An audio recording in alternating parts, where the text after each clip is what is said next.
完全思绪的语音，无法去忘记，甚至停止了呼吸，只愿那一刻你我心里。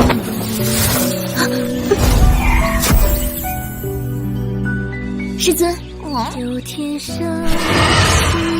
我对你的意，地下界参与你无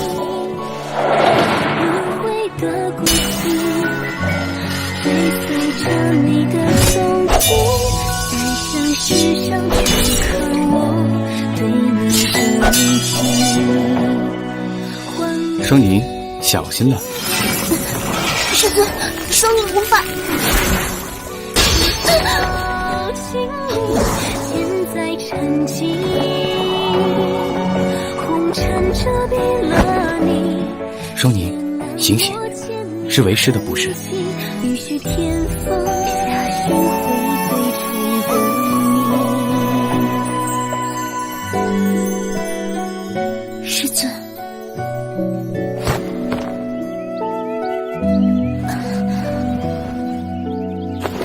师尊，弟子学艺不精，劳烦师尊损耗功力。今日的确是为师的不是。不，是弟子的不是。可惜呀，可惜。师尊也看出弟子的静静一直停滞不前了吗？可惜这漫天落花，如此风花雪月，却只有你我二人看得到。唉，师尊，你又说笑。双宁的玄功进展艰辛，为师已然知道，也知你终日苦修不辍，废寝忘食。师尊救我性命，传我旷世仙学，双宁唯有勤奋精进，才对得起师尊的苦心。唉，你呀，为师如此不拘的性格，怎么就教出你这么个酸腐的女秀才了？还是凌鸾比较像我一些。师尊又在说笑了。双宁，天地万物自有缘法，如这红日初升，光芒万丈，人力所不能强矣。师尊说的是，多谢师尊教诲。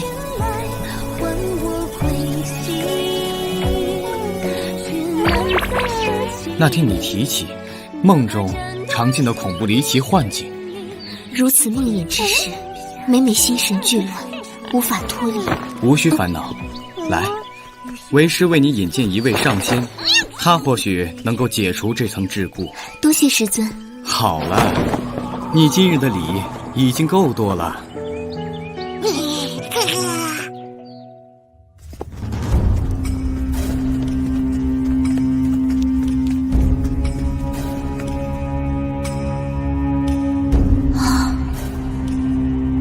掌教大人，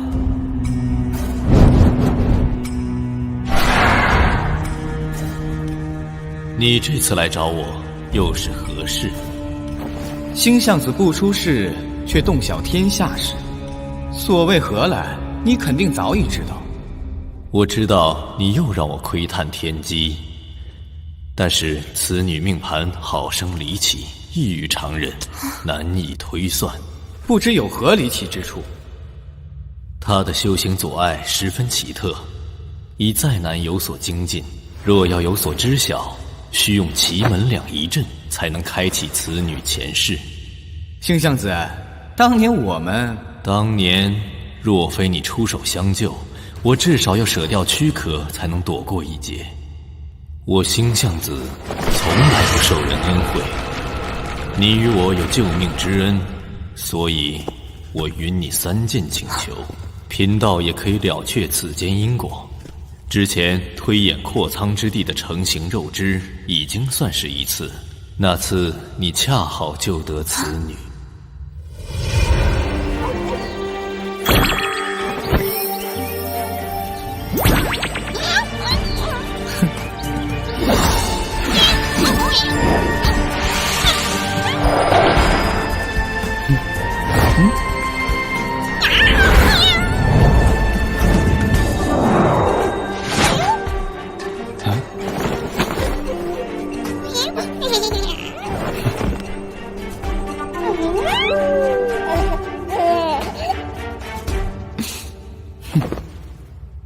不错，今日正是在下的第2次请求。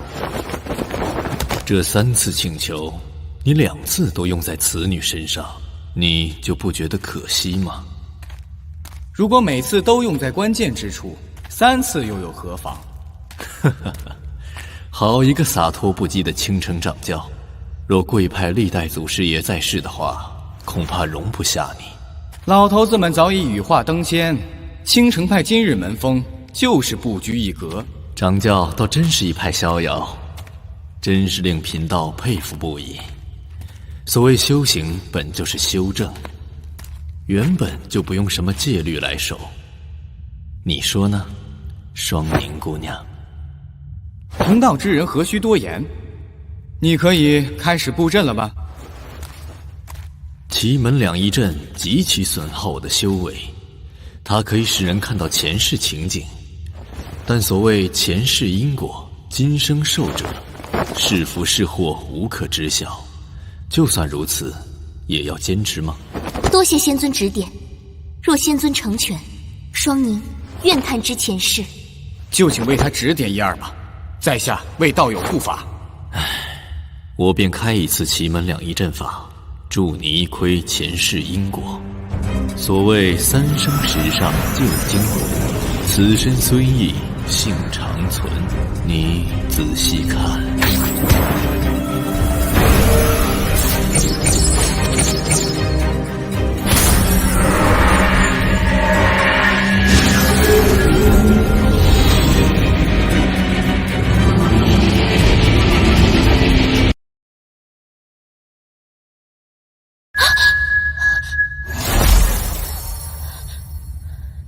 果然气脉尚有停滞，才这样内息就散了。不要紧，双宁，聚于丹田，调整内息。来，师尊，刚才那些你毫无感应吗？弟子实在不明白。罢了，这便是第二次昆仑决战。怎么会？他的前世竟然与昆仑决战有关。你这宝贝弟子还当真有趣。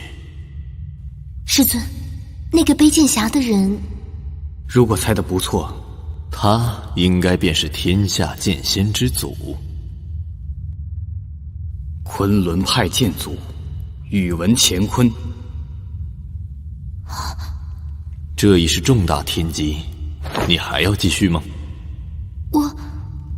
接下来或许有更加扰乱人心的情境。双宁，你……弟子不怕。好，锁天生灭离合阵，也是镇守昆仑山的最后一道屏障。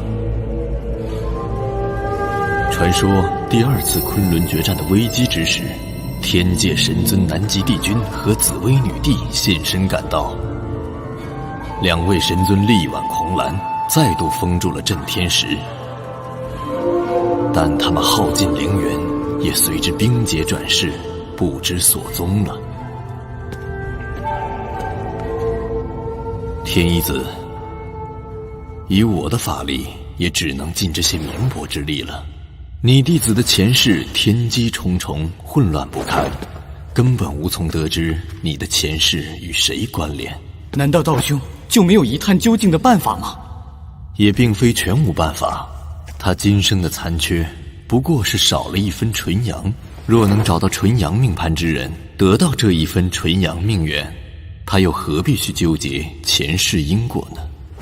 既然道兄已经有了定算，还望指点一二。师尊，若是为了修行，就要去伤害别人，取走命缘，弟子宁愿落为凡人，也不敢再有成仙的奢望。呵呵，阁下爱徒倒真是善心。不出一段时间，你的命盘自会变化。道兄是否知晓此人的方位？或他孤阴命盘之人，就在海内至东之地，但以我之力，无法测出具体方位，剩下的只有靠他自己寻找了。但即便遇到此人，能否最终改变命盘，令他修行冲破奇经八脉，也要看他自己的造化了。人道渺渺，天道茫茫。天一子，我已兑现2次承诺，仅剩1次，好自为之。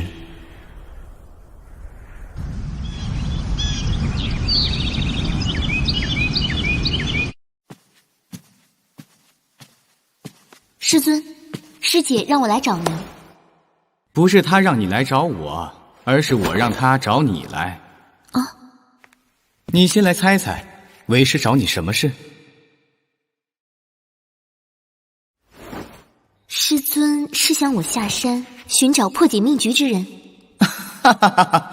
是要为师夸你冰雪聪明呢，还是你从星象子那儿回来以后，就一直记挂着此事？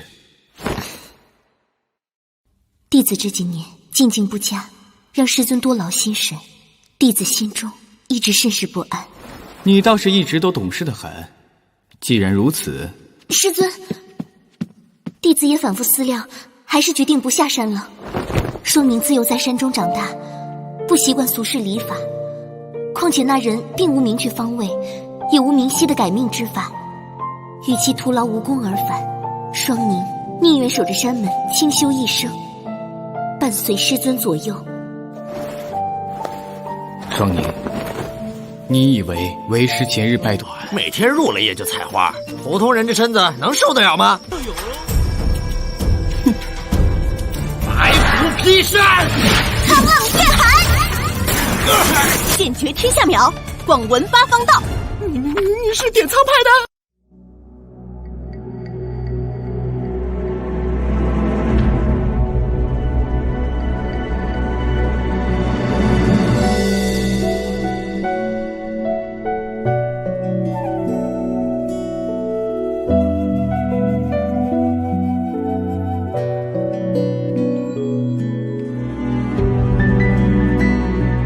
落花飘，寻着你眉宇边际，来世中难卷思绪的羽翼，无法去忘记，甚至停止了呼吸，只愿那一刻你我心有灵犀。就天上竟难拨对你的意，地沙间未曾与你分离，轮回的轨迹追随着你的踪迹，三生石上镌刻我对你的铭记。一念三生牵绊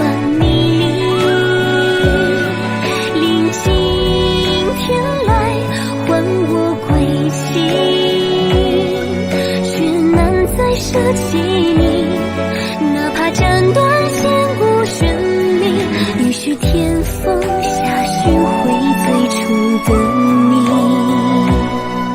与须天风下守住最初的你。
师尊，你放心，我绝不会放弃。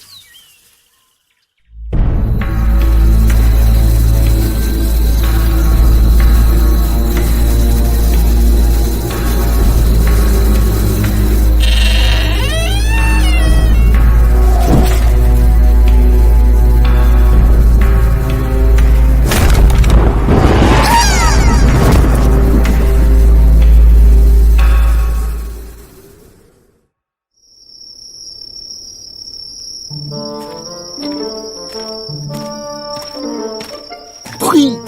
又是采花贼，这都第几个案子了？有完没完了？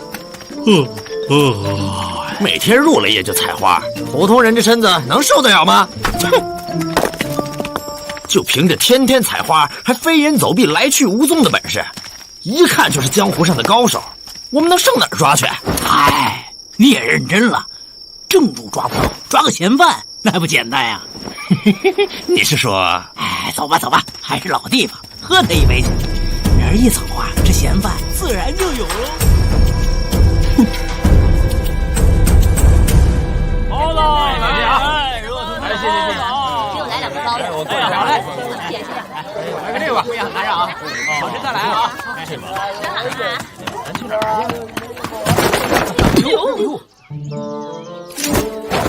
你们想干什么？真要差爷亲自动手吗？我倒要看看你们怎么动手。大胆！我看你是敬酒不吃吃罚酒。兄弟，这小白脸看起来有点硬，咱们得留点神。一个小白脸有什么可怕的？这里是京师，谁敢和5城兵马司过不去，那就是吃了雄心豹子胆。我爹说的没错，官字2个口，栽赃陷害，还不都是你们随便说的？放肆！天子脚下竟敢口出狂言，抗命巨捕，依法当诛！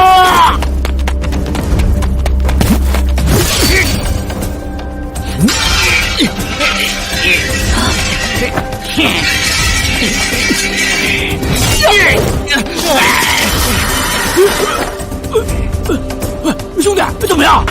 没事，不过这小子还真有点劲儿，有意思。小子，今天你要倒霉了，我兄弟可是五虎刀门下高手，马上就让你知道厉害呀！白虎劈山，嘿嘿，这下怎么不神奇了？和你们拼了！呀！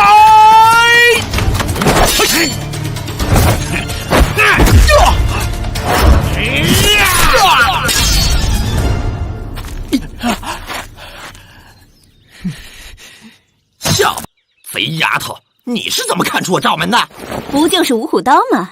这么大点的门派而已，你下3路都是破绽，还好意思在这里丢人现眼？你敢说五虎刀是芝麻大点的门派？敢和我过2招吗？又是啊！沧浪剑海！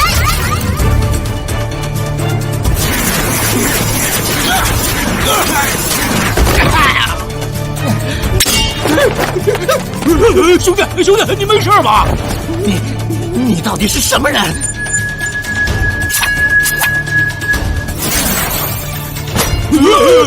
剑诀天下秒，广闻八方道。你是典藏派的？啊，兄弟别怕，等我们5城兵马司的弟兄过来，管这贼丫头是什么典仓还是电馒头电粥的，都通通抓回大牢去！你胡说什么？就是总捕头和弟兄们都来了，也不是他一个人的对手。小的有眼不识泰山，不知道是典藏派的高手到了。求姑娘念在小的无知，放过小的一马吧。小的家里上有70岁的老婆，下有刚满月的娃呀。现在知道怕了，昨天不是还想抓个嫌疑犯回去充数吗？现在不是正好吗？抓我回去吧。你怎么知道的？哎，快走！小的不敢了，小的再也不敢了。你的9绝云龙刀是哪儿来的？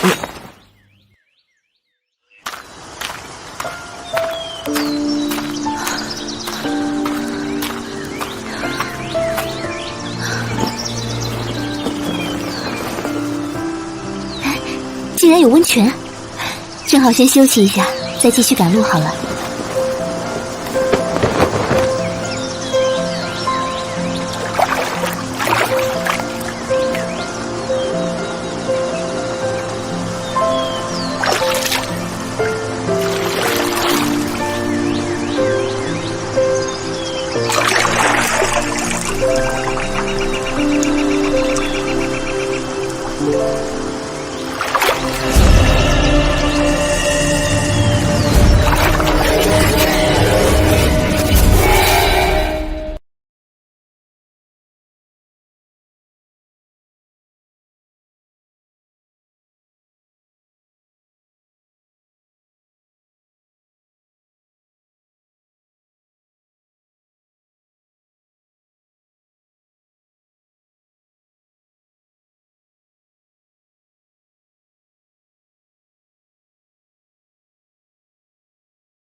这里怎么会有僵尸出现呢？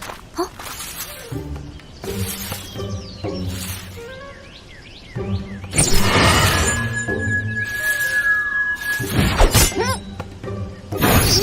林鸾，你跟来做什么？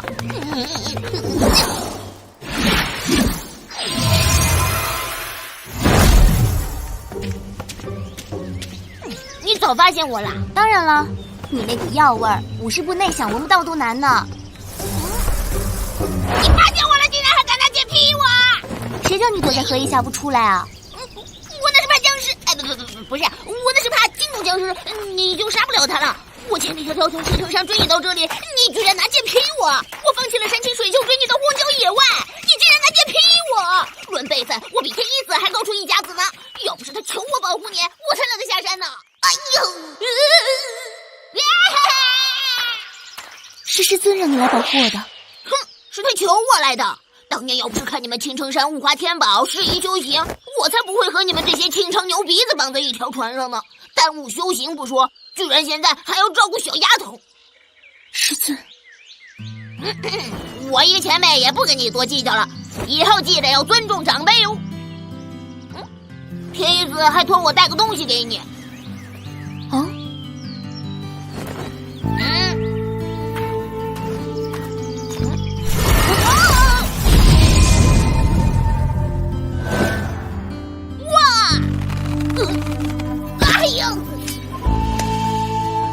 这把剑是？这是青鸾剑。青鸾剑。天一子让我告诉你，青城派门下弟子行走江湖，若遇上妖人魔道，没有明剑护身，难保不丢师门的脸面。所以他将青鸾剑给你，作为护身兵器。可别小看这把剑，这是你祖师爷传下的炼魔仙剑，玄冰榜排行第79位呢。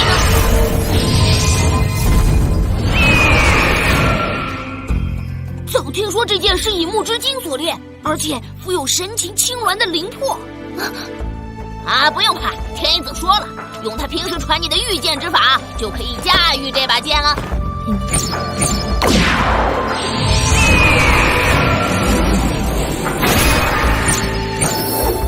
哇！收！怎么样？是不是很厉害？还不信我？果然还是让师尊担心了。这件是我带给你的，怎么一到该感谢我的时候，就朝那个方向叫师尊？难道是故意的吗？知道了，知道了，辛苦你啦！这什么声音？想吓死人，还是有人被吓死啊？我们去看看。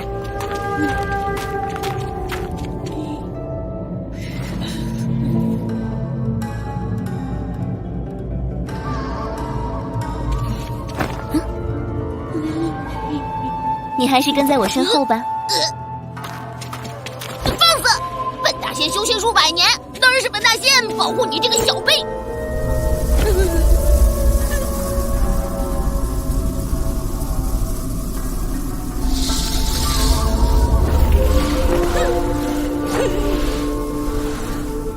这里。在哪儿？在哪儿啊？怎么气息又没有了？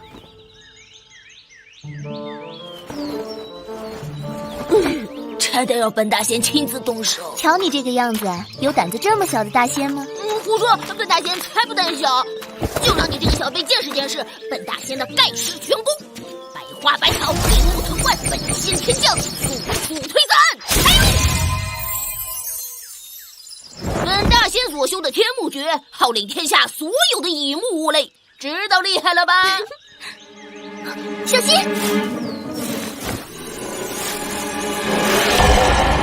快让你打死人呐！给我沉！你！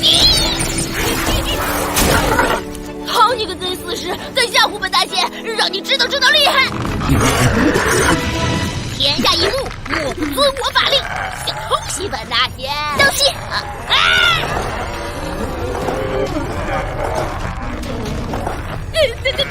大门前出来这么多鬼，吓唬谁呢？青鸾剑，抽枪！抽枪！抽枪！抽枪！你还玩什么抽枪啊？还不快来给本大仙护驾！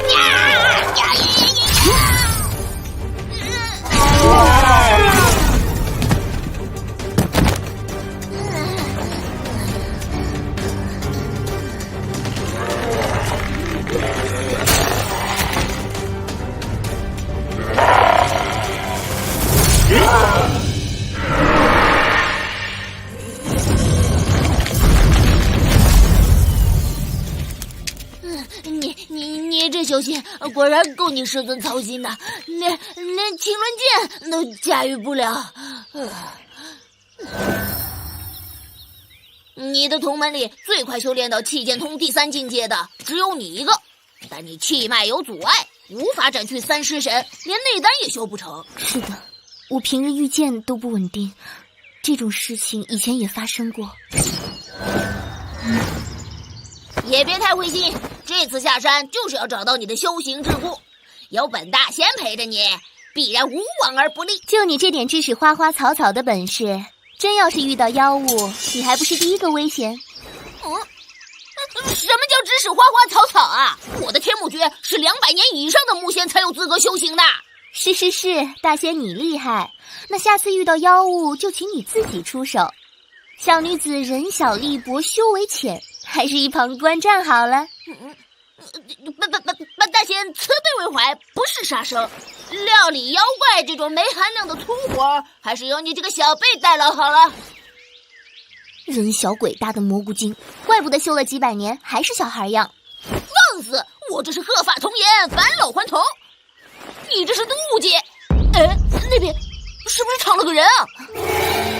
我们快过去。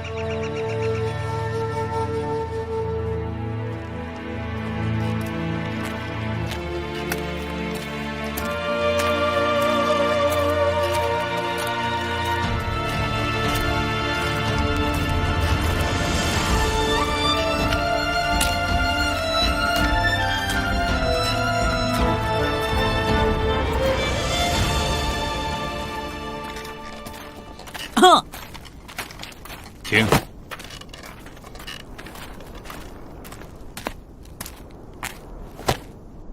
出城这一路还真是清静的很呢，半个人影都没见到。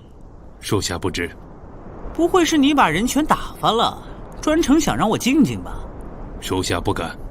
哼，限你在1炷香之内给我找个活人出来，否则唯你是问。必遵命帮主。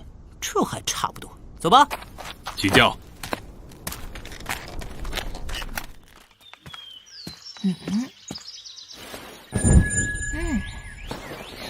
这个人没救了。你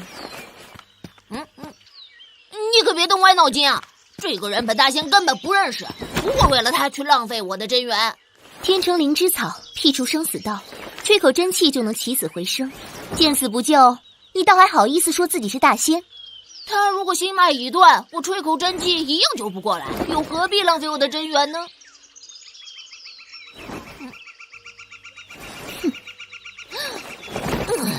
我算是被天一子这牛鼻子害死了。早知道我就不去贪图碧玄珠的灵力了。碧玄珠，我们青城派的镇派之宝。是啊，它也是我们木仙的至宝。天一子答应本大仙，陪你走完这一次，回山就让你开启清君炉，取出碧玄珠，让我吸取一部分无上灵气。师尊，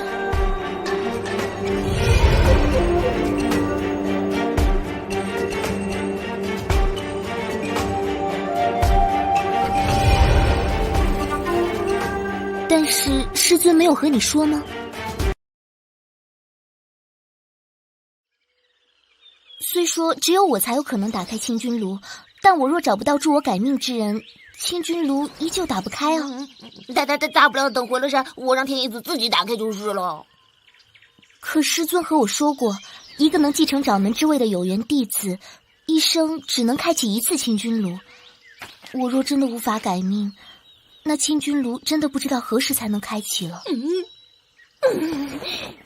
子，你这个老奸巨猾的牛鼻子，你这是欺诈前辈，想把本大仙和这个死丫头绑在一条船上，你等我回山收拾你！不是大仙你说的，只要有你在，一切都能无往而不利吗？等我们顺利回了山，我就打开清君炉，让你吸个够，好了吧？你们师徒2个，全都想拿我寻开心。好了好了，还是先救人要紧。见了谁都救，还修什么险？不如开个驿馆卖药算了。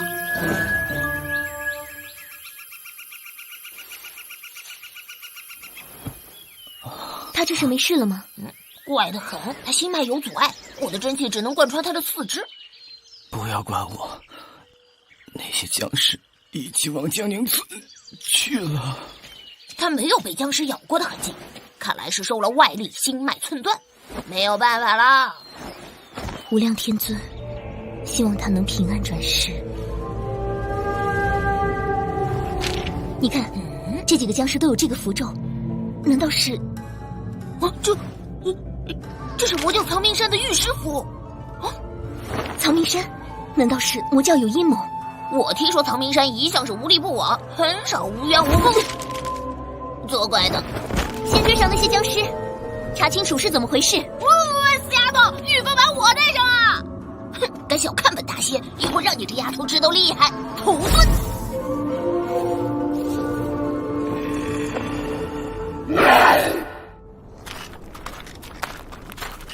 前面有人。算你运气好，过去问问。又不是过年过节，这附近村里的人都到哪儿去了呀？遵令。站着。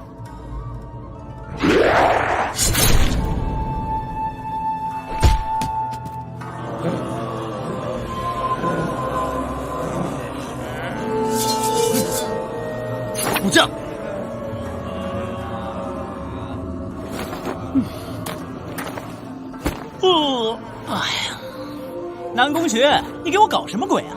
荒郊野岭的停什么叫？哎，还真有鬼啊！你给我护驾！是。上。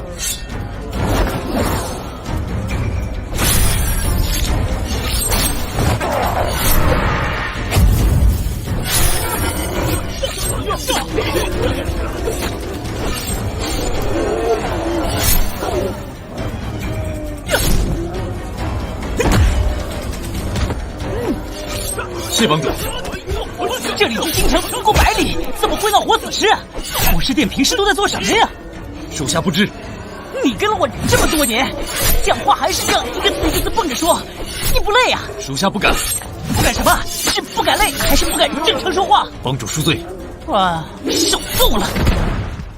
嘿嘿，还是你和本帮主最有默契啊！帮主过奖。我的天哪！啊？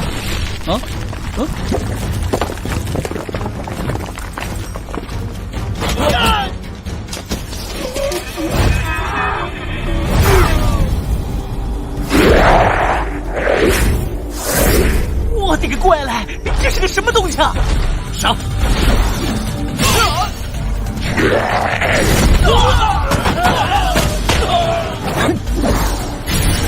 罪欲斩！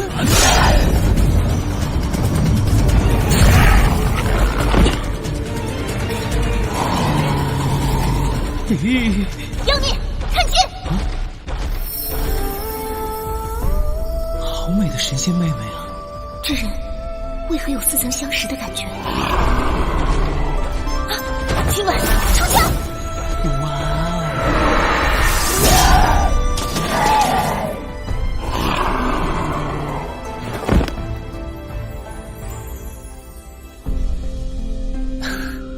怎么青鸾剑这次轻而易举就出了剑鞘？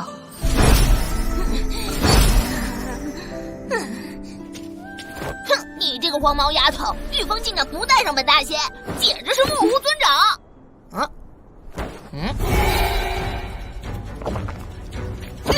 乖乖老弟头，这是个什么东西啊？哇！这又是个什么东西啊？啊！凌鸾，我这次驾驭青鸾格外顺利，周身气脉从来没有这么畅通无阻过。这是个100年到头的尸鬼，你气脉衰了还不放绝招啊？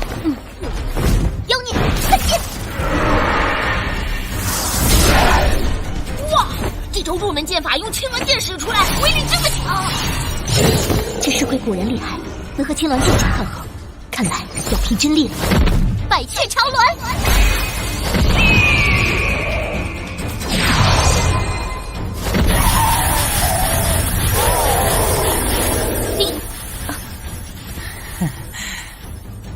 林鸾，快使用天母诀缠住他！黄毛丫头，这个时候想起我来。嘿，百花百草，铃木藤冠，本仙敕命，神兵火箭如律令，我缠！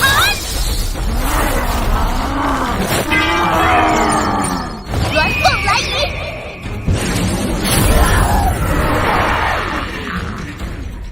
回撤！我的个乖来，这死妖怪这次是彻底死了吗？这尸魁被青鸾剑当胸贯穿，这样都不死，本大仙以后就倒着走路算了。哼，死妖怪，刚才吓了本帮主好大一跳，嘿嘿，现在本帮主就砍了你的头！嘿，哈，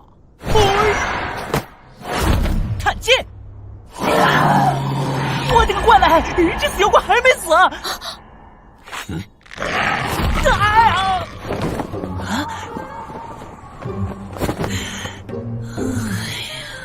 救驾来迟，帮主恕罪。谁用你来多管闲事啊？属下知罪。知罪你还这样？帮主恕罪。天哪！你还想什么？这家伙又活了！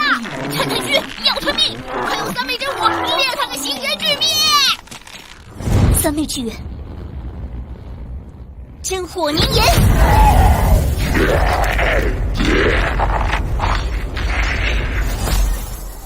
你刚才不是说他没死，你就倒着走吗？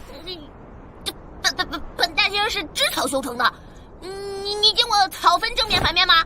我怎么走，你怎么知道是正着走还是倒着走啊？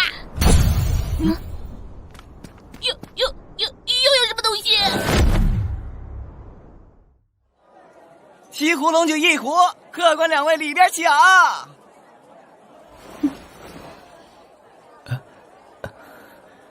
这么说，你身上带着的果然是九绝云龙刀？这刀是我爹留给我的。你果然是段云道司空明大侠的后人。想不到，姑娘身居武陵泰山北斗的点苍派，竟然也听说过家父的名字。怎么会不知道？司空明大侠当年以一柄九绝云龙刀鏖战逼退西川四霸，单枪匹马铲平邪派黑水门，而后又应了武当山玄白双鹤的挑战，击败两仪剑法，威震北方武林，江湖人称段云刀。后来封刀隐退塞外，终究成了一代隐侠。我说的没错吧？你怎么知道的这么清楚？点苍派说的广文八方道，就是因为我们有个广文堂，专门搜集天下武林门派的名号特长。点苍派的弟子真是有福啊！我爹很少跟我讲江湖之事。以后跟着姐姐我，有的是见识，让你见个够。我还没请教姑娘的芳名。什么姑娘姑娘的，还芳名？我叫柳红烟，你以后叫我烟姐姐就成了。可是烟姐，你怎么知道我比你年岁小呢？看你那个弱智的身手，不是说脑子，是说武功。以后少不了我保护你，叫声姐姐，你还吃亏吗？好，哎，烟姐，你也姓柳，点苍派的老掌门也姓柳，难道你是柳掌门的千金吗？姓柳怎么了？天下姓柳的多如牛毛，难道个个都是点苍派的少主吗？哎，烟姐说的是啊，烟姐入中原是来游历吗？当然不是了。玄铁剑令，这就是金陵论剑的玄铁剑令。每次金陵论剑，点苍派都会收到作为入场信物的玄铁剑令。我是奉了掌门之命下山的。收到又如何？你以为今年的论剑还会有你点苍派的位置吗？每次金陵论剑，点苍派都会收到作为入场信物的玄铁剑令。我是奉了掌门之命下山的。收到又如何？你以为今年的论剑还会有你点苍派的位置吗？哼，哪儿来的毛贼，敢在本姑娘面前信口开河？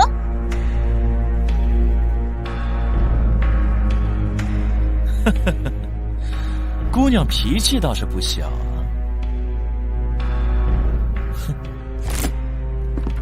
哎呀呀，原来还是位美人儿，在下还真是失礼了。你原来还跟着个小白脸啊！哪里冒出来的瞎眼贼？本姑娘的剑可是不长眼的，识相的就躲远点。好胆气，我喜欢。是才听两位说美人是点苍派的，只是不知道是哪一堂的高手，是广文堂、百剑堂、妙手堂，还是月女堂啊？你怎么都知道？我怎么知道点苍派有月女堂呢？可惜我知道的还是晚了点。你到底是什么人？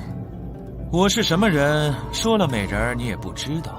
可是点苍派从上3代到下3代，我可是知道的一清二楚。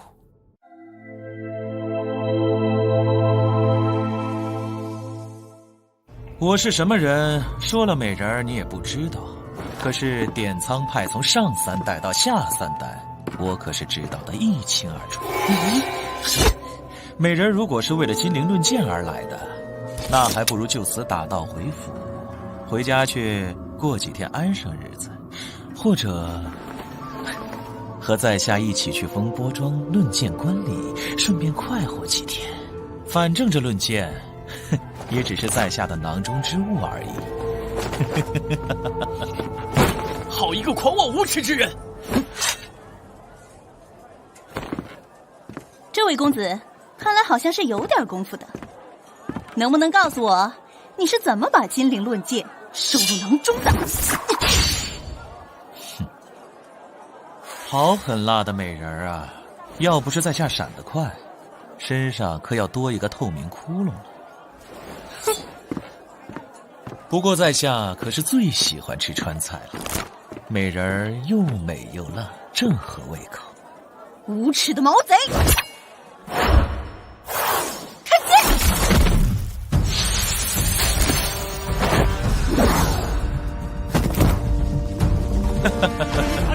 典仓派的绝学三阳焚天，也不过如此。果然不出我所料，典仓派能学到三阳焚天的人并不多。看来美人的来历不简单呢。你到底是什么人？在下姓冯，单名一个夺字。夺者嘛，取也。在下可是一向最喜欢盗取姑娘这样的美人玲珑心了。下令无耻！美人左一句无耻，右一句无耻。如果在下有耻，又怎能丢开那些酸文假醋，抱得美人归呢？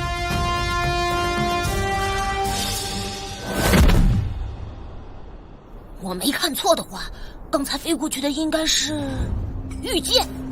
玉剑，黄色光滑的，魔道香岩味的修为。如此说来，刚才的尸魁死而不僵，就是那个魔道岛的鬼了。哼哼，这种事情真相只会有一个。你去看看尸魁烧出了什么东西，不就知道了？果然这种事情还是让小贝去做的好啊。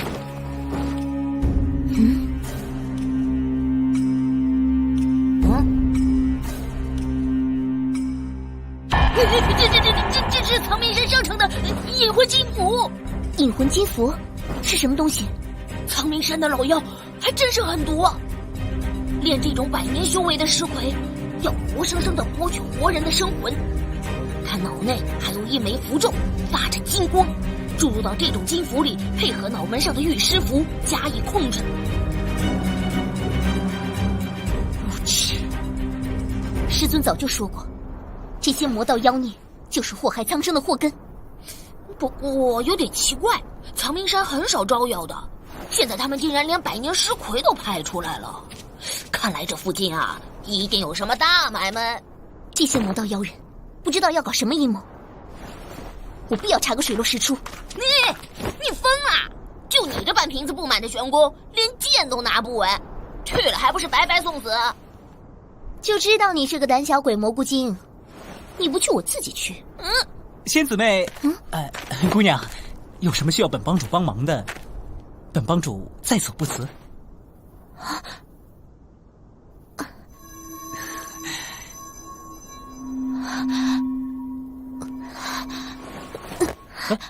姑娘，你退后！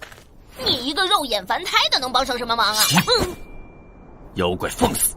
哎呀，南宫，你退下，别添乱呐！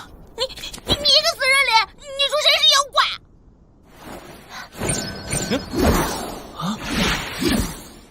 林伦，你不跟我一起来吗？死丫头，你又不带上我！土遁！帮主是否起驾风波庄？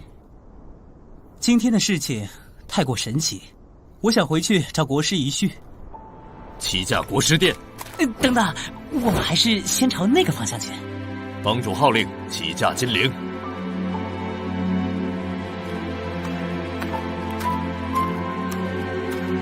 已经接近金陵城了，但是似乎还是没有看到那道剑光。别说是见过，僵尸也没见一个。哼，说不定就是刚才那些，都被咱们杀光了。如果是魔教在背后捣鬼，恐怕事情就没有这么简单。不简单又能怎么样？就你这3条猫的玄功，没碰上倒算是你运气好，碰上了才是你的晦气。师尊说过，修道之人啊，对，修道之人应该斩妖除魔，积修外功。如果你大师姐叶禅在，还勉强可以管管。要是你呀，我怎么样？我是不如大师姐，可我有师尊给的青鸾剑，一样可以斩妖除魔。啊，对，可你那把剑也要能飞得起来才行喽。刚刚我驾驭青鸾剑斩除尸魁，剑也能随心所欲，怎么就飞不起来？就你这时灵时不灵的御剑，你最好还是试试再说。试试就试试。出鞘！出鞘！这是怎么回事？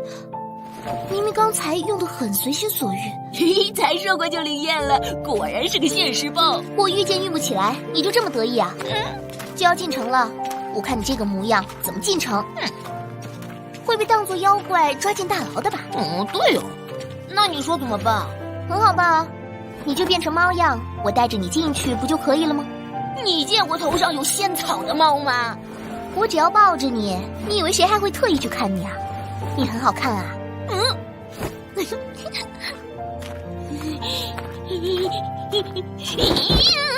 放肆！本大姐哪里不好看啦？那你到底要不要进城？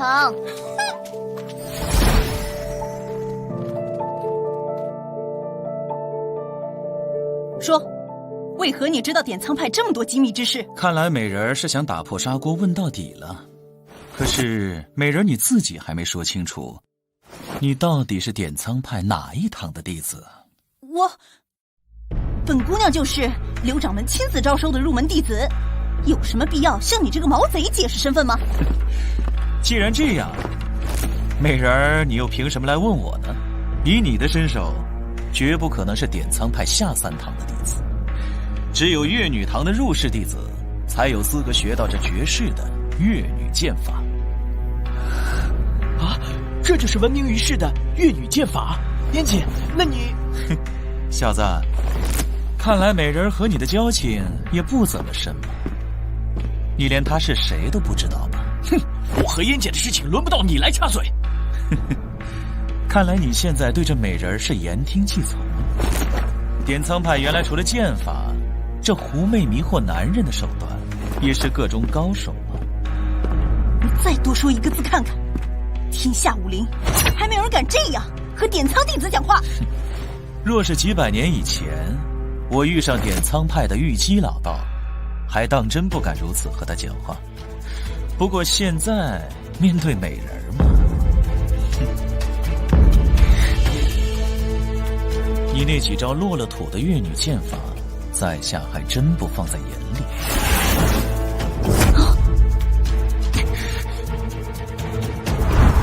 美人无需动刀动枪，伤到肌肤，在下是会心疼的。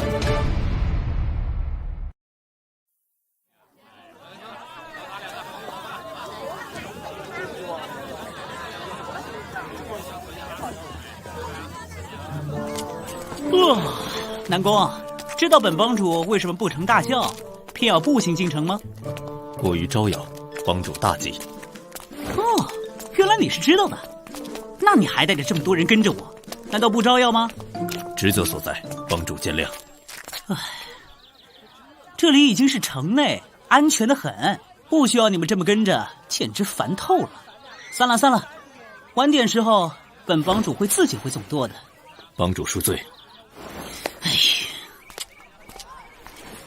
本帮主是要去找那个姑娘，你们这么多碍事鬼跟着，是嫌本帮主脾气太好吗？是。你呢？职责所在，帮主见谅。哎呦，叫天天不应，叫地地不灵。若要天地灵，蚂蚁通神明。公子天庭饱满，地阁方圆，不如相上一面，以断吉凶啊！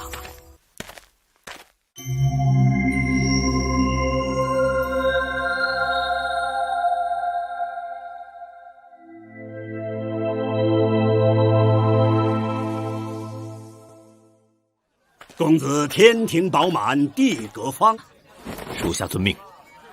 不错，还是这位公子更暖心。公子如果是寻人，不妨解个字看看。解字？这个有意思。那解哪个字呢？当今是大明朝的天下。那好，我就解个名字吧。这个字好解得很。名字嘛，左为日，右为月，皆是天上金乌玉盘。自古阴不离阳，阳不离阴。公子要找的这个人和公子可是有非常密切的关系。密切的关系？嘿嘿，有多密切啊？你知道这个人现在哪里吗？日月拱照天下，他们有多密切，公子和那个人就有多密切。密切？嘿嘿。至于那个人在哪里嘛？在哪里啊？公子，这天上的日月，你觉得是先有日还是先有月？这先有日吧，日落之后才有月出。那也可以说，月落之后才有日出啊。月落日出，这个……哎，对了，这和那个人的位置有什么关系啊？公子寻人就如同是以日赶月，追是追不上的，但烈日逐月，又怎么知道不是明月奔日呢？你的意思是，即使我不去找他，神仙妹妹也会回来找我？自相如此，公子该付我挂金了。我的个乖了，这就算完了？本公子怎么觉得你什么都没说呀？杀国莫打，穷寇莫追，天象如此，挂金无枚，本小力薄，概不赊欠。好你个老神棍，连方位你都测不出来，要钱这番话倒是说得清楚得很呢。你想要挂金，得先看看我的面相，说得准就加倍赏你，要是说不准，本公子再有钱，那也和你没一个铜子关系。哦，公子当真是要贫道看相？怎么看不出来了吧？就知道这天底下的神棍都是一个模样，声东击西，南缠北绕。公子想看相，这有何难？只是贫道说了，怕你反而不敢认了。只要老头你敢说，本公子就没有不敢认的。既然如此，贫道就都敢说了。但观公子面相，天庭隆起，山根上凸，正是所谓的日角龙准，此相贵不可言，乃是天子之龙相，不知公子敢认吗？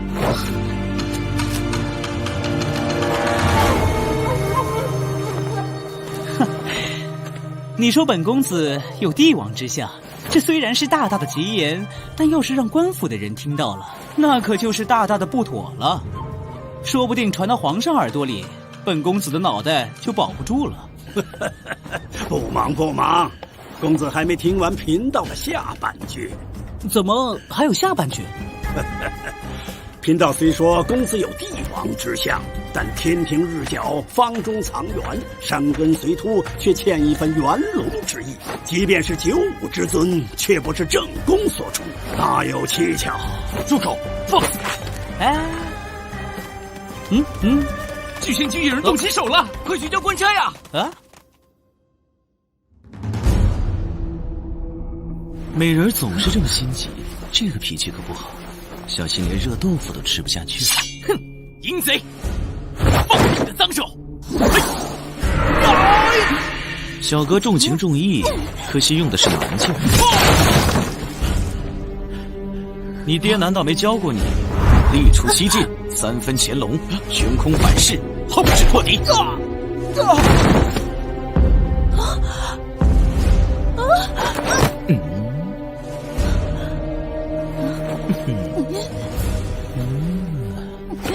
混蛋淫贼，放手！美人儿，既然舍不得在下松手，那就不妨直说，在下一定怜香惜玉，听凭美人的心意。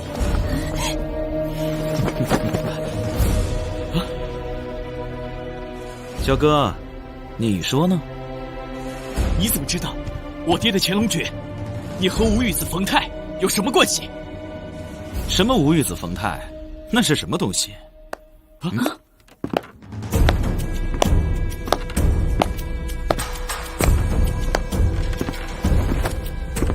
光天化日，喧嚣酒楼，调戏良家妇女，这种下流无耻的行为，居然会出现在京师，真是太不可思议了。哼！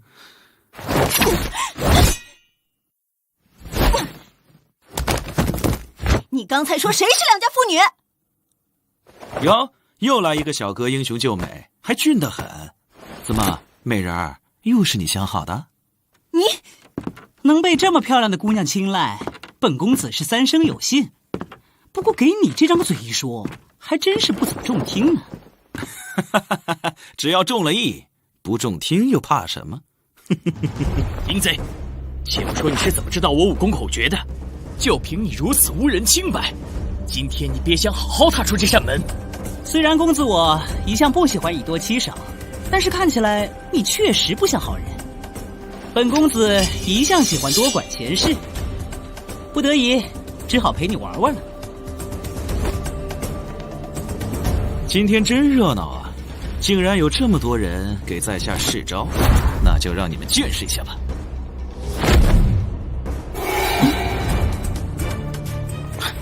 算你们几个运气好，在下还有事在身，没空陪你们耍了。哼，你现在知道怕了，想跑晚了。姑娘说的对，你还不能有点出息，给本公子喂喂招，兴许本公子心情好了，就此放过你，也说不定。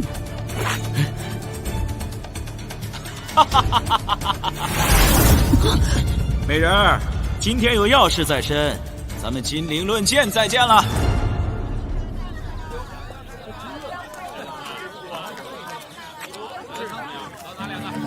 你看，你看，那边有人在街头蒸包子。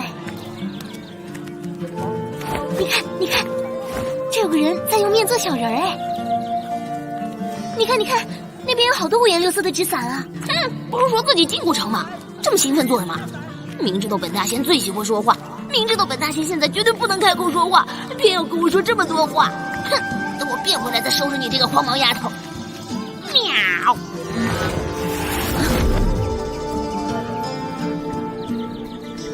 就是那道魔道的剑光，我们快点跟上去。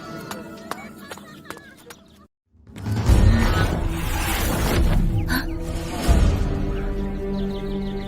就是那道魔道的剑光，我们快跟上去。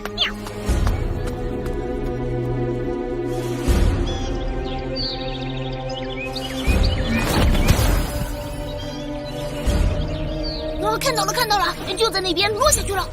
好，咱们就跟下去。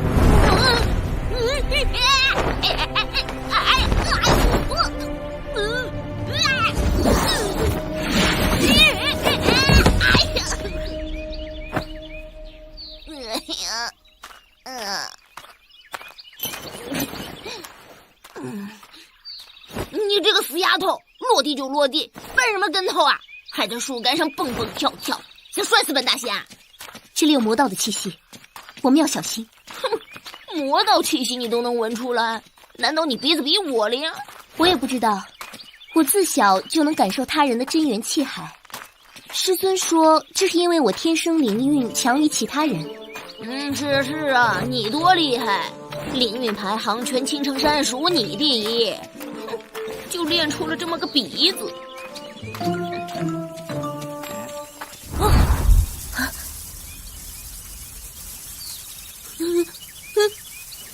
有杀气！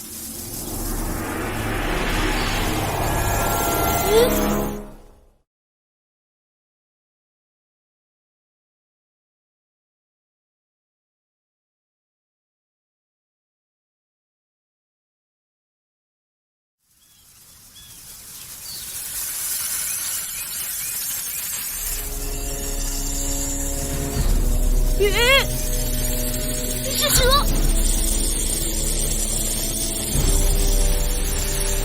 但是不像是普通的蛇，看起来有些怪。哼，那就让我看看都是些什么。本仙吃命，神兵火鸡如律令，开法眼。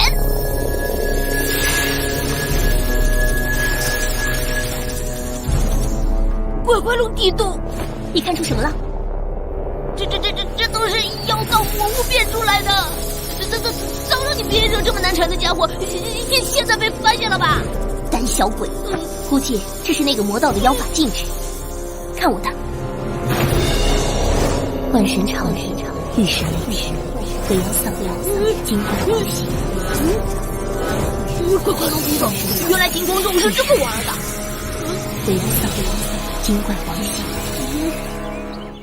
金光咒是至阳的法咒，对付这种魔道妖气化成的妖物最灵验了。哼哼，果然是玄门的人，金光咒念得好烦呢。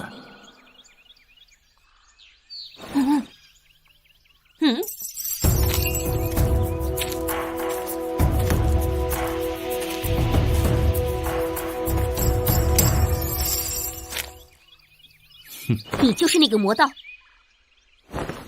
不错，小爷就是行不更名，坐不改姓，苍冥山鬼圣大士座下大弟子钟鸣，就是我了。苍冥山，这小子就是搞得山下到处都是僵尸的罪魁祸首。玄门的弟子就是懂事，出门还知道带着见面礼。700年的成形先知，小爷我笑纳了。你想得美！你这是癞蛤蟆想吃天鹅肉。真谦虚，你可比天鹅肉好吃多了。山下的僵尸都是依你而起吗？是又如何？你为什么这么做？以你们玄门中人的榆木脑袋，就算告诉了你，你也是想不明白的。看你这小妮子长得还不错，不如弃暗投明，拜入我苍冥山门下。到时候你想学什么，师兄都可以教你。无耻！你们魔道丧尽天良，修道之事，人人得而诛之。天良？这世上哪有天良？我只知道天地不仁，以万物为刍狗。连这都不明白，还妄称自己是修道之士。你们所谓的玄门正派，真是一群假仁假义的榆木脑袋。妖言惑众，一个邪魔歪道，居然也有脸面去谈大道，真是不知羞耻。道是什么？恐怕你自己也说不出来吧。以你们玄门的教义，是100年也搞不懂里面的奥秘。怎么样？还是让未来的师兄说给你听听。无耻！你们魔道没有廉耻的歪道邪说，说了我也不听。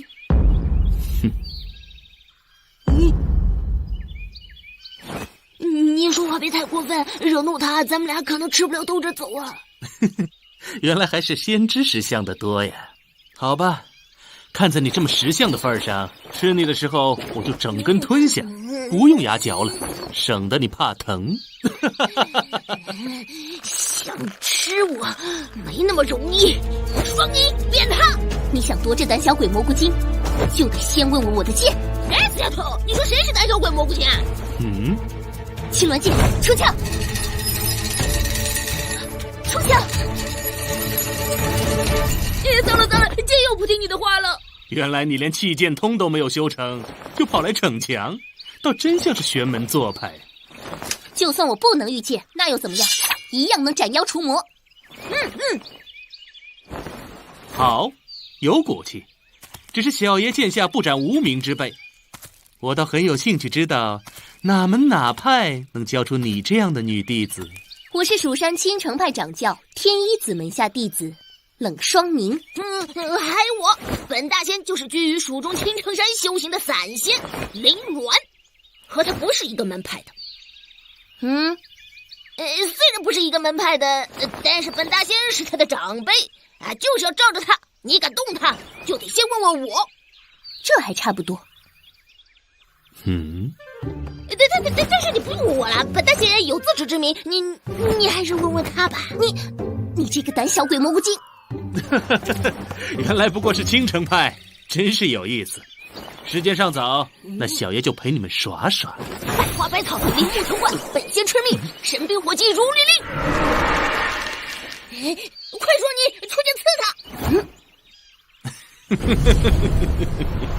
他练成了九幽阴火，专看我的一目之境。怎么样，小爷的阴火还算上得了台面吧？还有什么手段都通通使出来吧！师兄，又想一个人独享美人和仙草吗？想不到这淫贼，难道是剑仙？剑仙？什么剑仙啊？我曾在广文堂里看到过记载，据说深山渊谷之中有奇人能以剑气修道成仙，修成之后可以御剑飞行，瞬息100里，飞空逐月，1000里之外能斩人首级。不错，我也听我爹讲起过剑仙奇人，说这是剑术的最高境界。我爹隐居后一直想寻找他们，但是从来都没有遇到过。难道今天遇到的那个神仙妹妹是剑仙？剑仙并不是普通人，根据书里的记载，他们应该是已经得道的散仙。早就突破了凡人之躯，所用的剑也是惊天地泣鬼神的仙兵神器，和寻常人不可同日而语。的确不像凡人。刚才那淫贼身法诡异，来去无踪，的确不像寻常之辈。但他还提起金陵论剑，如果他真有剑仙的本事，这并不合情理。剑仙都是世外修道的高人，怎么会有这种无耻之徒？况且论剑只是寻常武林凡俗之事，仙人又怎么会降临呢？不错不错，想来想去，神仙妹妹一定是剑仙。剑仙嘛，说不定会去金陵论剑。哎，等等，你们说金陵论剑，难道你们也要去风波庄？对呀，我们就是来参加金陵论剑的。啊，我们？燕姐，你是说会带我一起去金陵论剑？对呀，我都说了，带你多见识见识。况且我们还有可能遇到刚才那个淫贼，管他是不是剑仙，架没打完，本姑娘可心里不爽，让你看我怎么解决他。风波庄金陵论剑嘛，本公子可以带你们进去啊。以本公子的身份，只要你们跟着我。哎，虽然很感谢你刚才拔刀相助，但是你是谁啊？对啊，这位公子你是谁啊？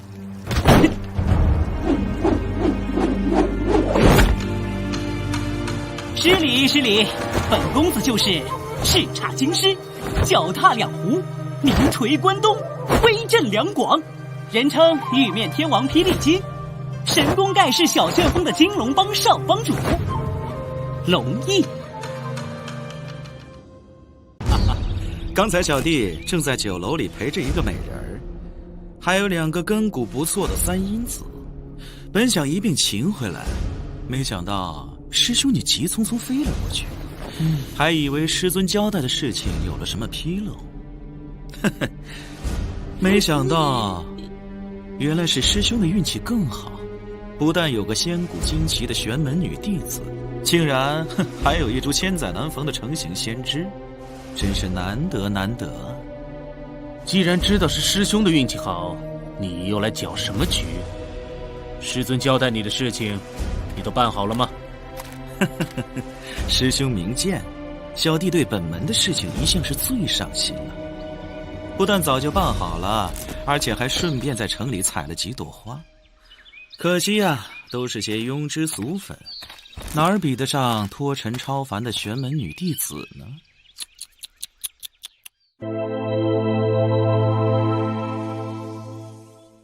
可惜啊，都是些庸脂俗粉，哪儿比得上脱尘超凡的玄门女弟子呢？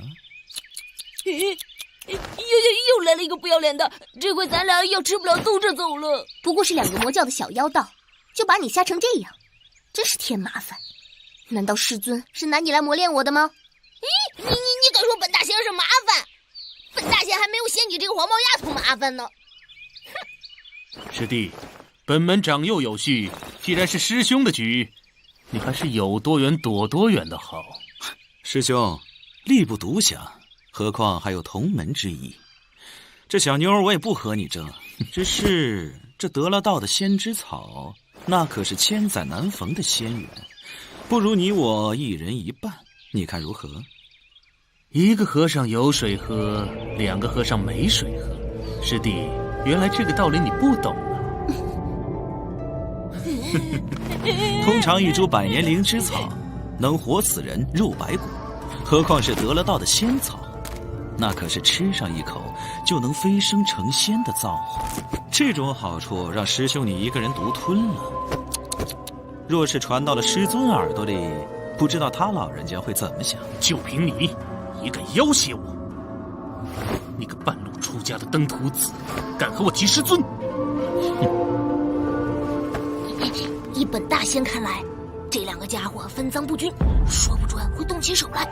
到时候你看我的眼神，咱们看准空子，脚底抹油，溜之大吉。哼，真看不出来。你这个胆小鬼蘑菇精还挺抢手，人见人爱，居然有人会为了争你又吵又打。你个死丫头，又敢诋毁前辈！本大仙从来就是人见人爱，还用你说？魔道中人果然一个比一个无耻，师兄弟都是见利忘义，真不知道他们师尊都教了他们什么。一看就知道你还是阅历太浅。魔道各派马都奉有一本开元魔章，这是他们魔教的总论。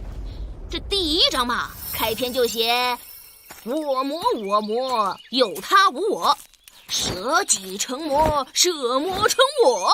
既然是舍人成己的宗旨，哪来什么仁义廉耻啊？你这么说，他们还以为你是在夸他们呢。小弟也知道你才是嫡传大师兄，既然你修为已经这么高了，又何必和小弟争一株草呢？除了油嘴滑舌的功夫，真不知道师尊看上你哪一点。废话不多说，剑上赢了我，先知和美人都是你的。既然说不通，师兄可别怪小弟以下犯上。煞母剑！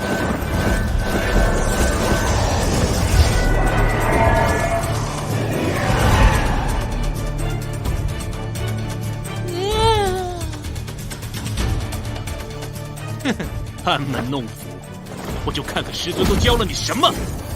金乌剑！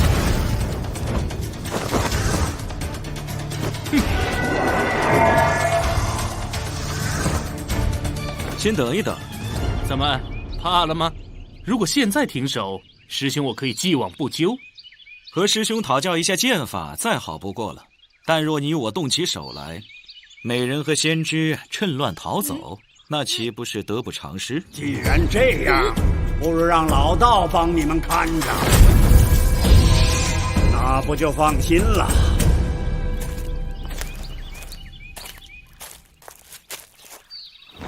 香言未接的剑光，你也是魔道中人？魔道？老道可没这个福气。总不会是玄门吧？玄门可没你这种御剑的剑光。老道福薄，大庙不收，小庙不要，和玄门魔道都没什么干系。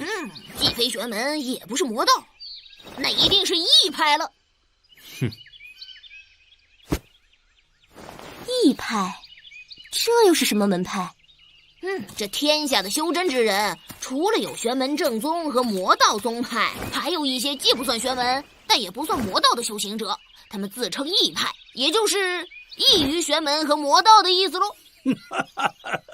果然知仙是见多识广，老道就是异派中人。小爷不管你是什么派，苍明山钟鸣在此，识相的就滚远点，别碍了小爷的好事。切，师兄，这你都看不出来？老家伙明摆着是想捡便宜，鹬蚌相争，他是渔翁得利呀。什么渔翁？到了小爷剑下，那也只能当个死人。这位公子说的倒没错，老道的确是看上这千载难逢的仙芝草了。那就要看你有没有这个命了。苍明山是魔道大宗派，老道手痒，想和阁下过过招。如果老道败了，自然命也没了；但如果是老道胜了，如果让你赢了，小爷我也没什么好说的。先知和美人任你取舍。八荒剑，金乌剑。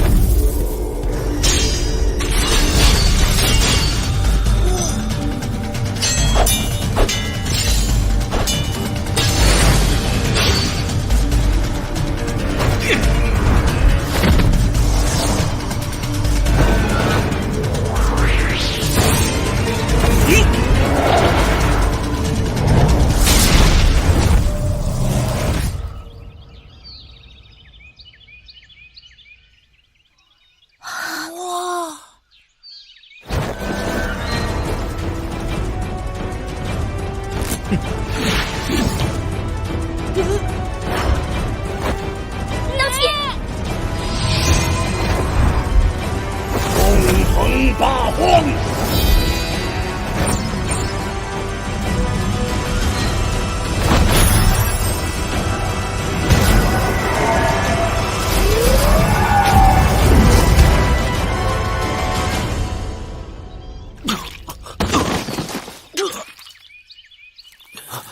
么样，老道的剑法还说得过去吧？老贼，敢留下名号吗？这有何不敢？贫道师承七星山盘雷洞天书真人门下，道号灵乙。原来你是老贼，咱们后会有期。媒人，来日方长，我们改日再见。你想对本大仙做什么？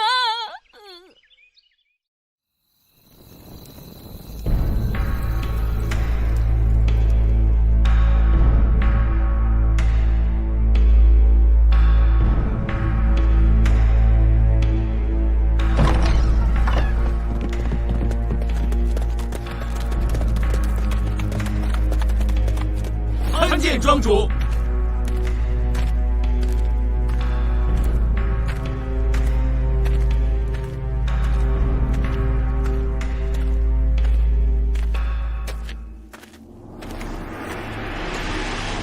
出了什么事？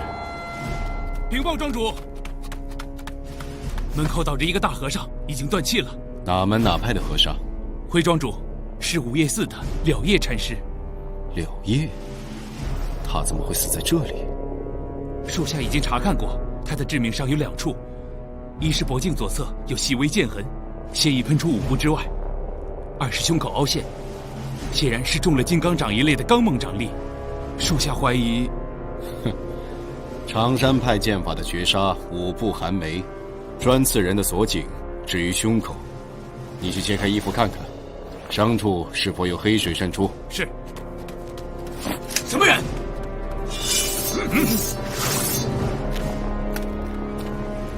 帮主驾到，庄主何在？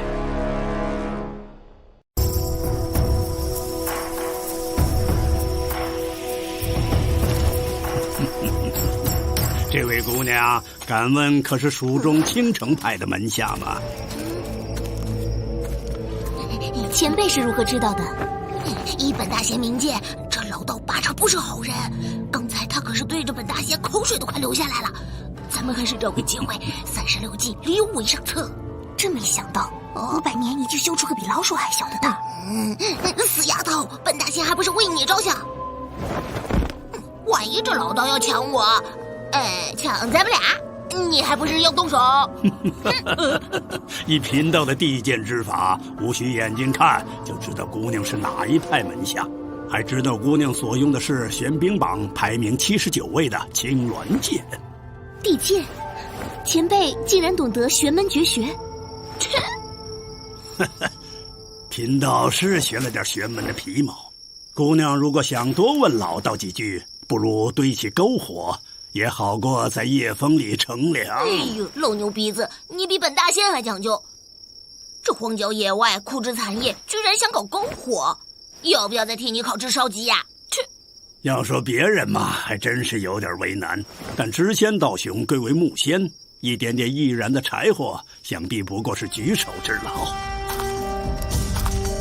哼，这还像句话？看着！呀！本仙敕命，神兵火击除律令！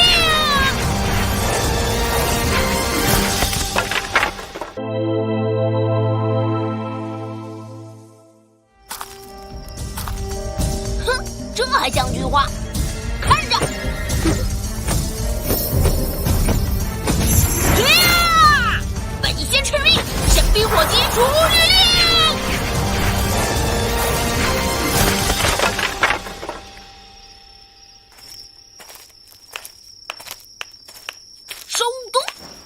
地阙金章中的天目诀，果然不同凡响。这么说，你见过地阙金章的其他法诀了？之前说笑了，贫道也是听师尊提起过。地阙金章是地仙宝典72章稀世秘术，非常人所能得。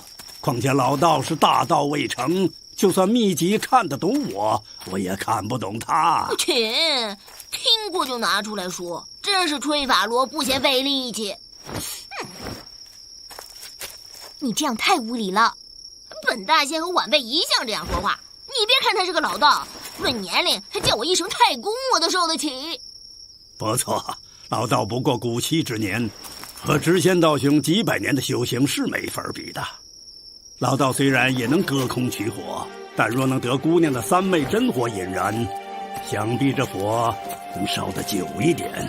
前辈怎么知道我练的三昧真火？这有何难？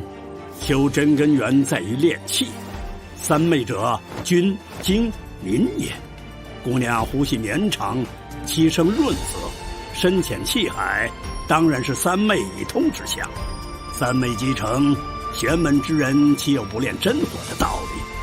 前辈的玄学真是渊博，那晚辈就献丑了。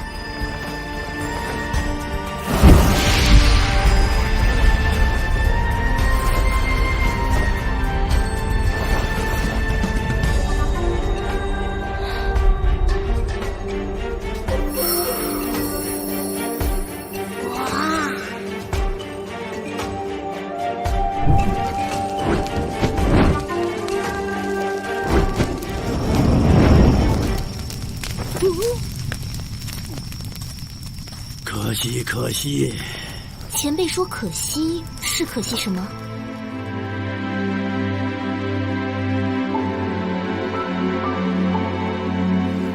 你在这个修为阶段就能练成三昧真火，原本算得上是玄门中不世出的奇才了。可奇怪的是，你还有气脉不通，导致气运周天有所停滞，恐怕是连三尸神都未占据。是的，晚辈至今还是炼神还虚的境地，没能斩去三尸神已经有1年多了。炼神还虚，怎么说姑娘遇见的境界也只在气剑通而已了。是又怎么样？我们还不是一路砍僵尸，如同砍菜切瓜一样，走到这里，有本大仙罩着他，就算是……快哉呀！姑娘如果仅仅是气剑通境界，据老道所知，青鸾剑这样的上乘剑质是难以驾驭起来的。别说是御剑，就是拔剑出鞘，听说都不是一件容易事啊。所以说他是天生异禀，再加上本大仙，前辈很了解青鸾剑。青城派上代掌教穆英子，当年与极乐谷的极乐玄女结了梁子，双方订立9年论剑之约。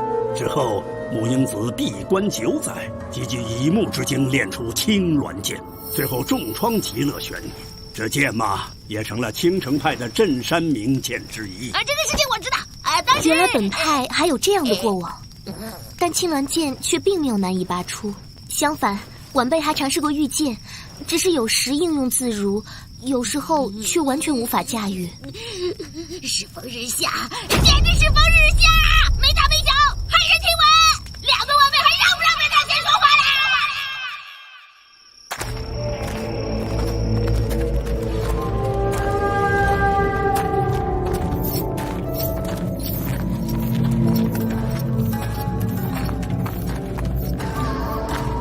还有多远？师尊，已经不远了，应该还有2、3里路就到了。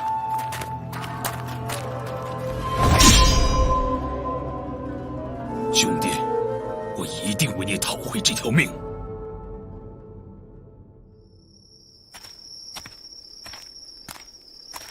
不知金龙帮主驾到，有失远迎。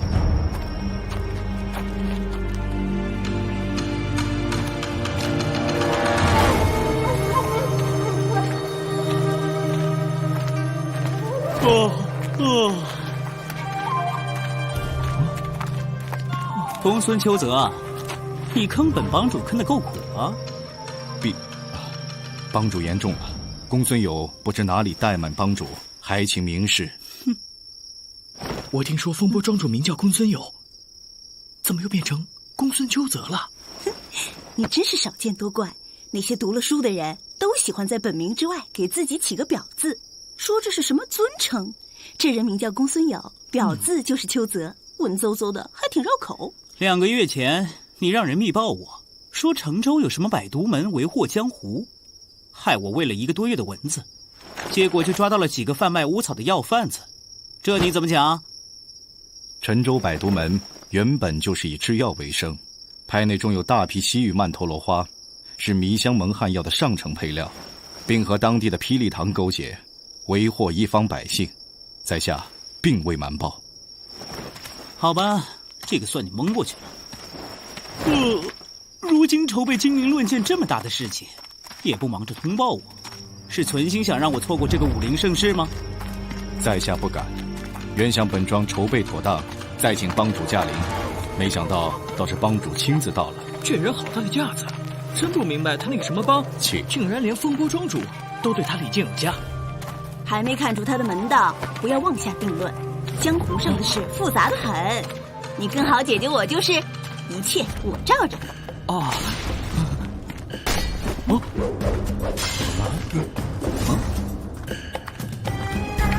庄主，似乎又有江湖私斗。走，过去看看。帮主，哎，别劝我，本帮主天生喜欢热闹。跟我来。司令。这哪像江湖门派，倒像是朝廷的官军一样。看着就看着，别多嘴。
阿弥陀佛，铁狮堂主，莫非还是不相信贫僧吗？铁证如山，中州无业寺的和尚原来都如此卑鄙，杀了人还不想认吗？堂主仅以一道烧伤痕迹就定了本寺的罪过，殊为草率啊！草率！普天之下，谁不知道无业寺火焰掌的威力？能以气焰催动火焰，天下还有第二家吗？何人在风波庄前喧哗？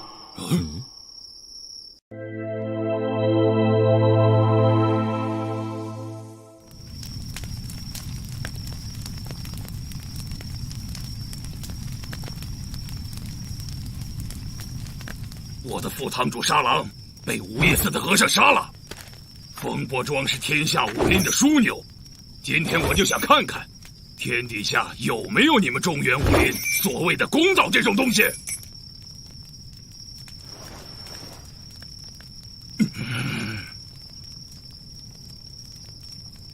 堂主依据什么认为是无业寺所为呢？风波庄的紫衣卫个个都是勘察的好手，庄主大人派个紫衣卫去看看，不就一清二楚了？来人，去看一下。遵命。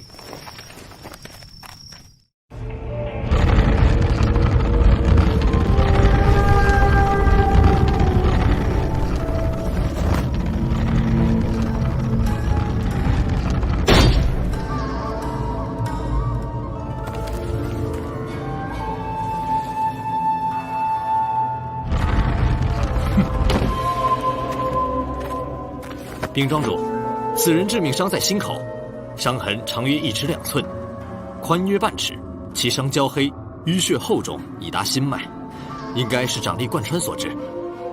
至于烧伤嘛，应该是九岩掌、火焰功一类的纯阳功力所致。九岩掌是松阳刀尊的家传绝学，但他早已不在人世，他的后人并不习武，此事应该与他无关。那火焰功，没有证据，不可乱讲。哼，这还不算证据，那要如何才是证据？普天之下，只有无业寺才有火焰功。我看你这是想包庇你们所谓的武林同道，你们中原人都狡诈得很。今天没有一个说法，那就要这个臭和尚偿命。谁敢挡我，就是和铁狮堂过不去。哈哈哈，怪不得江湖中都说铁狮堂的破环刀练的是天下第一蛮力，这副蛮样果然是实至名归啊！蛮力又如何？能见血的刀就是好刀，能杀人的刀法就是好刀法。今天谁敢挡我，就和臭和尚一个下场。哼，你刚才还说要个说法，现在直接就想杀人，当着中原武林是什么地方？你是哪儿跳出来的野小子？不想活了吗？放肆！这里是京师重地，就算是江湖是江湖了，也得讲个江湖规矩，不是你说偿命就得偿命。什么江湖是江湖了？老子听不懂。你们中原有你们的规矩，我们西域有我们西域的规矩，凭什么按你的规矩来？好啊，那我倒想听听你们的规矩是什么。我们铁石堂的规矩就是刀下见分晓，你过了我这把刀，今天就按你们的规矩来。好啊，本帮主也好久没有热身了，今天就陪你好好玩玩。这家伙真是唯恐天下不乱啊！这小子看起来还挺有担当。如果他斗不过破环刀，本姑娘倒是可以帮帮他。哼。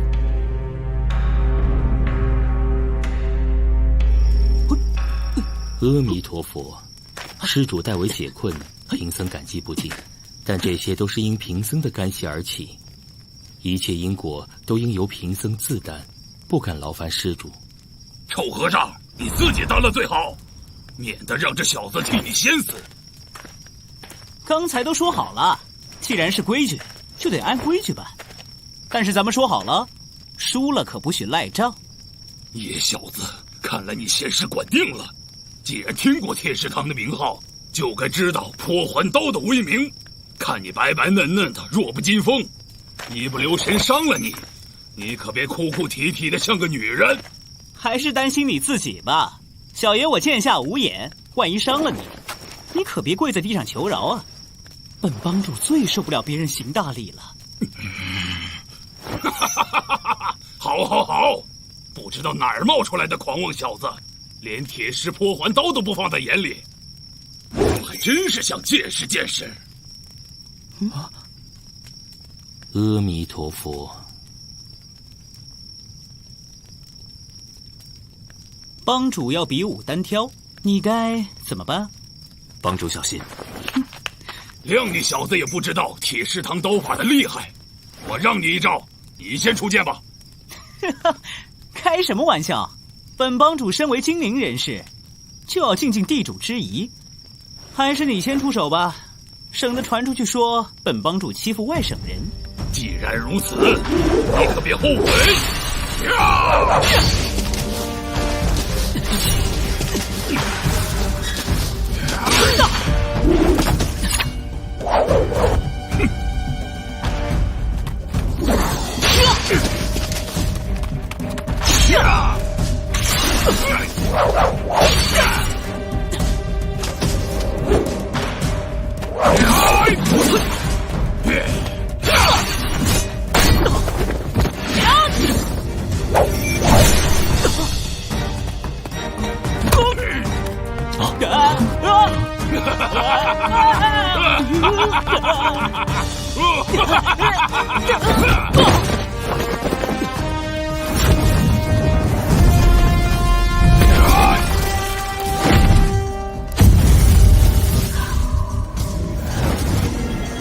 皇师斩！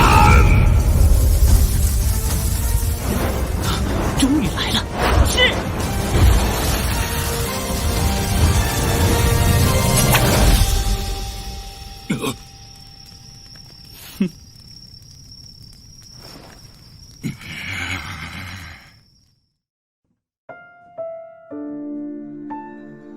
以我现在的气剑通境界，原本寻常的剑是可以驾驭的，但不知道为什么，青鸾剑的御剑之力始终处在时断时续的状态，怎么想都不得其解。寻常的剑，连你那几个不争气的师妹都能运用自如，你以为青鸾剑是常物可比吗？真是没见识！是，哪有你这个几百年修行的大仙厉害？到了关键时候，还不是我来握着剑保护你这个胆小鬼？本大仙还不是为了让你们这些小辈出风头啊！以后再这么没眼力劲儿，本大仙不教你了！哼，真是孺子不可教也。知仙道兄这点倒未说错，以灵、明、慧3种剑质而分，青鸾剑的确是属于明智的上乘之剑，御剑之力非寻常剑可比。还是老道士有见识的多。剑质也有区别，莫非是前辈修习的地剑秘术中所在的玄学吗？不错，以贫道所修的地剑而论，天下3000的御剑大致分为灵、明、慧3种剑质，各对应上中下3层境界。原来剑质也有区别，可师尊还尚未教我。你连3世神都没斩，基础修为都学不过来，天一子当然不会教你这个喽。这一节倒也不急谈，世彩姑娘追逐那个藏明山弟子，莫非是因为发现了尸魁吗？前辈也遇到了魔教僵尸。藏明山炼尸之术闻名已久，但他们选在此地炼尸，却极为异常。有什么异常之处呢？嘿，这还不好解释？真是猫头丫头！金陵城可是国都，自古立国定都，选的都是至阳龙脉的风水宝地。而僵尸身为巨阴之体，当然是最怕纯阳之气的喽。知仙道兄真是见多识广，但如果此地出现僵尸，只会是一个原因。前辈认为是什么原因？自然就是这龙脉宝地的元阳之气已经出现了衰竭。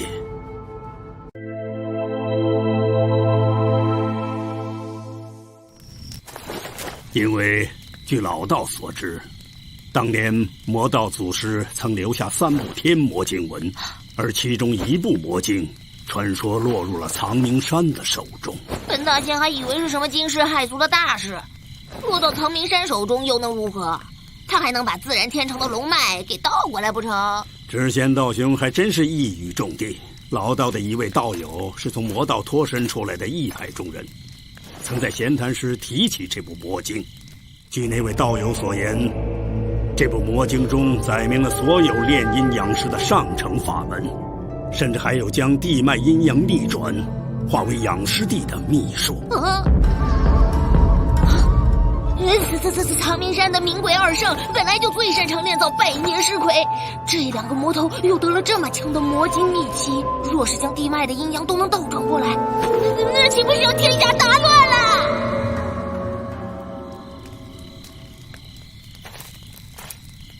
所以老道才希望猜错，否则金陵城将会生灵涂炭。若这真是藏明山在捣鬼，前辈认为他们会如何下手？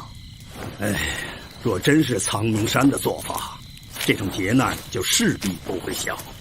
这种颠倒阴阳的逆天法阵，若没有极高修为的魔道宗主镇守，即便有了魔经秘籍，一般的妖道也无能为力。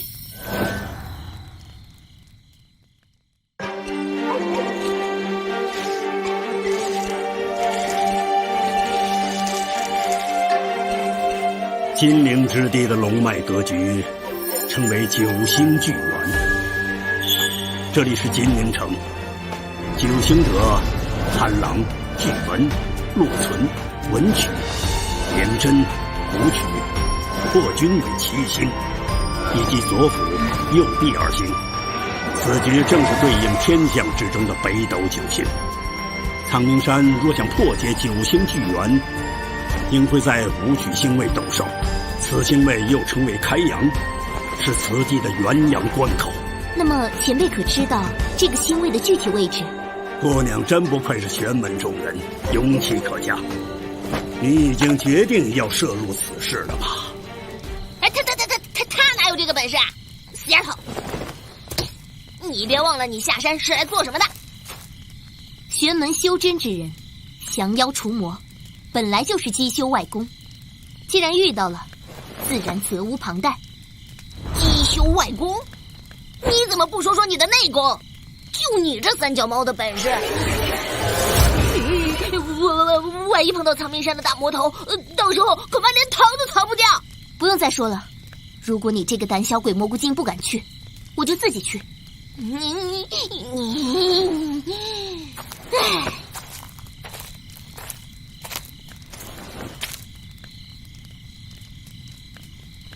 姑娘勇气可嘉。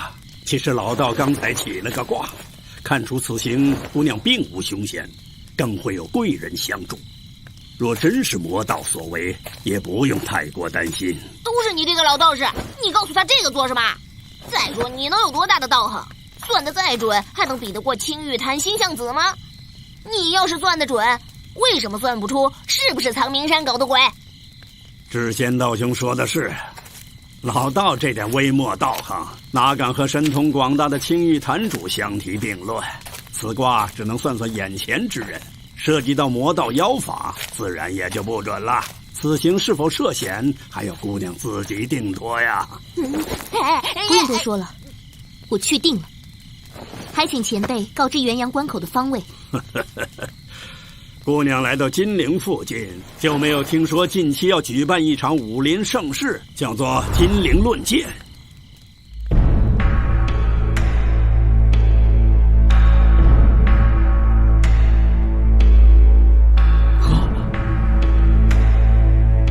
臭小子，用的什么妖法，竟然暗算之人！你也知道被制住了，就别这么大脾气。本帮主的剑可是快得很，一不留神抹了你的脖子，这可就不好了。你这是妖法暗算，有种就再比一次！切，英姐，你看清他刚才的身法了吗？我只看到眼前人影一闪，他就已经站在那儿了。这种形如鬼魅的轻功，真是匪夷所思。越来越看不懂这个人了。看不懂，那只有一个办法了。英姐，有什么办法？再接着看喽。啊！高手对决，胜负就在生死之间。你若是和仇人对招，你认为他会不会放了你，再和你比一次？好，算你略高一筹。你想怎样？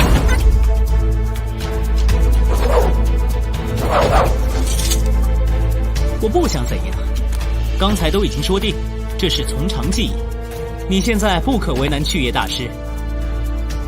原来你是和尚请来的救兵，你们中原人一个鼻孔出气，杀了人就想不认吗？铁狮堂主，即便你有什么理由，也不能在论剑开始之前就在风波庄前私自比斗。当这中原武林是你们西域境地吗？哼，你这风波庄的私斗还少吗？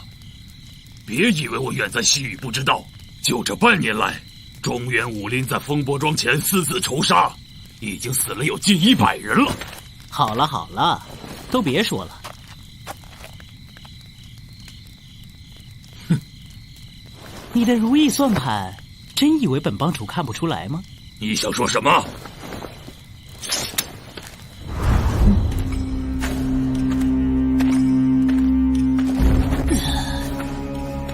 当今天下武林，5大门派雄居至尊，风波庄的5尊榜，点苍派为天下第1，这没什么意义。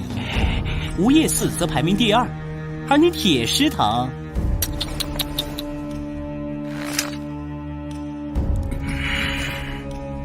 只不过排第5，屈居人后的滋味可不好受啊！你一直都不满意这个排名，想要有所作为。这次正好赶上去野大师独自长途赶路，体力必然打了折扣。你就想借你堂内出了命案，管他杀人的到底是谁，先给吴叶寺来个措手不及。我没说错吧？阿弥陀佛。放屁！你这是血口喷人！若我说错了，你又何必发这么大的火？哼，斗这头蠢狮子还真是有趣。你，诸位，夜色已深，是非曲直可以明日再论。不错，本帮主早就累了。公孙秋泽，给本帮主一间大房，床得大一些的，要不然我可睡不着。是。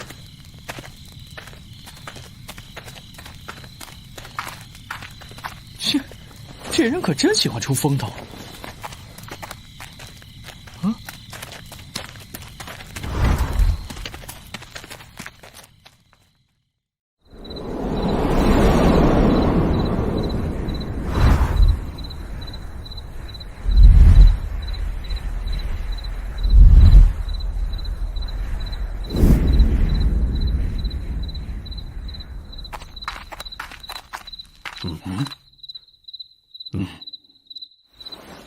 且已按谋划在办，不必担心。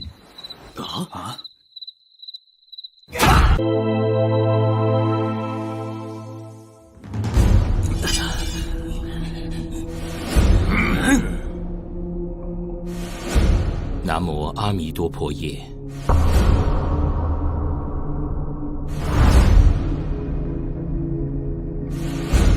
这是你们中原地界，可是连尸体都不得安宁。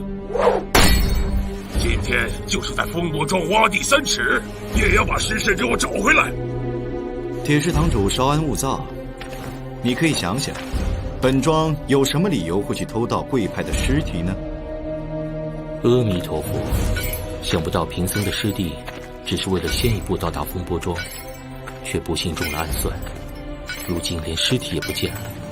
此事实在是诡异非常，还要有劳庄主明察。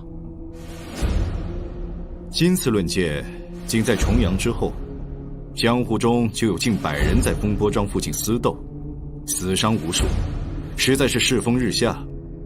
如今竟然连5大门派都难保安宁，真是令在下感慨万千。照你这么说，就是我们各派争名夺利，而不关你风波庄的事了。你们无端端搞什么武尊榜，从此天下武林争名不休，难道风波庄当真能置身事外吗？铁石堂主言重了。自我祖父一代创立风波庄，撰写武林风云榜，广在天下英雄豪杰之名录，为江湖留下一部千秋青史。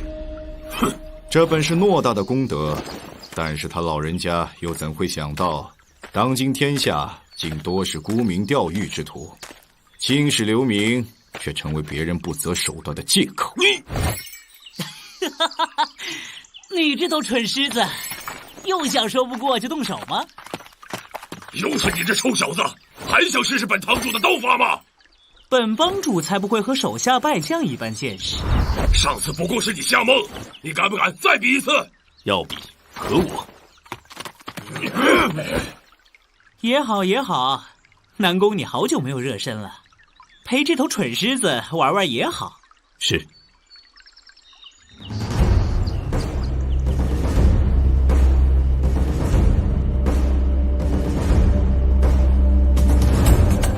好啊，这么忠心护主，那就让你尝尝苦头。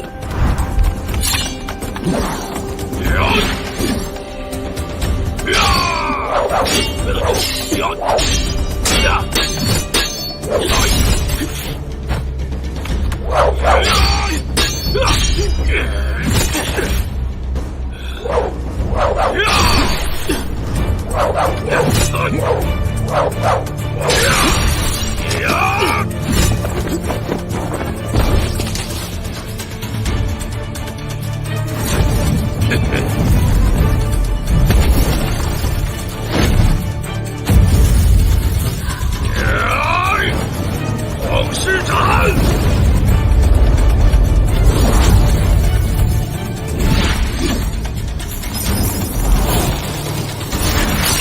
碎斩！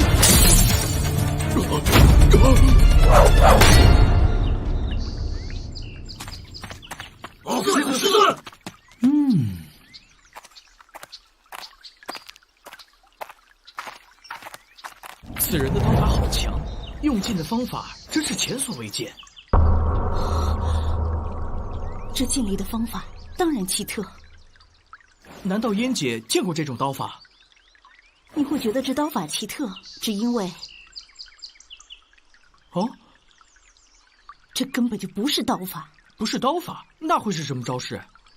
这是剑法，用刀使出的剑法。刀竟然能使出剑法，刀剑的用劲之法可是千差万别啊！普天之下只有一种剑法可以不受所用兵器的限制。燕姐，你说的难道是？不错，就是我们点苍派白猿祖师传下的越女剑法。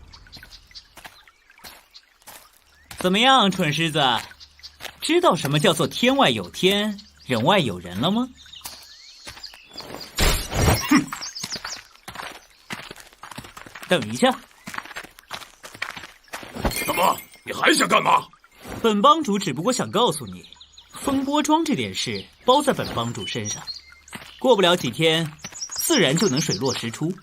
啊，龙帮主是贵客，不敢劳烦。本庄的事情，还是本庄来善后吧。你又不是不知道，本帮主一向喜欢多管闲事。你也不用谢我，咱们找个舒服的地方坐下来，弄壶上好的曲江薄片，你再好好给本帮主讲讲庄内的情形。那么，龙帮主这边请。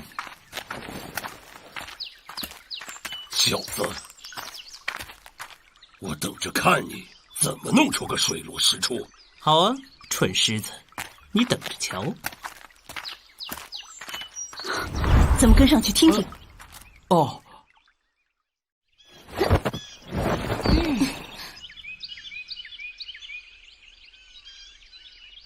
前面应该就是前辈所说的风波庄了。切，什么前辈？就是一个爱胡说八道的老牛鼻子。要不是拜他所赐，你也不会一根筋不知天高地厚的趟这趟浑水。简直就是给本大仙找麻烦。现在说这个有什么用啊？你怕就不要跟来啊。谁怕啦？本大仙怎么会怕？但是你可别忘了，你下山到底是为了什么？我就知道你又想说这个。但是前辈已经说了，此行并无凶险，而且还有贵人相助。难道说，这个贵人有可能和我下山要找的命定之人会有什么联系吗？在胡思乱想上，你可真是修为不低。那老牛鼻子几句话，你居然就信了？本大仙修为有500年，你为什么反而不听我的话？听你的话？你有什么正经话？无非就是36计6位上策罢了。这死丫头简直不无尊长！就算你找到这里又有什么用？以你的玄功修为，你能看得出此地的阴阳之气变化吗？当然看不出了，否则我为什么要带着大仙你一起来呀？那本大仙凭什么要帮你看？如果大仙你不帮我，那小女子也要查下去，无非就是多多浪费时间，耽误我去找命定之人，最后自然也就耽误大仙你得到碧玄珠的灵力了。果然和你那个不成器的师傅一样，都来要挟前辈。那大仙，你看还是不看呢？身兵火急如律令，开法眼！乖乖鲁米诺，这里好强的阴气，哪里还是元阳关口啊？果然就是这里了。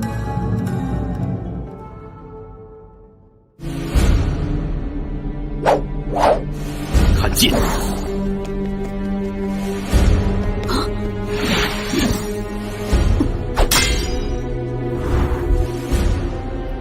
当心！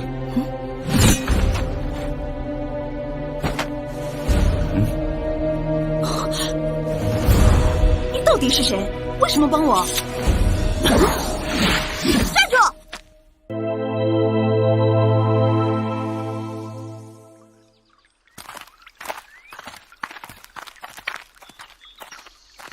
我和公孙秋泽谈点要事，你就不用跟着了吧？帮主安危，手下重任。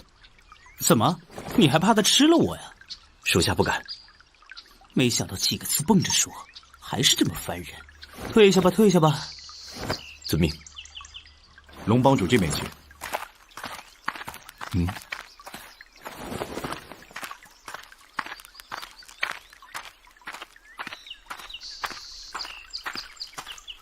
哎呀，看见没？机会来了。好疼啊！这算什么机会？你懂什么？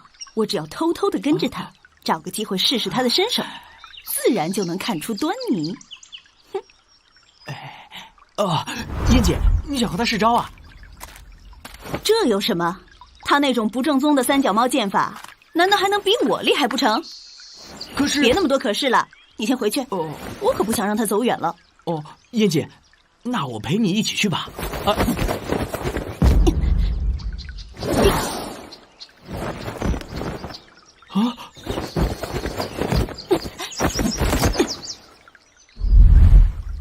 本姑娘去办正经事，你乖乖回去练刀法。等到了论剑，没准还能上演舞台试试身手。哎，可是。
这么轻易就能化解三阳焚天，你果然通晓越女剑法。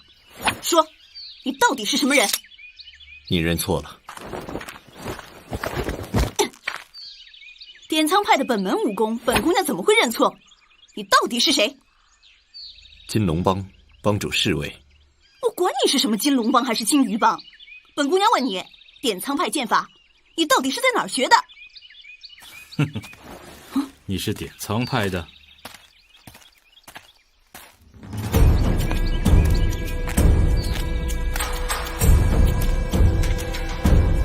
不错，本姑娘就是点苍派的，又如何？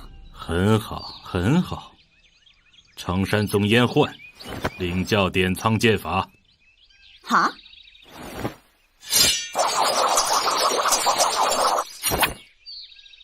此剑名为寒影，天山寒铁所铸，长3尺9寸，宽3寸9分，重39斤9两。那你想怎么样？看剑！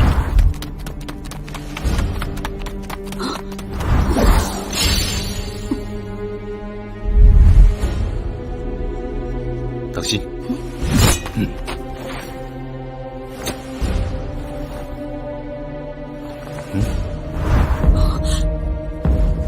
你到底是谁？为什么帮我？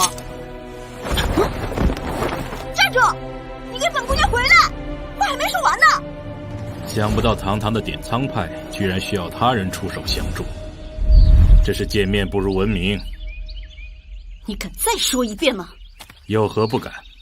点苍派就是徒有虚名之流，今日也算是见识过了。那今天我就让你见识见识真正的点苍剑法。此剑名曰灵犀，苍鹰玄铁所铸，剑长2尺9寸，宽2寸9分，重19斤9两。又轻又短，何以知人？哼，刀形厚重，剑走轻灵。你说这话真不像是用剑之人。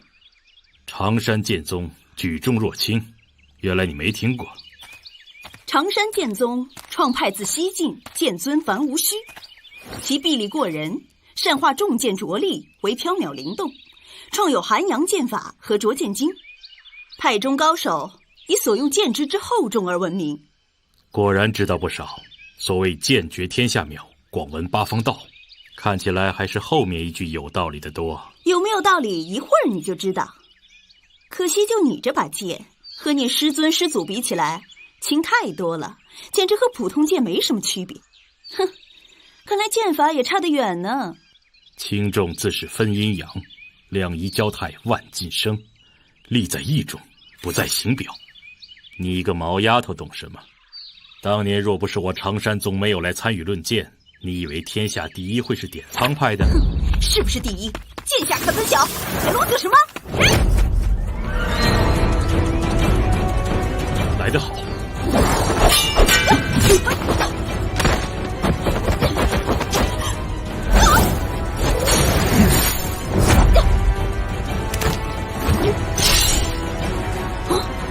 避实就虚，果然是好剑法。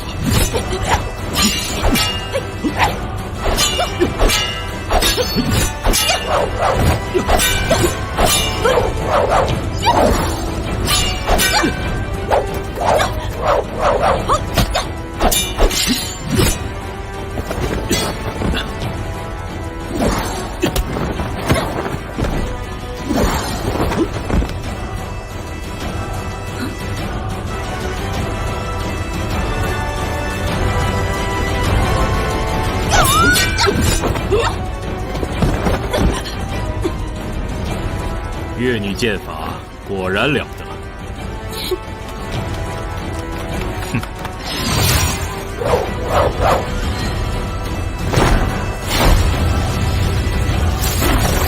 血影寒霜。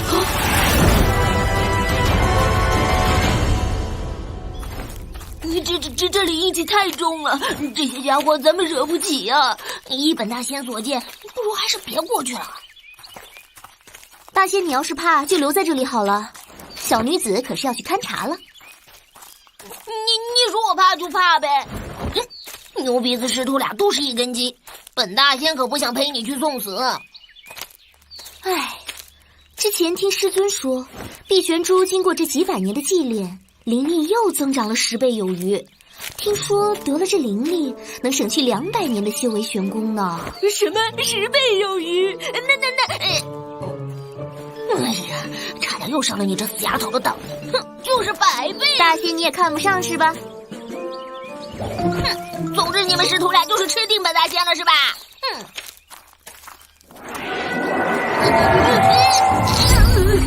美人儿，我早就说过来日方长吧，想我了吗？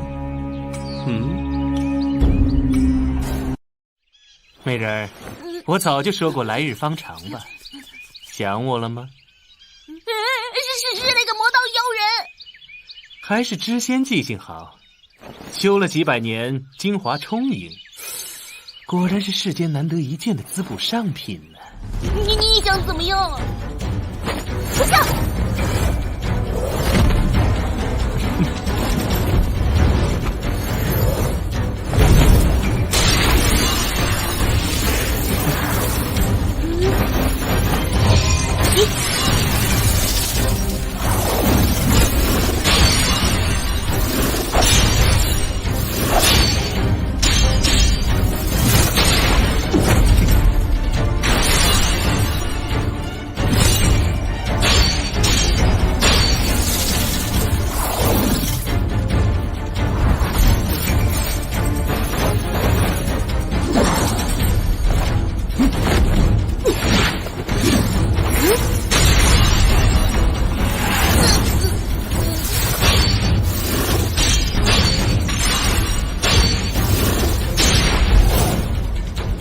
难不成你真以为我会怕你这把剑？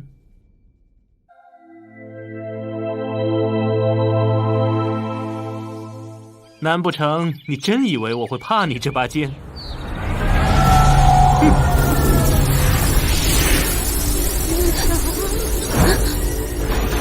退！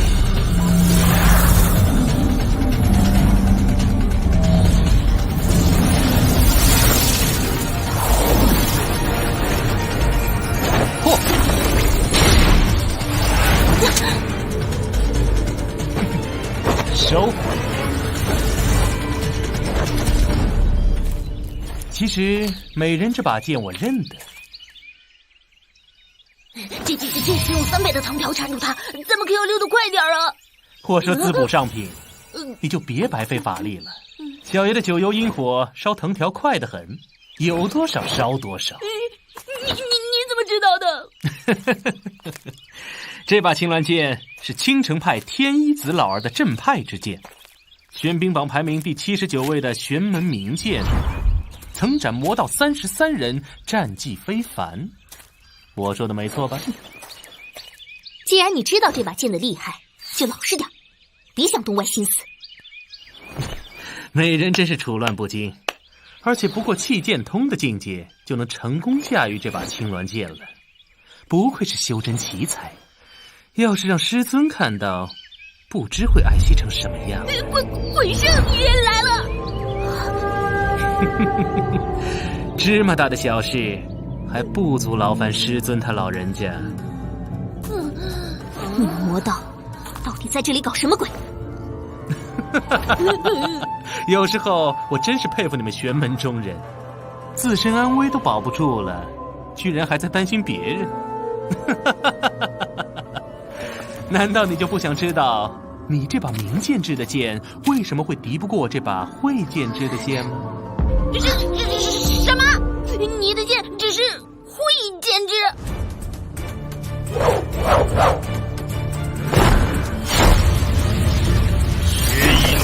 霜。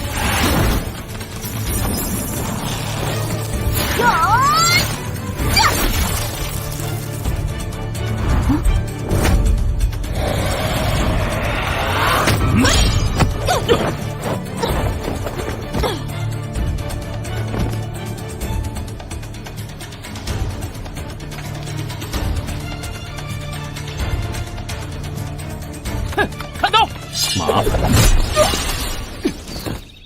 你怎么来了？本姑娘又不知道你插手。前面有个人挡剑，后面又来个人挡剑。原来典仓派胜在人多势众，真是让燕某大开眼界啊！你住手！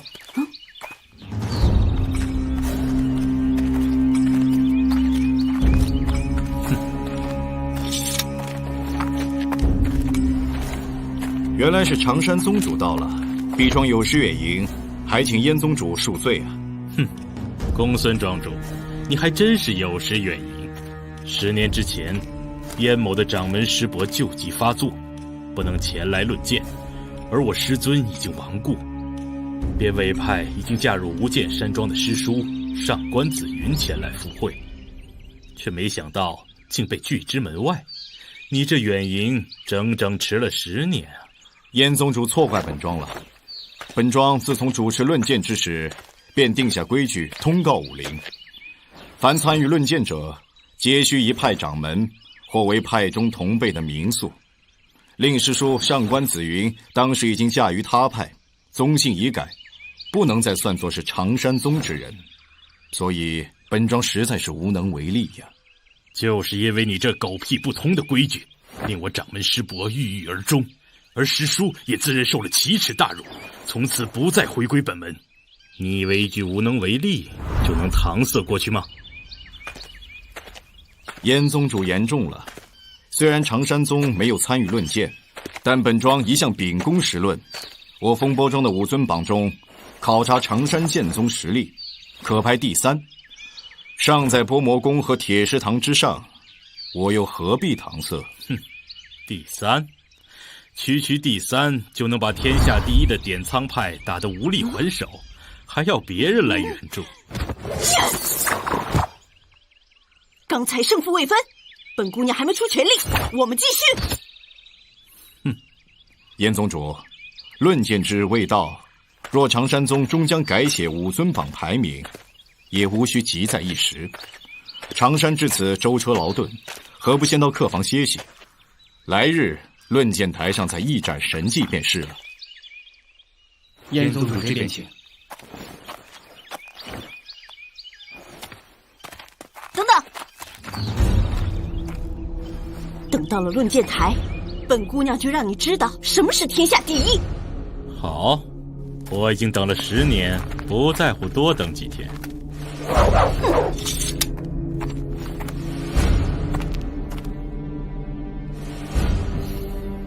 柳姑娘，天色也不早了，不如早点回房歇息，免得再有纠缠，总归是个麻烦。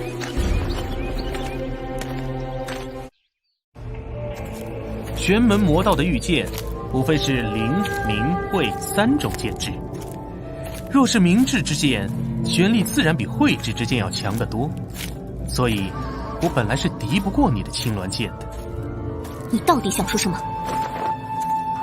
但是你是否知道，人遇剑，剑亦要识人。你现在只是气剑通的境界，虽然天赋异禀，能够催动青鸾剑，但你心外遇剑，剑未心通，这把剑并未认你是主人，所以你无法催动它真正的玄力，也自然敌不过我心剑通的御剑。就算是心外御剑，你也别想轻易近身，这剑依旧厉害得很。之前你这把剑难以出鞘，今日虽然出了鞘，但玄力连1/10都没有。别说是我，就是再普通的魔道，你也未必能应付。那你想怎么样？为什么告诉我这些？我并不想与你为敌，若是伤了你，倒真觉得是暴殄天物了。别相信他，魔道中人个个都是狡猾奸诈，不知打什么主意呢。其实我只是来告诉你，这次的事情并非是你能惹得起的。就算是灵异老儿，一样管不了。不要再停留了。为什么你要告诉我这些？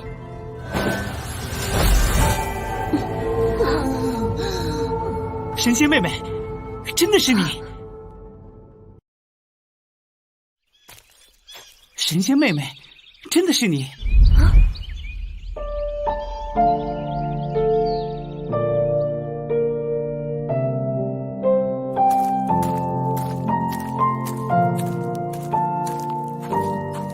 神仙妹妹，果真是你！我日思夜想，早就觉得有所征兆，终于又见到你了。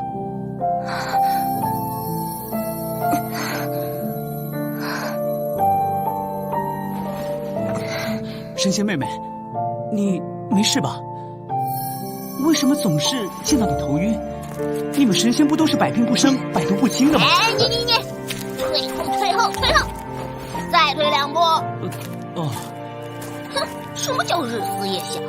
这么没廉耻的话，你也好意思讲？你一个凡夫俗子，别想对我家说您动什么歪念头。告诉你，思是胡思，想是乱想，哼，全都没用。原来神仙妹妹叫做双宁啊！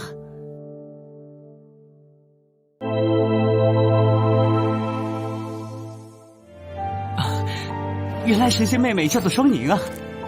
谁信有药长生，素娥心炼酒，非双宁血，真是神仙之名，清雅脱俗，好名字！你住嘴！满嘴淫词浪调的，瞎念什么？谁允许你直呼我家双宁的名字呀？见人先称姓，连这都不懂，真是粗野到家了。哦，对，我还没问神仙妹妹姓什么呢。哼，她当然姓冷了。你，好你个凡胎，竟敢挑本大仙的话！冷，双宁，9月西风新，月冷霜华凝。思君秋夜长，一夜魂酒生。真是好名字。啊、你，放肆！灵儿，我们走吧。哼，算你这个凡胎运气好，本大仙今天不跟你计较。让开，我们还有事要办。神仙妹妹，你们来这里，难道这里也出现了什么僵尸怪物吗？这里暂还没有僵尸，不过此处地脉有些不同寻常，像是魔教捣鬼，我们需要探查清楚。你还是不要在这里停留的好。魔教？神仙妹妹，我是青城派门下弟子，不是什么神仙妹妹。青城派？怎么神仙还会有门派吗？青城山我也去过，不过就那几个道观和一群牛鼻子老道，神神鬼鬼的，何曾见过冷姑娘这样仙姿脱俗的人。切，你这种凡胎懂什么？这灵璧崖要是连凡夫俗子都上得来，那还求什么道，修什么邪？我也到过青城山的顶峰，没见过什么灵璧崖呀。哎呀，你真是个榆木脑袋！哼！这灵璧崖浮游虚空，在青城山的顶峰之上，还要有100丈之高，上有云雾法阵封锁。要是找不到生门所在，别说你一个凡夫俗子，就算是大罗金仙，他也别想找到登崖的路。林鸾，你还在胡说，还不走？好你个凡胎，又偷本大仙的话，本大仙没空理你。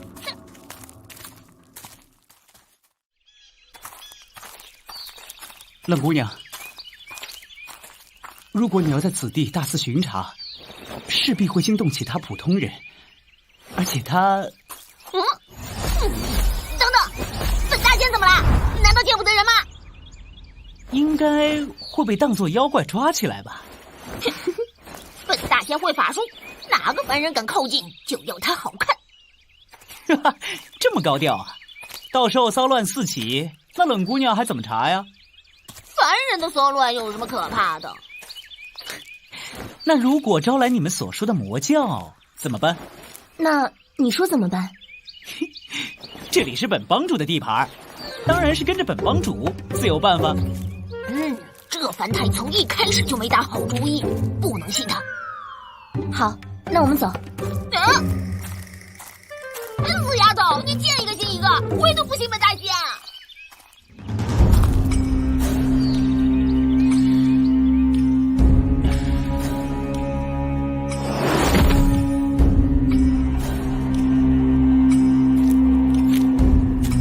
这世间原本就是有这么多傻子，明明是猫，却偏偏要爱上老鼠。看来有他横插一刀，再加上灵隐那老牛鼻子在附近，这丫头和先知没这么容易到手。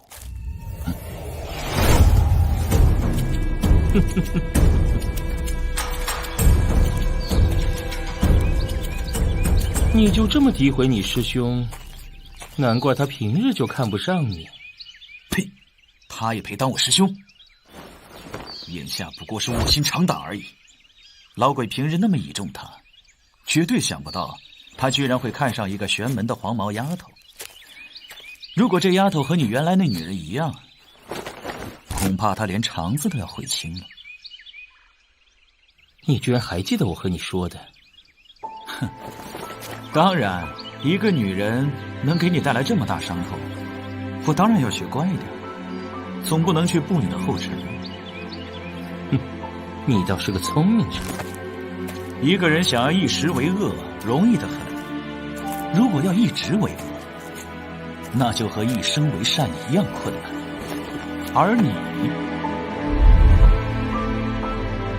自从创了阴山派，已经1000年之久，居然能专一修炼采补之术，每次不将人吸干尸罢休，为的还不是那个女人？你的话已经太多了。我只是告诉你，因为你这种仇恨痛苦，足以告诫我远离女人的心。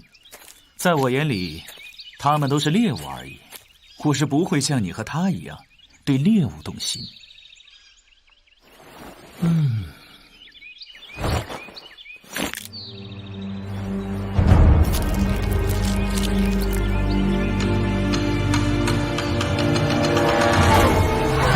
你说的也不错，不过就因为他伤我最深，所以全天下的女人都是我的仇人。我存活的意义，就是因为这世上的仇人太多。不过，这也正是我的乐趣所在。所以，我把那个女人的生魂封在了这把销魂剑里。我不但要让她永远陪着我，被我操控，杀尽这天下的女子，更要让她难以脱身，永不超生。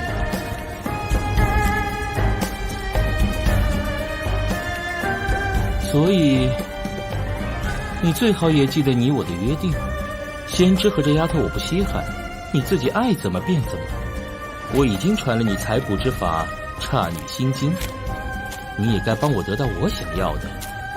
别在这些凡人的江湖里玩得连自己是谁都忘了。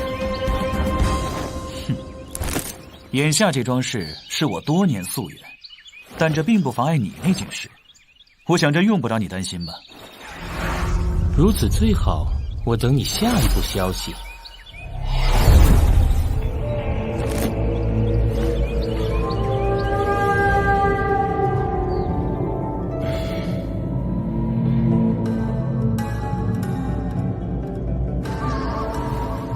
点苍，红烟，红烟。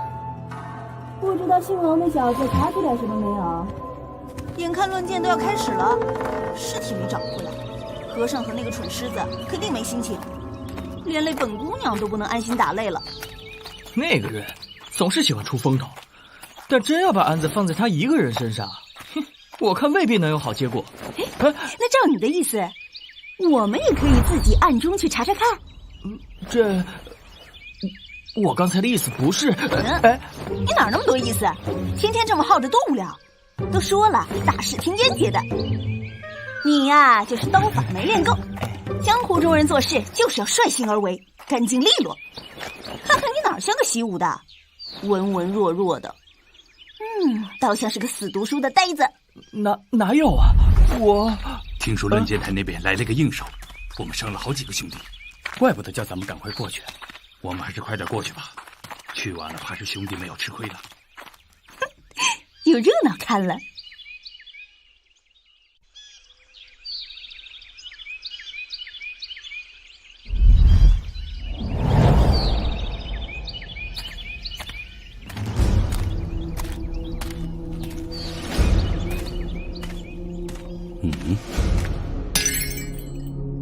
阿弥陀佛。业火净六道，七宝琉璃身，拈花般若笑，无物亦无尘。久仰中州无业寺的大名，不知大师法号如何称呼？燕宗主，贫僧去业有礼了。原来是化僧去业大师。燕某失敬，素闻凡化火三僧是无业寺的绝顶高手，向来淡泊名利，不问尘事。听说就连武尊榜的排名也是风波庄执意为之，想不到在这里遇到大师。难道大师也动了争名夺利的凡心？一切有为法，皆如梦幻泡影，一副臭皮囊，何来名利心？哼！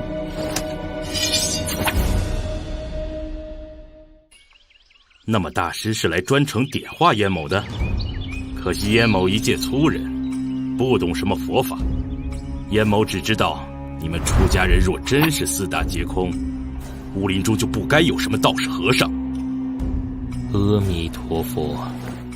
燕宗主难道不知，若为降魔护法，佛祖也要做狮子吼吗？哼，大师不用这么多说辞，燕某早就想领教无业三绝，还是手底下见真章吧。贫僧也听闻五步寒梅独步天下，五步一杀剑无虚发，堪称一代剑术绝学。大师尽可放心，燕某并无杀生之心，不会轻易动用绝杀的。贫僧原本就是为见识而来，还望宗主不吝赐教。好，这可是你说的。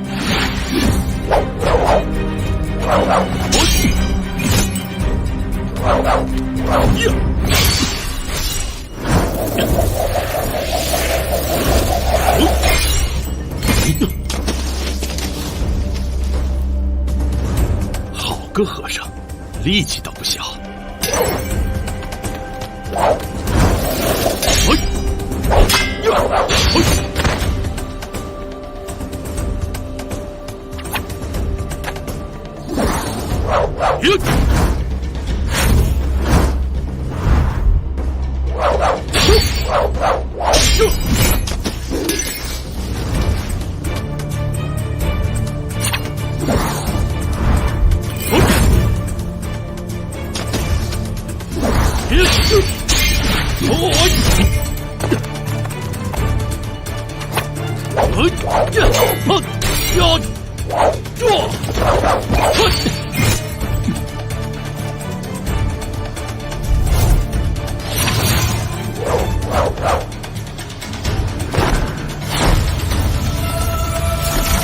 五步寒梅，哼！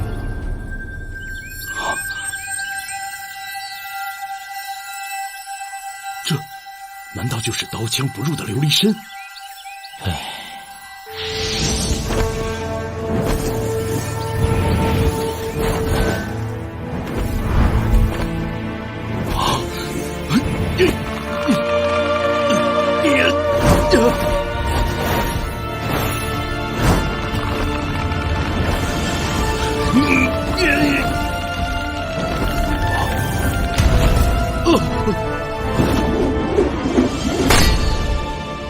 这是火焰掌和拈花指。燕宗主想看的无业三绝已经看到了，五步寒梅却非贫僧所想。阿弥陀佛。无业寺武功果然更胜一筹，在下甘拜下风。但大师这话是什么意思？燕宗主的五步寒梅胜在出其不意，执泰山如同挥舞鸿毛，内力光明磊落，绝无一丝暗劲藏匿，不愧为一代剑侠风范，贫僧佩服。大师莫不是在取笑在下吧？阿弥陀佛。大师，大成若缺，其用不弊；大巧似拙，举重若轻。好剑法，可惜却并非是这师弟死命之剑。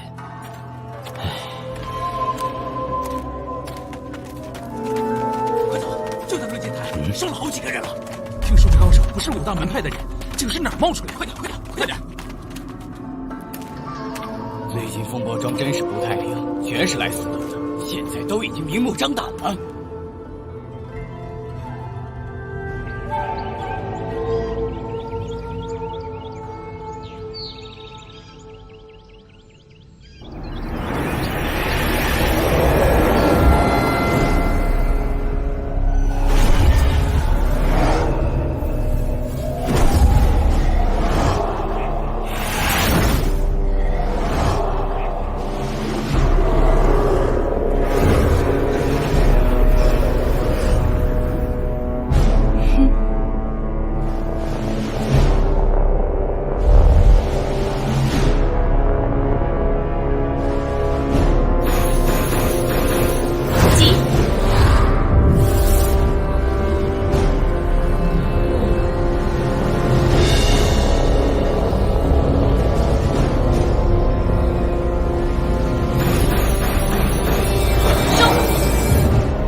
弟子殷姬参见师尊。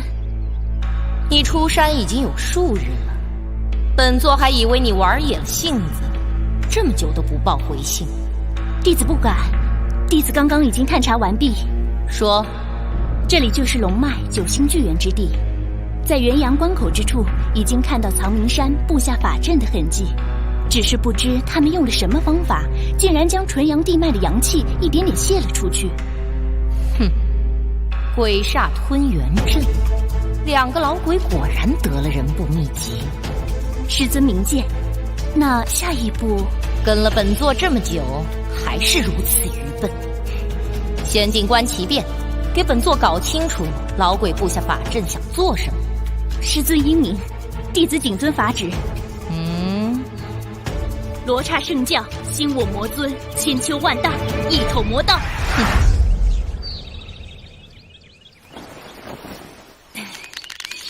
老妖婆，早晚有你后悔的一天。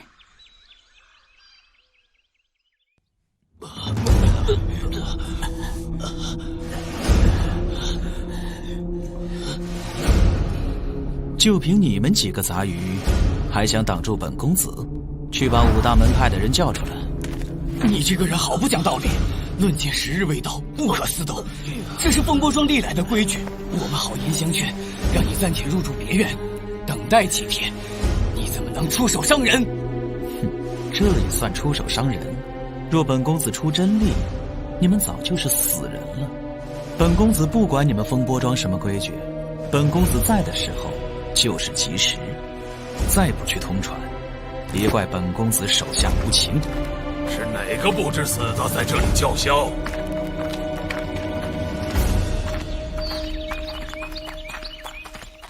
哼，西域铁狮堂的蛮子还不配本公子动手。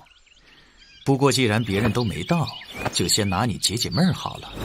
哼，哪儿来的白脸贼，敢在铁狮破环刀前放肆？铁狮破环刀，不就是那把穿了环的废铁吗？我看你是找死！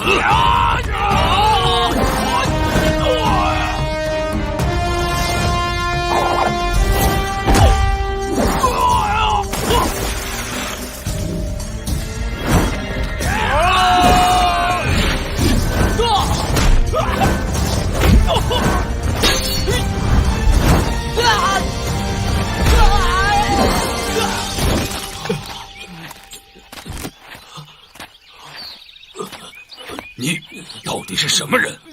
哼哼，当年江湖中人都看不起本公子，今天就让你们都知道，本公子仅凭1人之力就能挑了整个武林。是哪个不知死的在这里叫嚣？铁狮堂的蛮子还不配本公子动手。不过既然别人都没到，就先拿你解解闷儿好了。哼，这也算出手伤人？你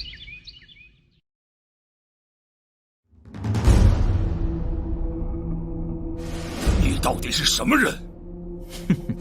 当年江湖中人都看不起本公子，今天就让你们都知道，本公子仅凭一人之力，就能挑了整个武林。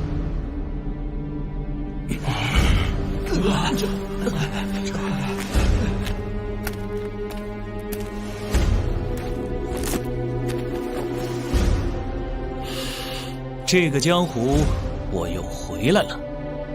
有时候回来并不是什么好事，说不定连命都会留下。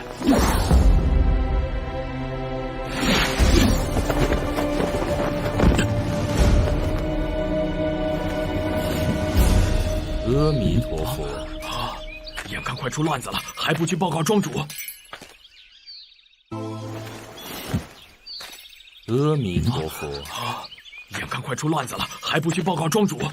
刚才已经有人去禀报庄主，但庄主并不在房内，庄内也没有寻到，似乎一早便出门了。真是多事之秋，之前还无端失踪了2个兄弟，也够庄主烦恼了。所以我们还是守在这里，有什么事情也能替庄主分忧。也好，总算来了点有意思的。常山宗10年之前没有来论剑，想必是肠子都悔青了。怎么，这次想要搏一搏武尊榜的排名？这儿还不配你来插嘴。吴叶三僧从来都无心武林之争，怎么，这次大师也动凡心了？且慢，这小子是我的，你们谁也别想和我争，待我先拿下他。好啊，就先让给你。这蛮子既然迫不及待，待我先打发掉他再说。那要看你有没有这个本事。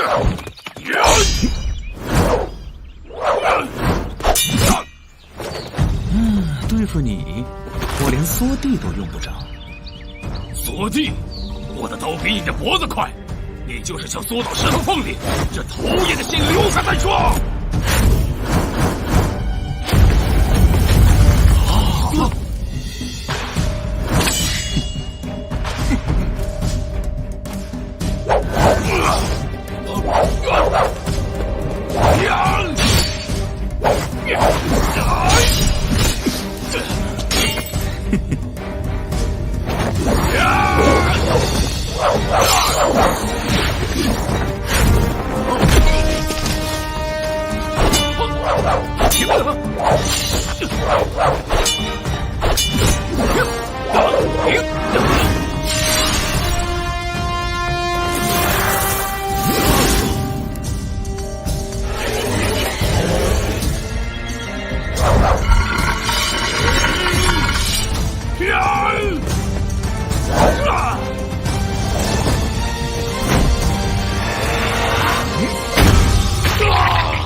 师尊，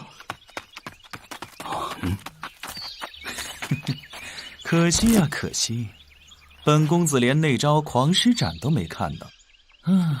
这蛮子就先躺下了。武尊榜排名第5的铁石坡环刀已经趴在这儿了。波魔宫的黑弥勒不在，那就要看看常山宗的捉剑经有没有可取之处了。别拿这头蠢狮子和我比，既然你想找死，严某就成全你。省省吧，还是排名第1的，先陪你玩玩吧。又是你这丫头。美人儿，你果然在这里。是你这个淫贼！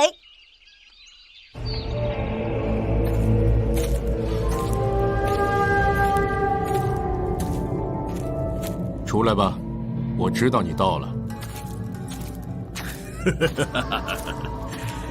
公孙庄主好功力啊！某家本来还想用归西宫开个玩笑，没想到一下就被认出来了。波魔公主，久违了。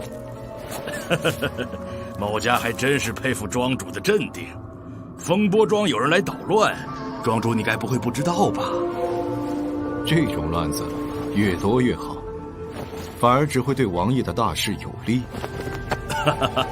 庄主此话有理，不知道王爷对某家此次的行事还满意吗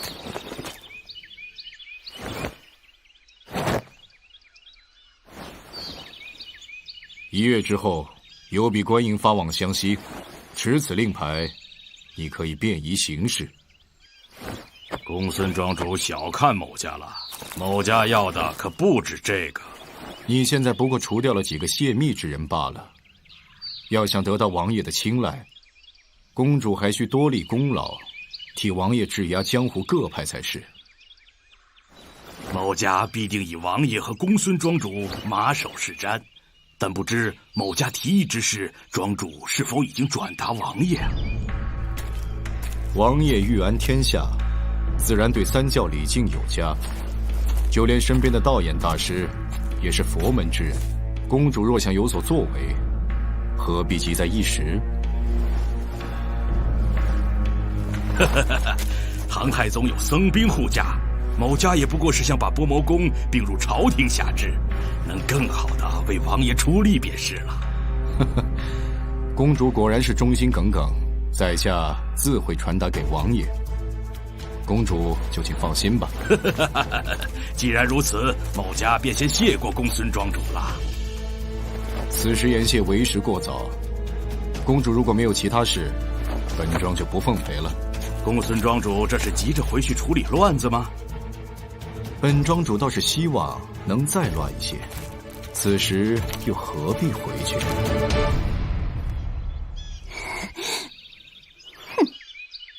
美人还是这么大的脾气，这又是何必呢？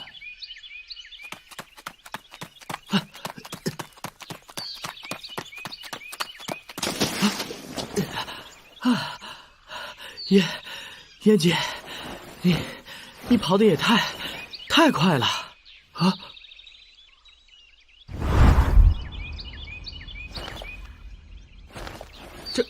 这是那个淫贼。你还跟着刘美人呢？看来要是没她保护你，这江湖对你来说可就太凶险了。司空家的小哥，你怎么知道？本公子不但知道你姓什么，你家传武学是什么，更知道九绝云龙刀的破绽在哪儿。啊！冯公子，你当年既然归隐山林，又何必再回来？难道还没看透这梦幻泡影吗？大师，你和这种无耻淫贼讲什么佛法？近来金陵城内屡发采花重案，定然10之8九都要着落在他身上。什么？金陵城内的采花重案，难道都是这淫贼做下的？你吃惊，只是因为你年纪轻，没听过他的名号。当年他可是武林中人人得而诛之的江湖败类。冯公子，你外号中本有无欲二字，就该体悟行之。当年段云刀司空大侠放你一命，就是希望你能悔过自新。苦海无边，还要尽早回头啊！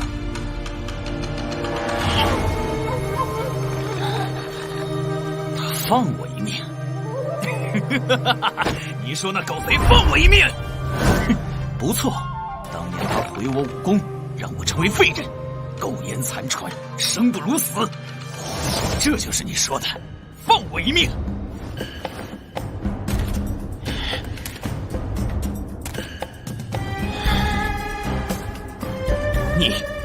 你就是不错，他就是当年江湖中人人不齿的采花淫贼吴玉子冯泰。住口！我不是冯泰，冯泰算是什么东西？他败在司空狗贼的刀下，原本就是该死。阿弥陀佛。所以冯泰早就死了。我是冯铎，我要把一切都夺回来。那些属于我的，不属于我的，我都会夺回来。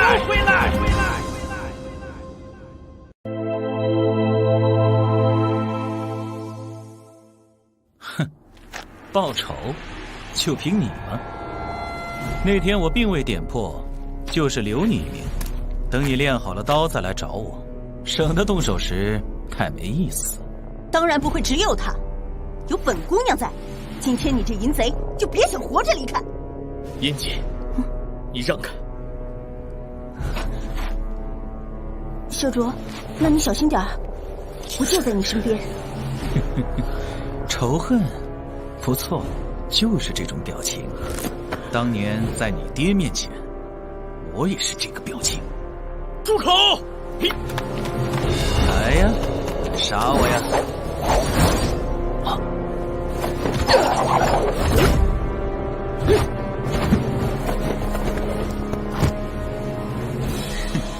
黑龙出海力不逮，撩刃挑腕破灵台。这招若是练出刀锋，3尺外都能将人斩成2段。可惜啊，你连你爹3成内力都没有，这9绝刀法到了你手里，怕是连只鸡都杀不死。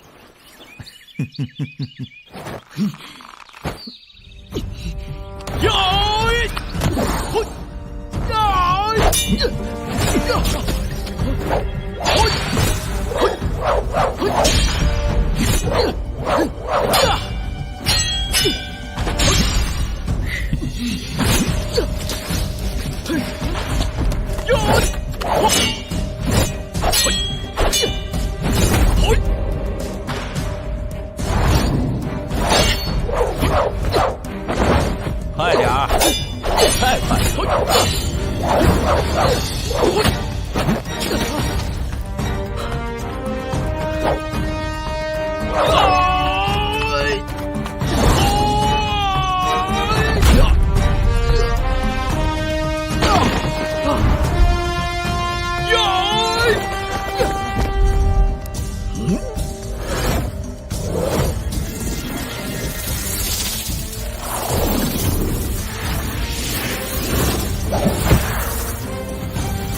盘龙绞柱，还有半招呢。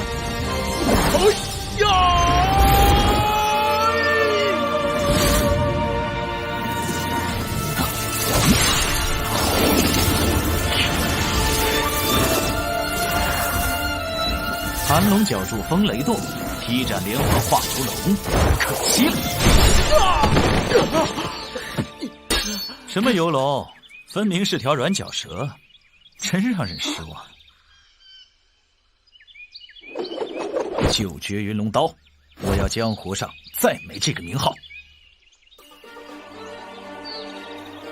你，当年我败在司空明刀下，他竟废了我的武功。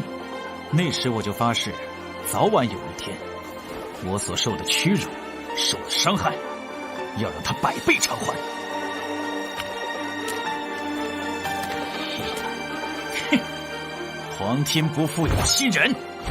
纵然是一个落魄废人，一样能时来运转。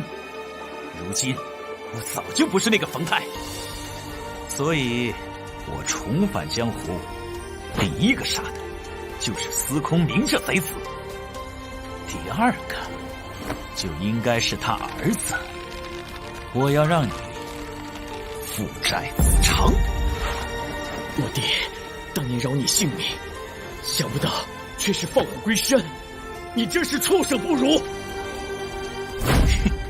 饶了我，是他让我永不翻身，我恨不得将他碎尸万段。但我没这么做，我只刺了他一剑，可以让所有人都知道杀他的人是谁的那一剑。当年是我技不如人，虽恨，也无可奈何。现在我取他狗命，不过一招桃花封喉，就是让他明白，他所谓的那些功理侠义，在绝顶实力面前毫无价值。就像你，完全可以不用听我说废话，只要你能赢我，随时都能给你爹报仇。你，可惜你没这个机会了。所谓杀人诛心，我要你死得心服口服，这样才对得起你那自以为是侠义的爹。想杀他，就得先问我手里的剑。美人儿，过一会儿就轮到你了，等不及了吗？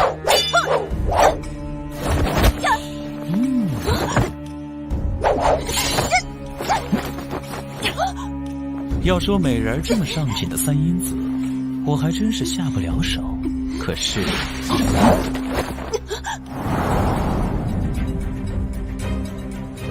现在走，饶你一命。怎么又是你？这一刀倒是快得很，可惜对我没用。你的刀法诡异，的确不错，可你想威胁我，还远远不配。我并不只是针对你，我说的是，你们所有人都不配。哼，你得了失心疯吗？真以为一个人能挑了整个武林？还是想想怎么活着离开吧。阿弥陀佛，冯施主若是能随贫僧到无叶寺面壁，20年后，贫僧可保施主重归山林避世，不知意下如何？所谓的天下大道是说给蠢人听的，你们都自身难保了，还是多担心自己吧。上剑！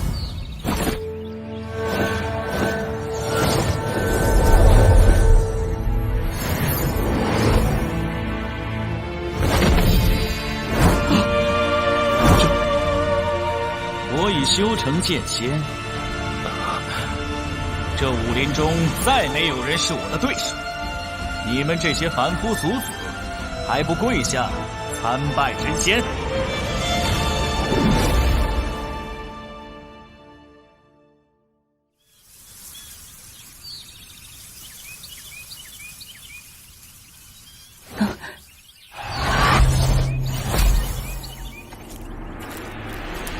最近这里还真是热闹，连蜜磨牙的人都到了。你是什么人？真是黄毛丫头没见识，销魂飞将，绝色断肠，难道你们教主就没提过吗？哼，我还以为是谁，原来你就是那个好色尸妖。我师尊一提到你，就告诫我等门下弟子，魔道自有玄妙，若是贪于财补，那也是下三流的修为。放肆！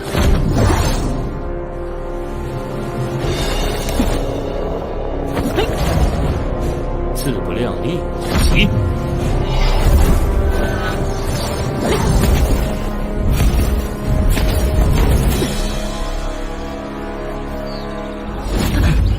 小孩子不懂事，本座就替你师尊管教管教你。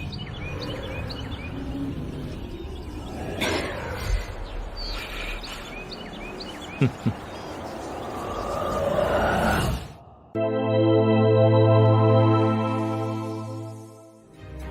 若不是齐云斋那几个贱人围攻我爹，令我家道中落，我又怎会去学那下三流的摄阴宝典？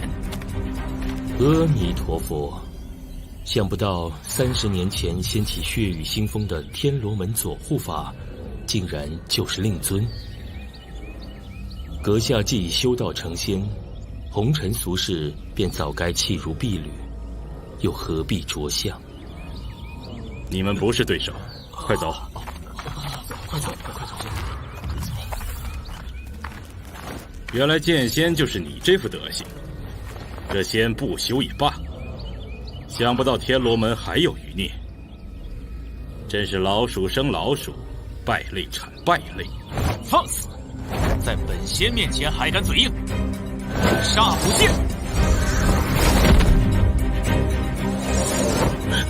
你是主登心。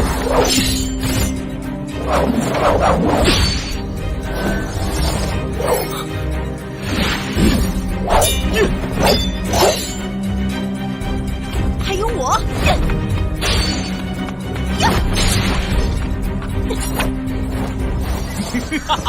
就你们这些凡夫俗子的兵器，本仙都不用出全力，就能耗干你们的真气。这么说来，震惊江湖的齐云斋灭门一案，也是你做的喽？何止那些贱人，当年江湖上欠本仙一分一毫的，本仙统统都会讨回来。阿弥陀佛，阁下所作所为，天理不容。今日贫僧只好不讲江湖规矩，要和诸位同道一起辟邪降魔了。你们一介凡胎，还敢在本仙面前妄谈什么天理？本仙就是天理！狗贼，就算是剑仙，恶贯满盈，也必为天下正道诛之，还合得废什么话？当心！阿弥陀佛！班门弄斧，自不量力，找死！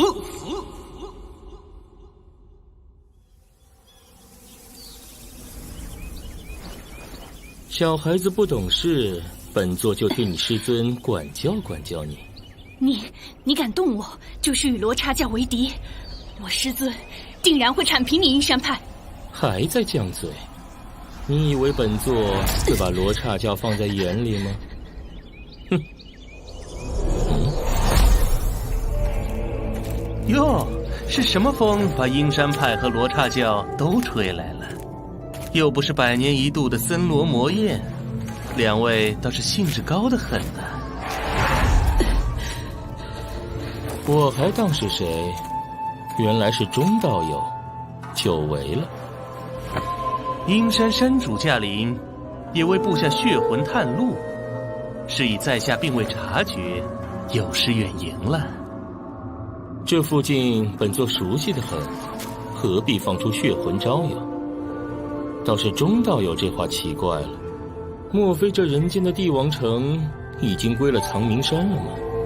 否则道友又何必远迎？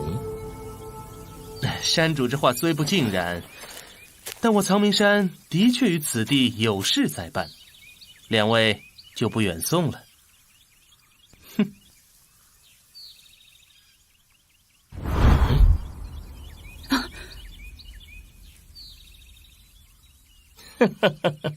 本座近年来不怎么出来走动，不知各门各派的心境都如此锋芒毕露。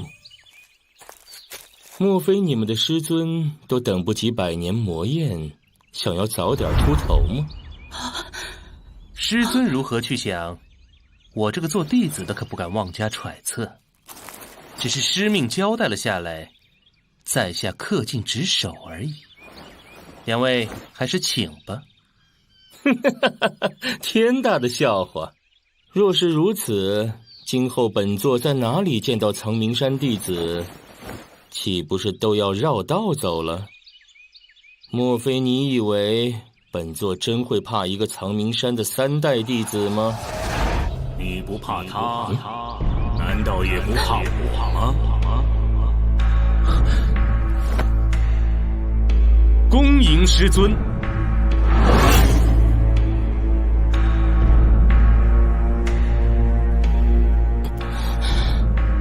鬼圣道友，本座有急事先走一步，下次有缘再续。他的血遁倒是快得很。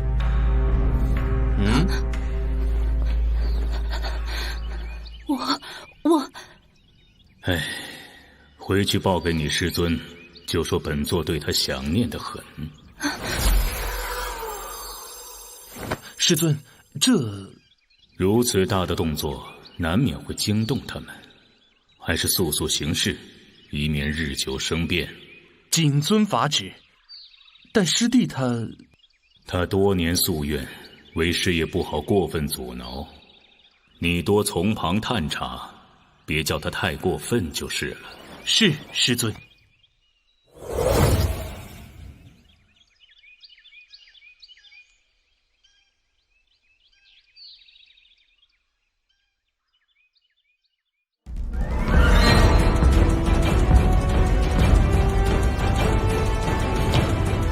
班门弄斧，自不量力，找死！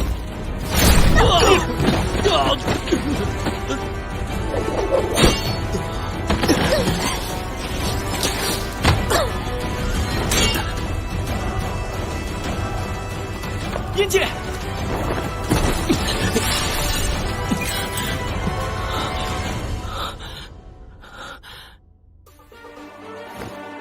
收。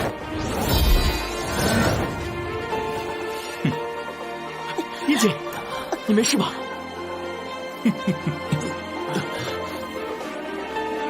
再来一次，就要取你们首级了。这次我要玩个够！魔道妖孽，看剑！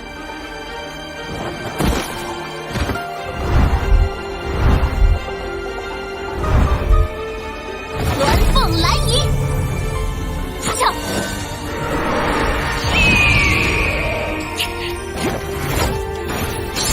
魔罗！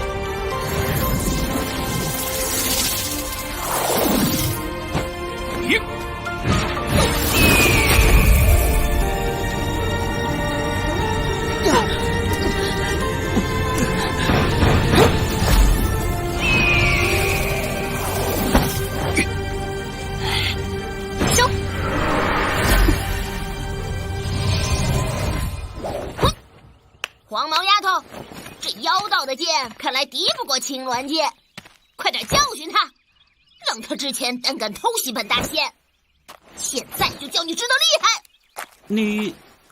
你们都是剑仙吗？什么都是剑仙？那个明明是魔教妖人，仙什么仙？真是没见识！这里的大仙就我一个。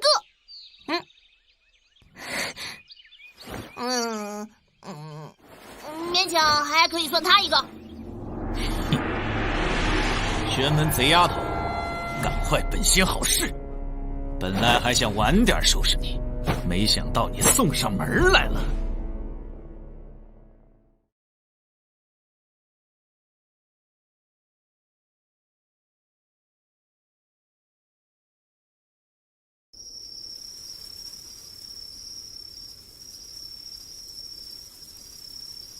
事情就是这样，那位仙长留下经卷，让我服下丹药，我身上的伤也就全都好了。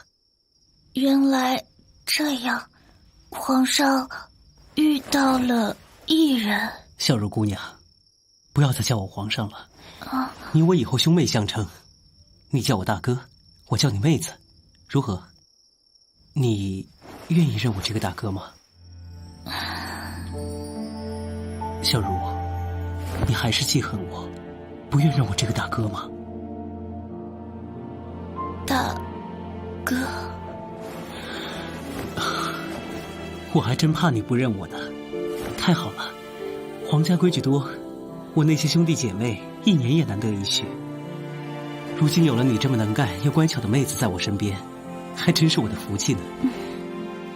妹子，日间你昏倒在悬崖，难道是在担心我吗？本已绝望，但不甘心。果然，妹子还是担心我的。放心，以后有大哥在，不会再让你担惊受怕了。之后有什么打算？大哥，我想带你下山。下山？不错，我道法初有所成，身体也已经恢复。金陵附近还有朋友在等我。长伯救了我，张一晨心狠手辣，必然不会善罢甘休。我一定要去将长伯接出来。而你收留我在此，恐怕他们也会找上门来。你我一起下山反而安全。大哥一定会保护好你的。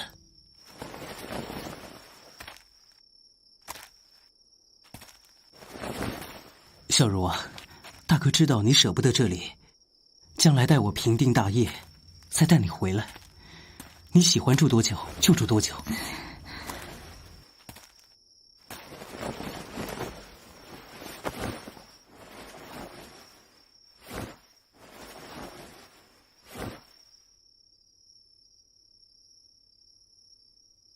换上吧。这衣服是？你衣服已破，这是爹的。我们下山。你这么想他，为师就把他带回来给你。红叶，红叶，醒醒！红叶，红叶，你醒醒！师兄，你来找我了吗？我知道你一定会来找我的。这道疤是怎么弄的？还疼不疼？没什么。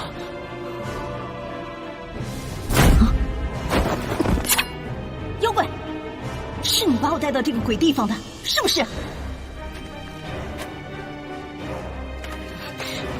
师尊，弟子对这个女子已经断情忘爱，来请师尊成全，将她平安送出。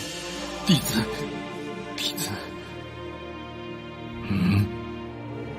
弟子从此一心修道，绝不会再去见她，也绝不心存残念，还望师尊成全。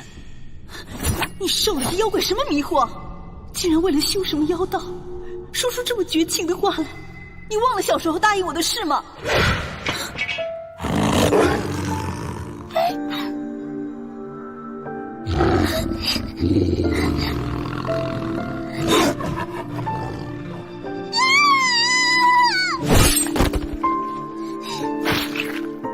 红衣，别怕，有师兄在。师兄以后对你寸步不离，一辈子都会在你的身边保护你。师兄，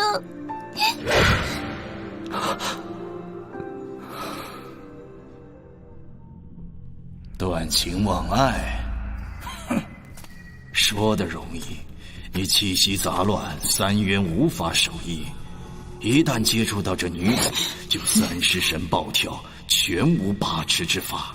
这般没有定力，怎么修行上乘心法？师尊，也罢，就看在石破教即将重建，而你是为师收的开山大弟子，那就网开一面。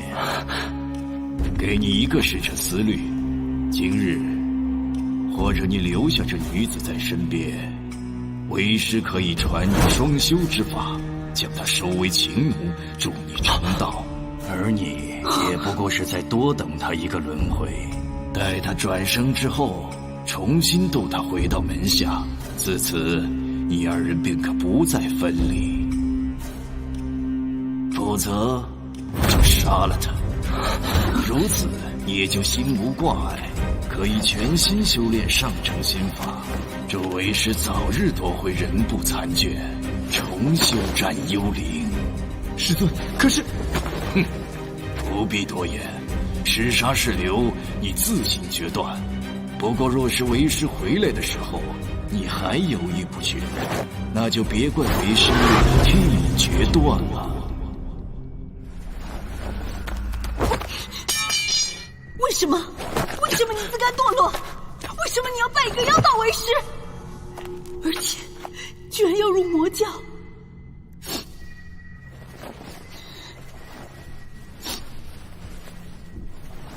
是不是他用妖法迷惑了你？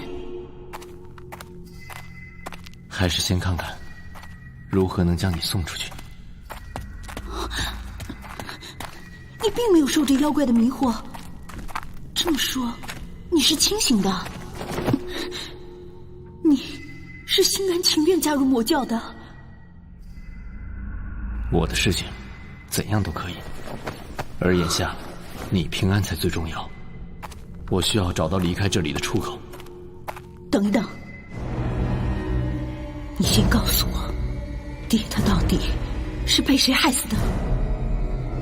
那晚到底发生了什么？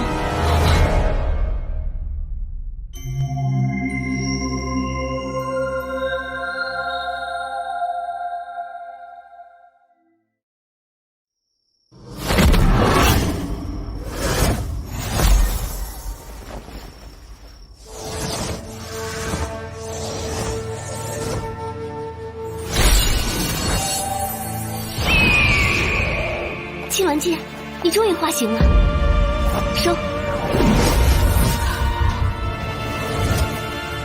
终于御剑成功了。这么说，我的心剑通修为已经突破第1重了。原来斩一个三尸神，修为就能提升这么多。那三尸都被斩除，我的心剑通就可以修到第3重了。现在不是想这些的时候，先找到燕姐才是头等要事。智慧明净，三神永久，心神安宁，破无丧心。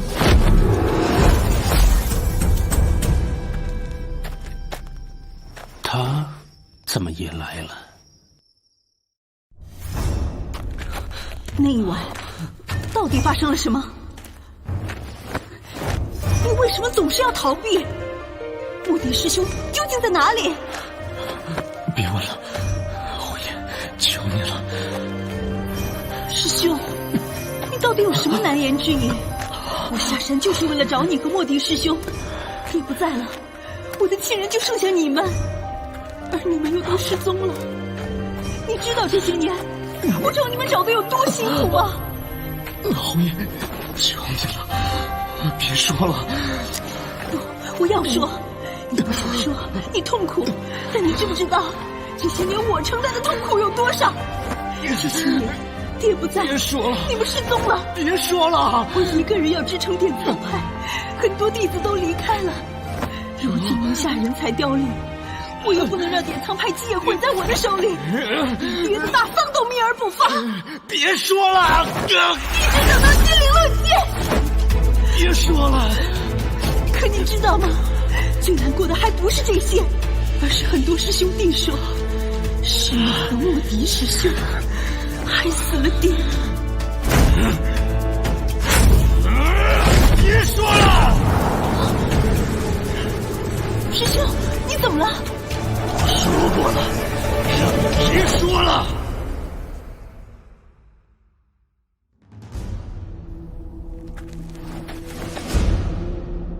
无量天尊，想不到山神竟会被你嘴里的魔道收服。你怎么会在这儿？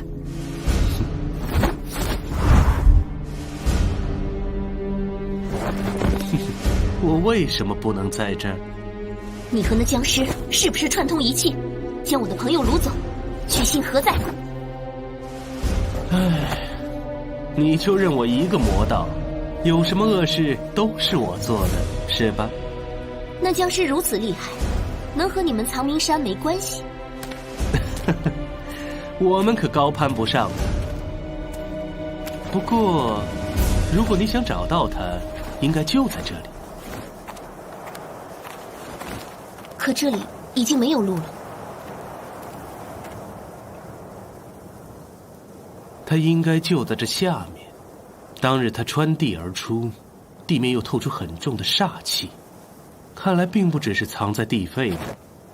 这里应该有个被法阵禁制的地宫，所以就算掘地3尺，也是挖不出来的。那我也要试试看。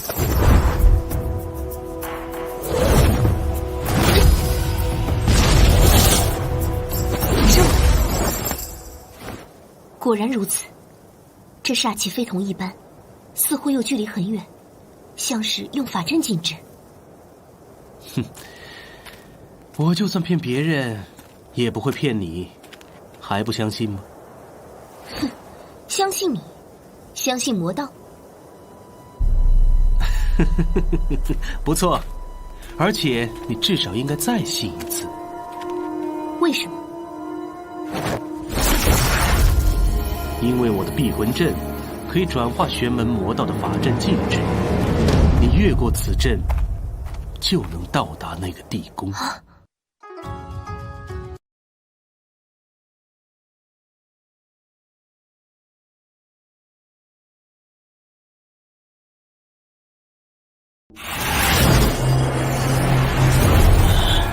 我让你别说了，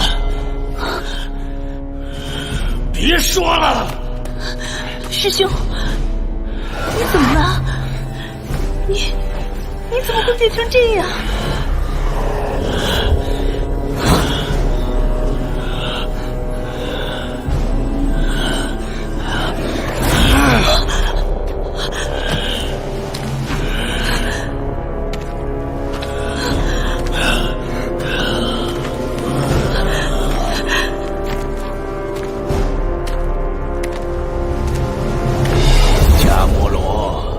本座要借你的大乘佛法用。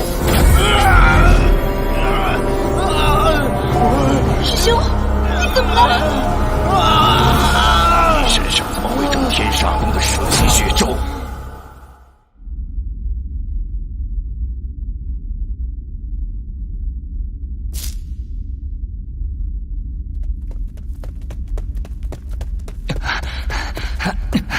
出了什么事？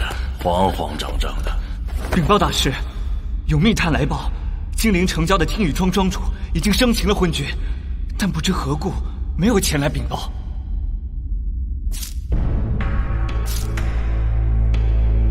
此等大功，他们自然想等王爷亲临金陵才会当面请功。无妨，你速去传令，备车引路，贫僧即刻随你们一同前往。遵命。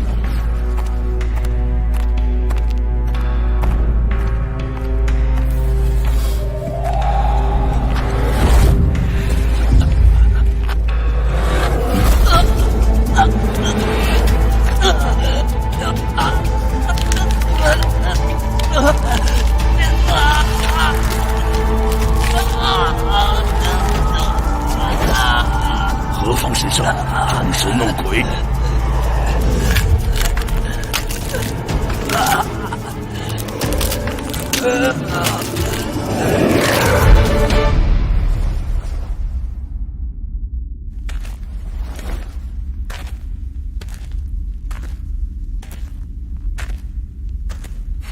灭度儿，你在人间玩的还好？你是什么人？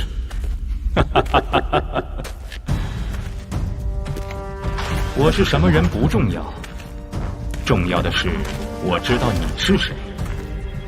你在人间大兴干戈，生灵涂炭，难道真的不怕惊动虎禅上人来找你的麻烦？哼，少拿虎禅老儿吓唬贫僧。他闭关参悟白虎法门，至少还要100年才会出关，何况世人本有一劫，贫僧不过是助劫而已，并非逆天，他凭什么来管？果然是机关算尽。不过，你趁乱收缴冤魂，去喂养天魔宠，难道不是逆天？就不怕3劫早临吗？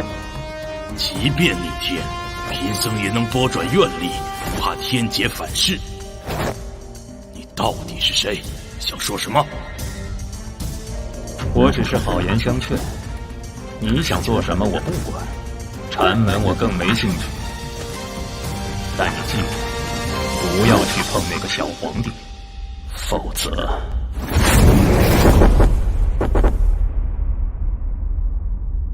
为了一个不相干的人，坏了多年筹备的大事，说不定还要赔上几百年的修为，又是何必呢？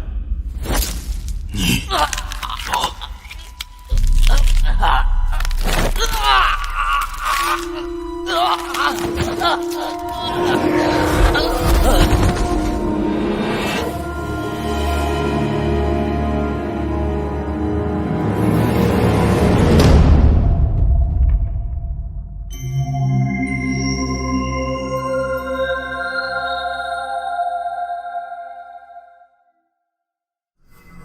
你身上怎么会中天煞宫的蛇形血咒？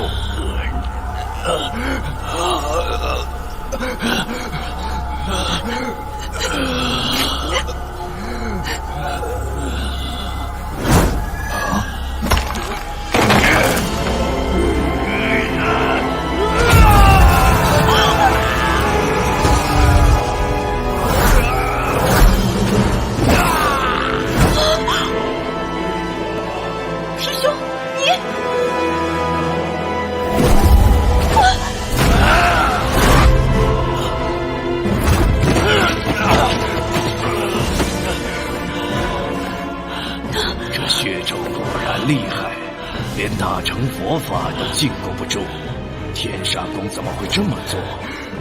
难道你和他们之间有牵扯？师兄，你怎么了？你到底中了什么邪？他被种下了蛇形血咒，天天煞宫天部真经的秘法。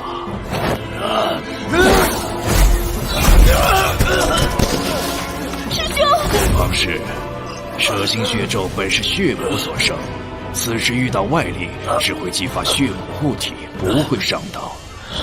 不过，看来上次本座让他落入了幻境，刺激太过，已将这血咒激活，而它的作用就是不断蚕食宿主的记忆，使他神志结实，直到全部忘记。看来天煞宫不希望他想起自己的过往。究竟他遇到了谁呢？怎么会？为什么会这样？难道他遇到了师弟？不可能！自从几百年前他的玄力忽然消失，便再无感应。而除非他弟子天赋异禀，几百年就能通悟化血境，否则世间又有谁会驾驭这血骨灵诀？不，他应该不在这世间了，化血境也该随他而去。那又会是谁呢？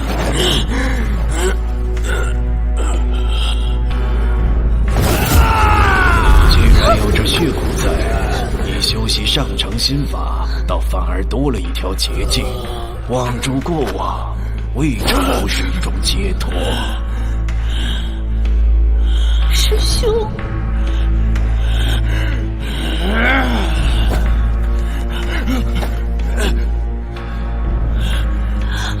还是先将血骨镇压回去才是。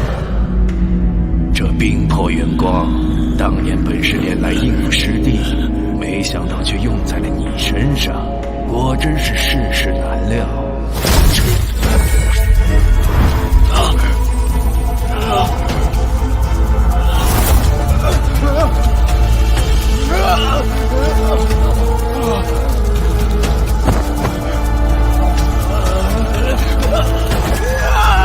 师兄，不知妖怪，放我师兄出来！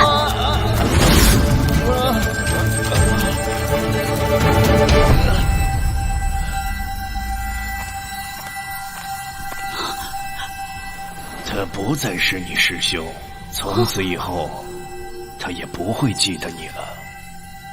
你说什么？燕姐，你果然在这儿。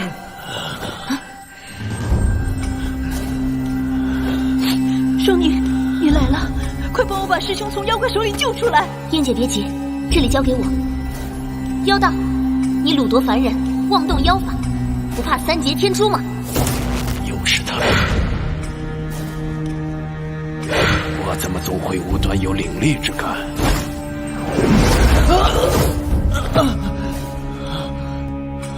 你是说火雷魔三劫吗？本座倒是避过了几轮。你这女娃娃胆量不小，还敢潜入冥境，冒犯本座。大言不惭，一介妖魔敢自称避过天劫？三灾天劫每逢490年一轮，专诛魔道妖邪。快将人交还给我们，否则别怪我剑下无情，让你先行应劫冰劫。小娃娃不知天高地厚，祖师爷行道之时，昆仑山还未曾立派呢，谅你也认不得本座。至于这个娃娃，你们可以问问他自己，愿不愿意和你们走。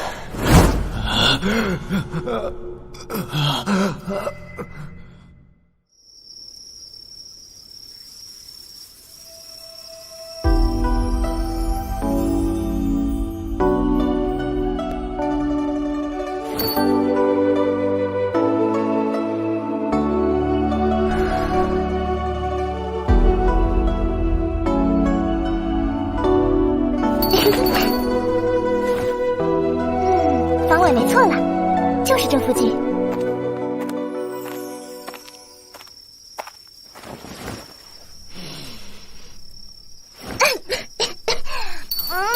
该死的妖怪，简直是妖气冲天！唉，看来找对了，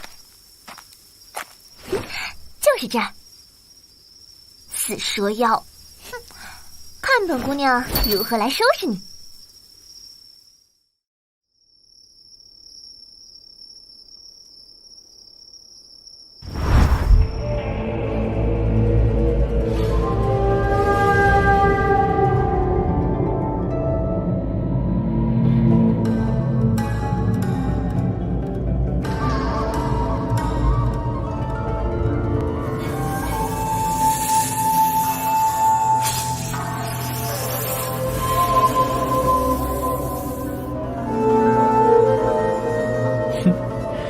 又来了一个送死的。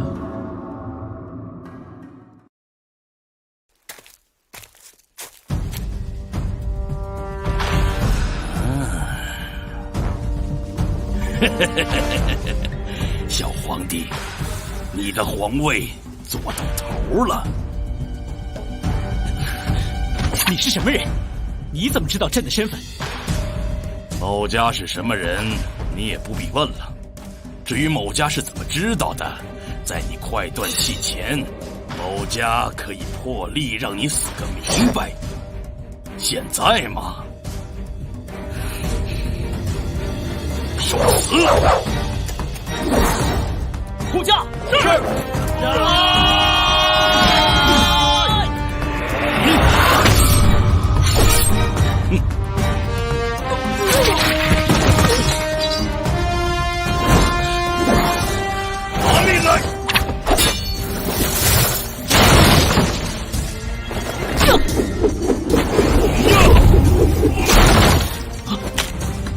哈哈，看我的伽罗金波！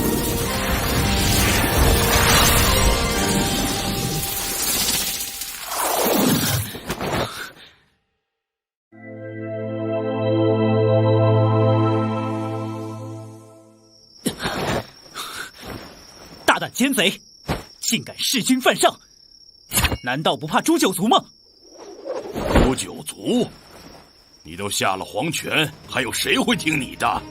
等到新帝登基，某家就是开国功臣，荣华富贵享用不尽，你就当是成全某家吧。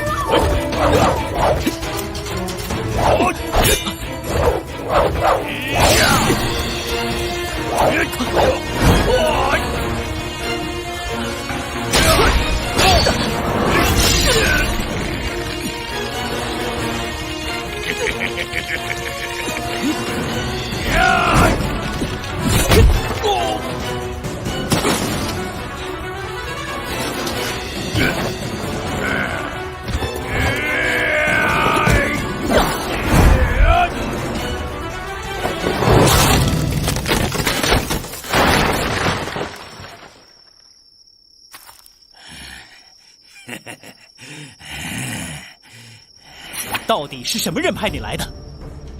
想要谋朝篡位吗？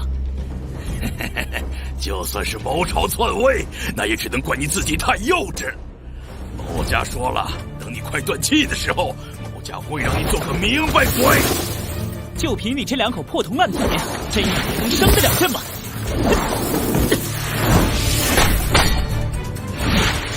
没了废铁，看你怎么挡住朕的剑！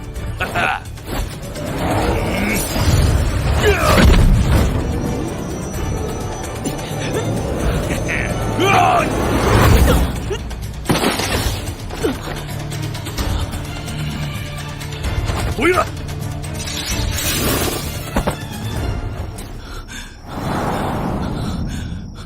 你以为某家的武功只在这伽罗双波上吗？嘿嘿，某家的金刚伽罗掌下，不知道死了多少孤陋寡闻的无知之辈。金刚伽罗掌，那就是武尊榜上排名第4的湘西波魔宫黑弥勒。不错，某家就是波魔宫公主。不过你知道的太晚了，过了今晚，某家不仅能成为江湖第一，还能从此一人之下，万人之上。今后这江湖就都会归我统领。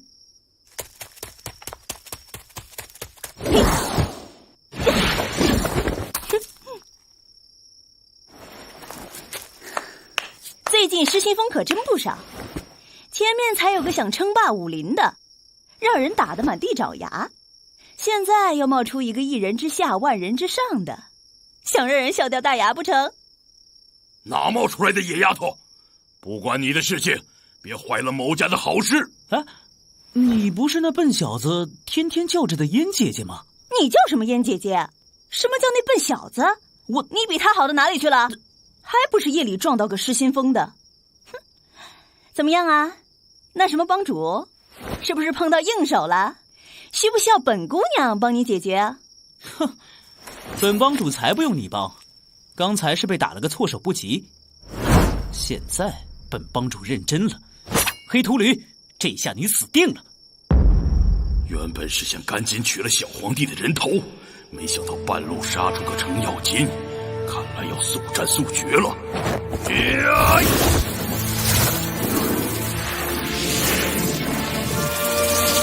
邓西，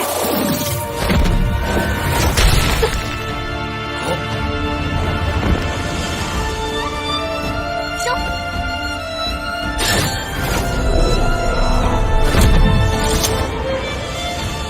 冷姑娘，是你啊！你是谁？为什么要背后伤人？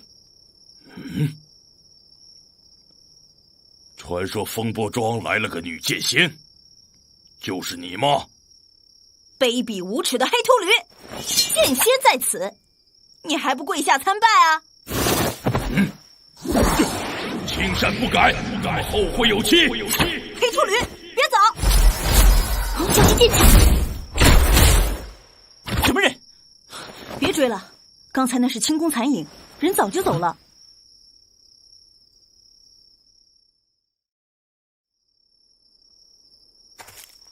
这两道剑气有点像什么？有点像是江湖中盛传的无形剑。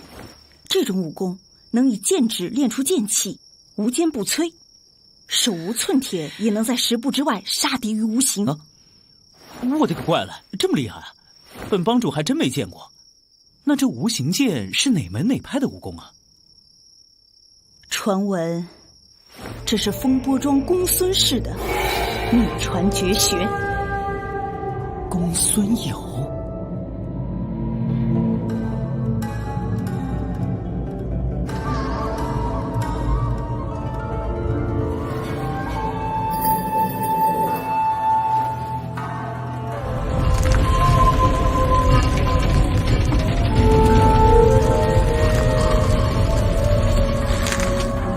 请吧。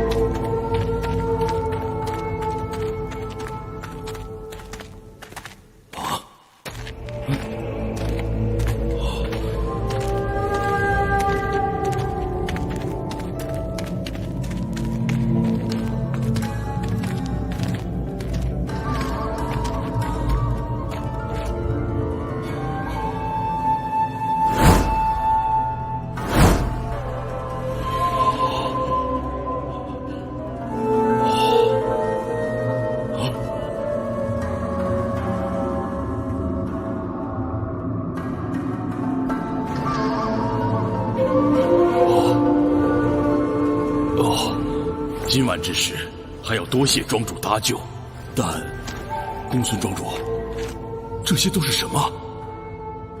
这是一种方仙道的法阵，名叫鬼煞吞元阵。这实在太过于玄妙，某家平生从未见过。难道世间真的有仙神之道？不但当真存在，而且玄妙渊博，的确令人叹为观止。世间多少人毕生苦寻长生不老之法，古往今来帝王将相，谁不想寿与天齐？但能得偿所愿的，又能有几人？难道庄主已经得了长生不老的仙法？长生不老算什么？百毒不侵，点石成金，穿山入海，一使雷霆，御剑飞行，瞬息万里，更能羽化九天，永享仙境之福。这才是仙法大道的真谛。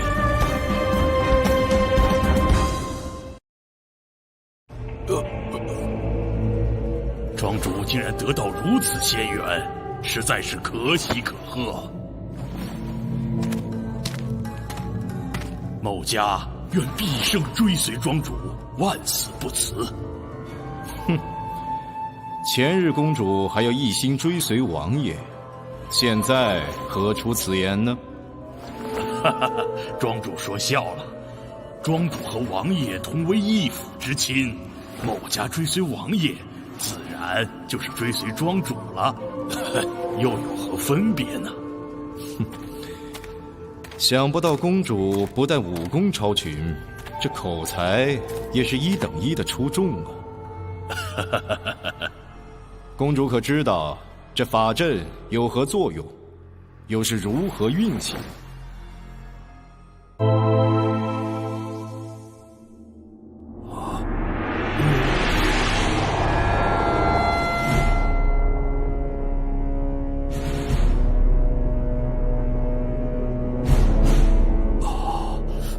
某家全然不知，还要请教庄主。此法阵能够聚阴拨阳，可以颠倒京师精灵的龙脉格局，断去帝王的九五之气。如此说来，这小皇帝的气数已尽，王爷已经可以高枕无忧了。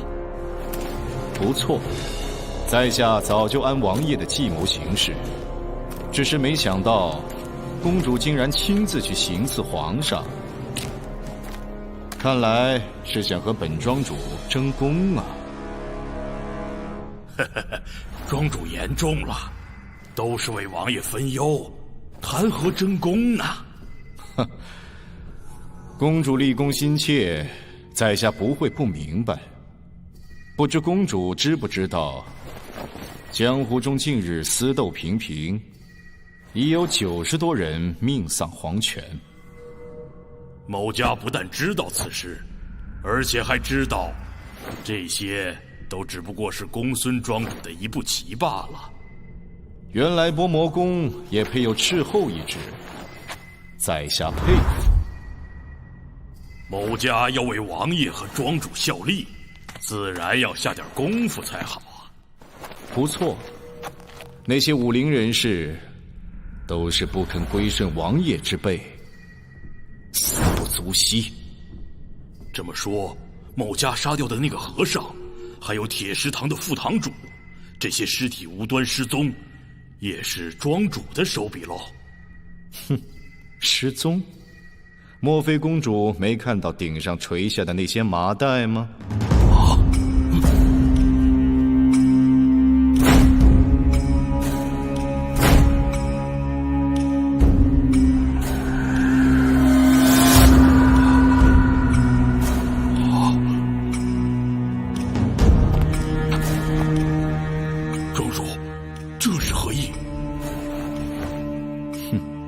不错，那些所谓失踪的尸体都挂在这里，已成为此阵的阵源。阵源？哼，想要破除京师的龙脉，哪有这么容易？鬼煞吞元阵的运行之理，是以上承3阴子的纯阳丹田气作为阵源法引，聚合之后逆流反冲，将地脉阳气宣泄抽出，但京师龙脉乃中原阳气之眼，须合99之数，方能逆断龙脉。但若没有99个武林高手的元阳之力，即便有这样的逆天法阵，也是无用之功。啊，这么说，庄主杀掉那些武林人士，原本就是为了这个。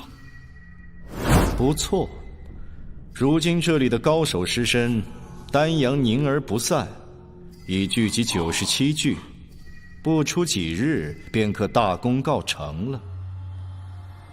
原来如此，恭喜庄主立此大功。只是不知道剩下的那2个人。鹰冢冰丘锁寒中，论剑台阁枯骨重。不见金陵豪杰墓，千觞九尽关落平。你们是怎么进来的？当然是跟着你们进来的了。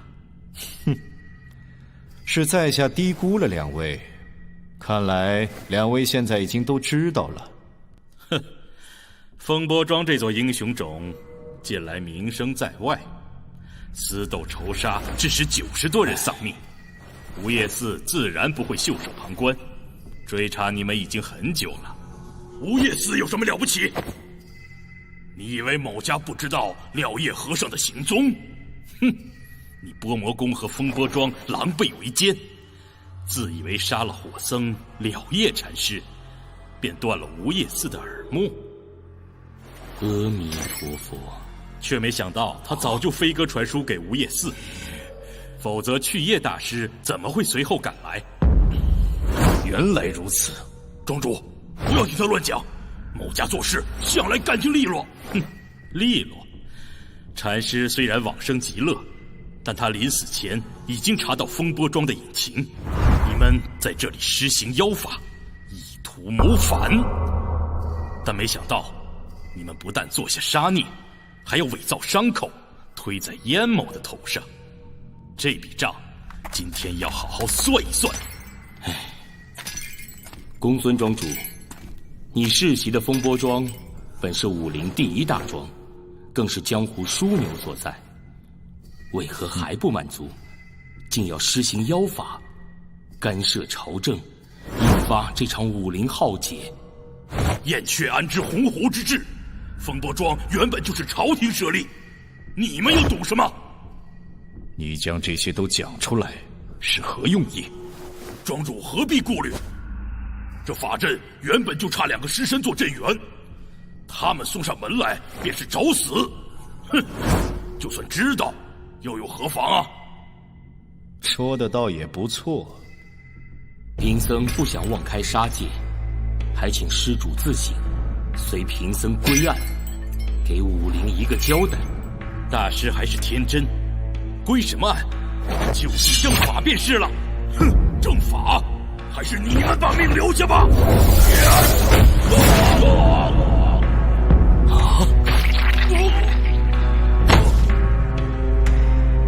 为什么？你不是一直想报效王爷和本庄主吗？现在给你这个机会，你可以成为其中一个阵员了。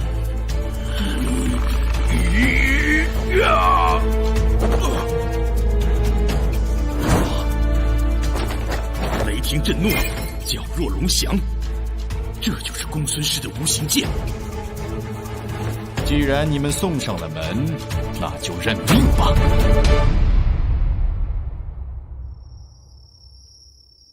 你说刚才是公孙有出手？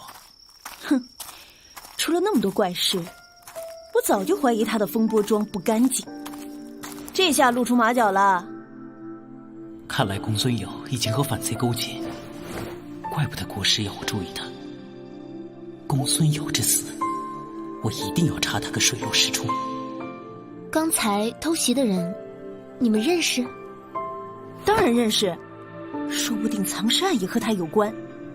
尸体就藏在风波庄。等等，这风波庄大的像皇宫，难道又一间一间去找？你又没见过皇宫，怎么知道一样大？你怎么知道我不知道？哎，先不说这个，你有没有想到怎么找？用法眼看一下哪里的阴气反常，不就知道了吗？林鸾，你终于跟上来了。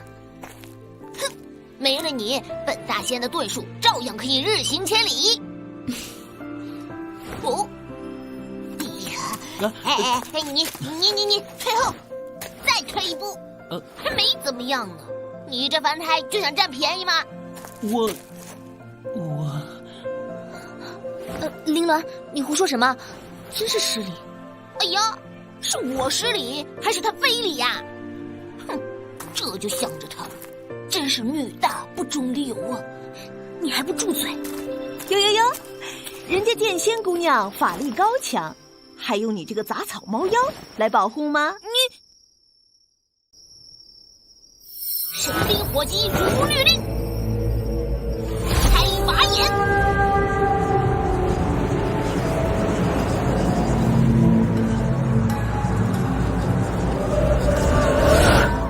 哇，原来这个猫妖这么厉害！你死丫头片子，又敢诋毁本大仙！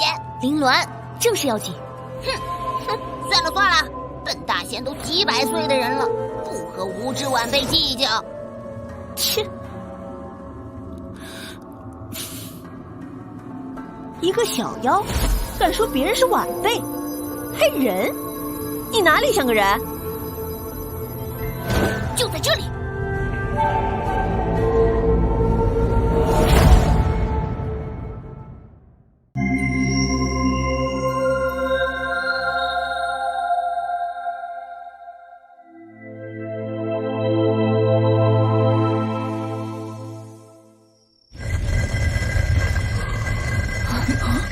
原来就藏在厢房里，众目睽睽之下暗度陈仓。好你个公孙友！啊，怪不得我听见屋子里有奇怪的动静。燕姐姐，你们在做什么？唉，算了，你跟着来吧。哦，别再问那么多为什么了。那么，小哥，跟着本帮主去见识见识，看本帮主怎么解决这件武林奇案。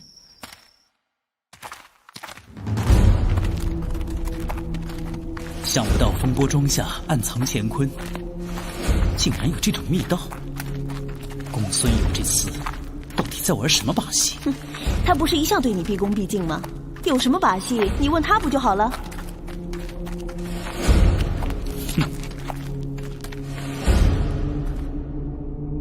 本帮主自然要好好审问他。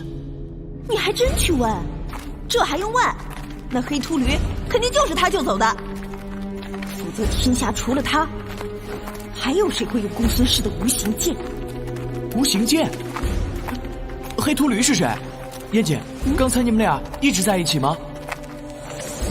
当然了，刚才树林里孤男寡女的，还遭遇了一场混战呢。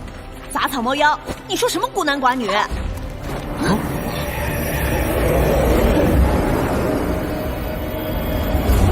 前面魔道气息。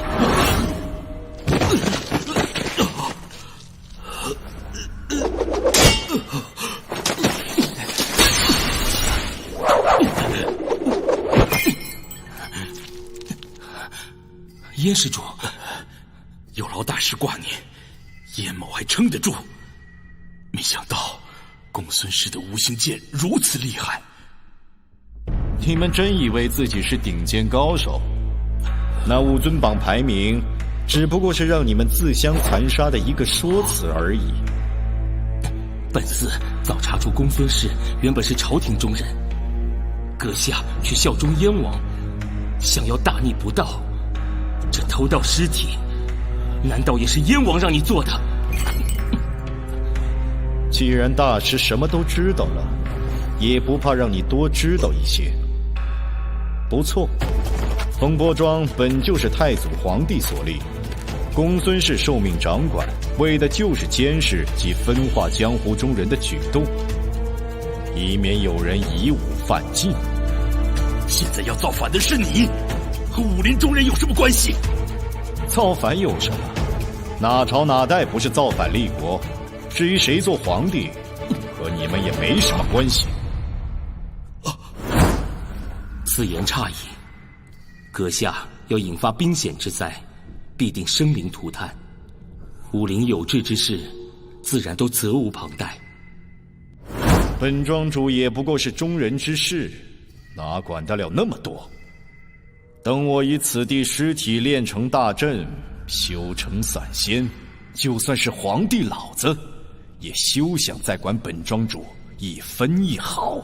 成仙，原来偷盗尸体是为这个？你要和前日那个妖道一样？哼，你说冯铎吗？他悟性太低才会惨败。本庄主自幼修习上乘武学，岂能和他相提并论？你们是哪学了这些旁门妖术？今天严某要替天行道，铲除你们这些妖人！哼，就你们两个都不配我动用你所谓的妖术。凭我家传的无形剑，你们若能攻进我10尺剑圈，再谈其他的吧。不自量力，一件事。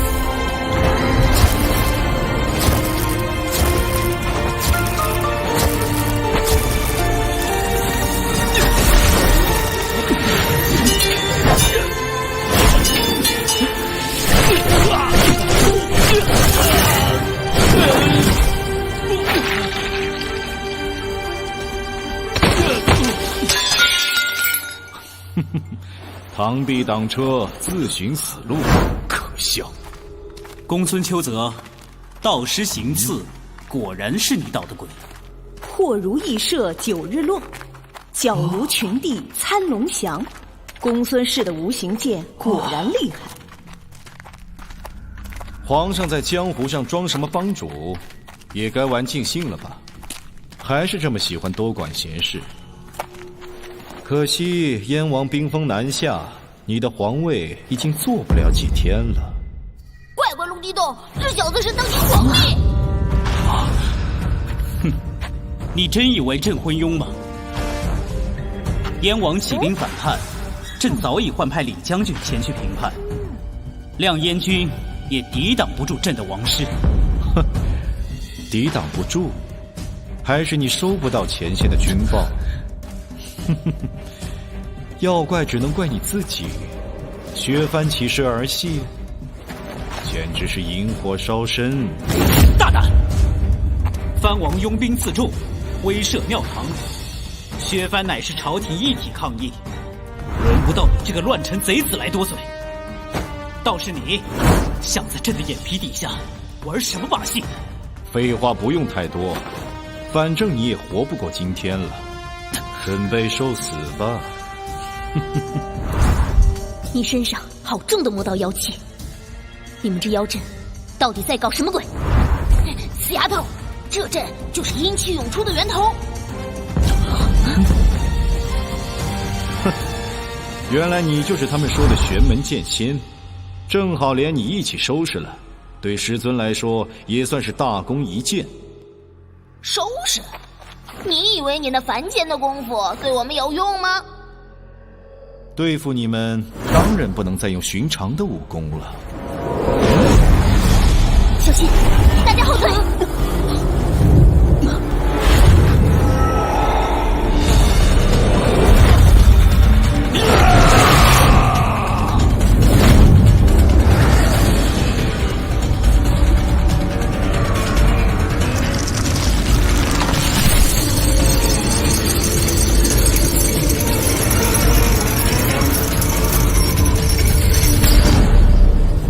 今天就让你们见识一下苍明山的幽冥鬼爪！你竟然甘为妖孽，拜入魔教苍明山门下，好好的人不当，居然要当妖怪！你们懂什么？本庄主早已拜鬼圣大士为师，只要完成这个阳尸大阵，就能突破最后一步，修成散仙。仙？看看你自己。有这么丑陋邪恶的仙人吗？妖孽！今天朕要亲手斩下你的头颅，一招天道！皇上怕是得了失心疯吧？就算你轻功超群，可惜花拳绣腿上不了台面。既然你想送死，本庄主就成全你。这里有我，你先和其他人出去，你们不是这妖人的对手。别说朕本来就不会留你一人，更何况这妖孽是反贼乱臣，若在此时退缩，朕还有什么脸面当着大明皇帝？小皇帝，现在不是逞强的时候，交给剑心姑娘。我们先护送大师和严宗主出去，他们还活着。朕心意已决，不必多说。你们快走，朕杀了这千层妖孽，会和冷姑娘一起出去的。小皇帝好胆量！林鸾，你别添乱了。你别忘记了，有着小皇帝在这儿，你的玄功才能发挥超常，才能真正防止这妖人作恶。你别忘记了，有着小皇帝在这儿，你的玄功才能发挥超常，才能真正防止这妖人作恶。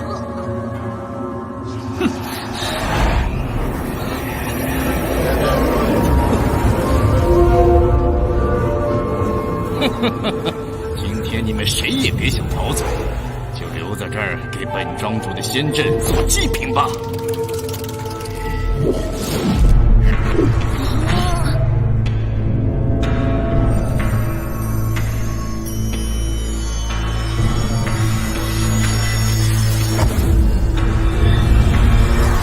就差一个阵元了，本庄主就要成仙了。就是现在，林鸾带他们先走。好，神兵火击如律令。想逃，哪有这么容易？跟我走。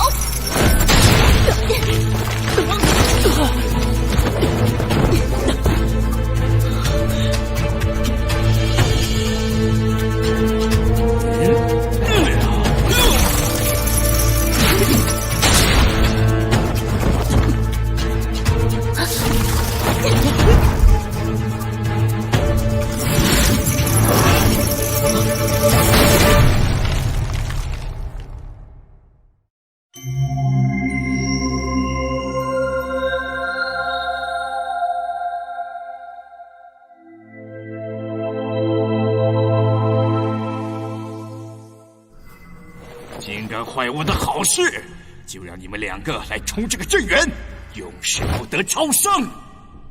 等一等，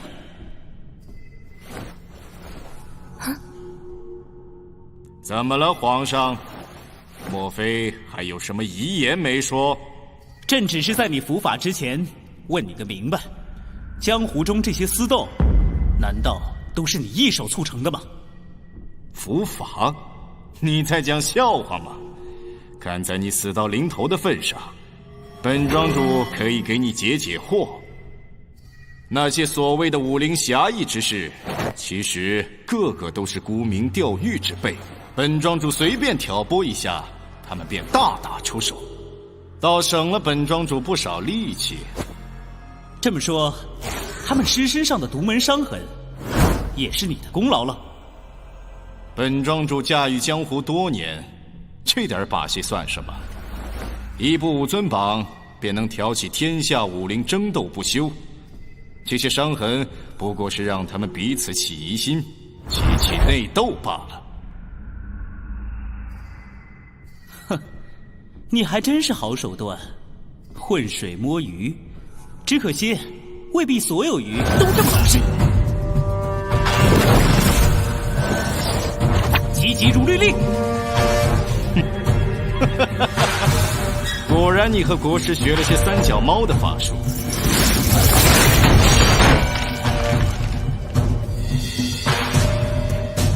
你以为几张如同儿戏的验圣符能伤得了本庄主吗？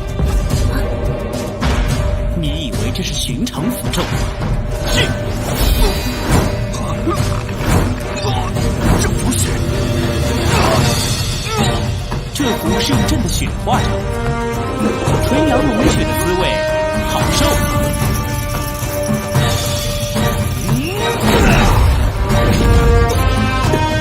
来受死吧！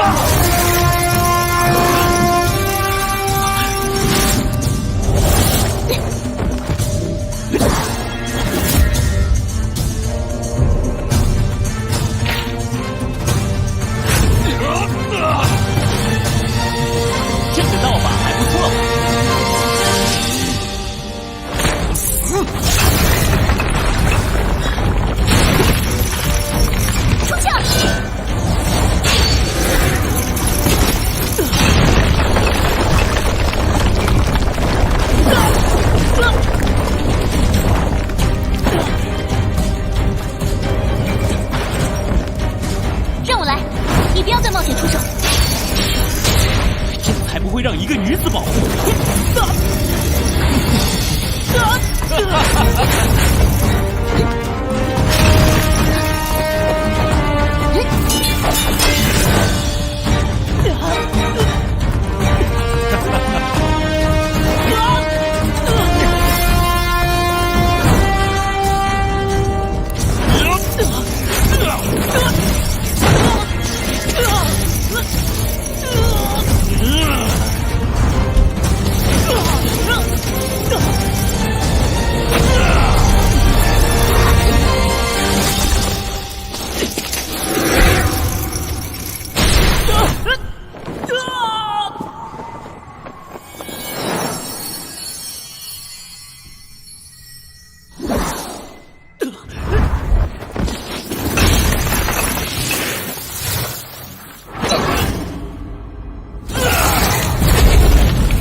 臭小子，还想来这招？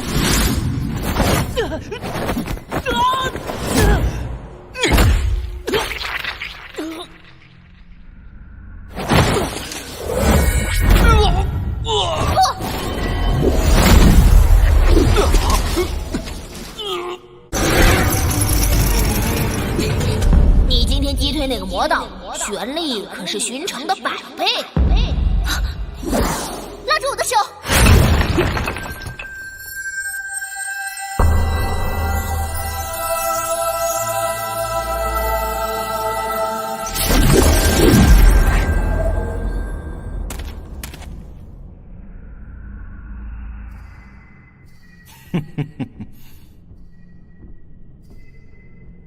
哈哈哈哈！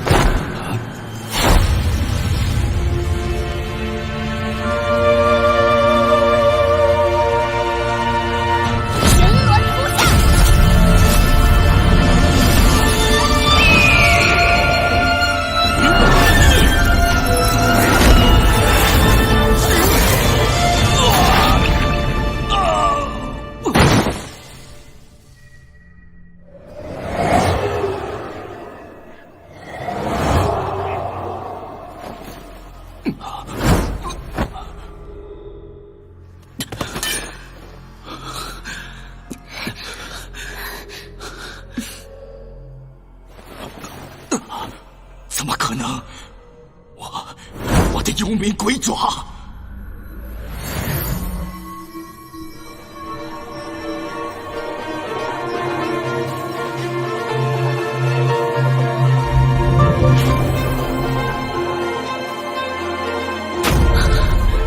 师尊，快救我！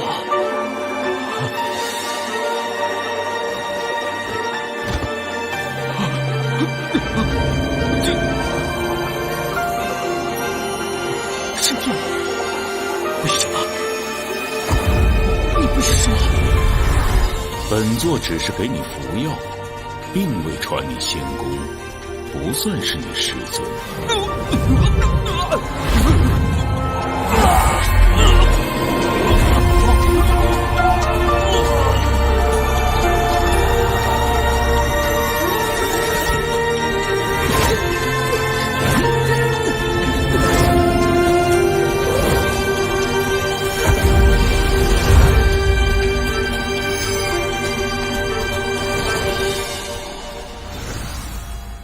阵元已成，龙脉阳气已失，金灵即将破城。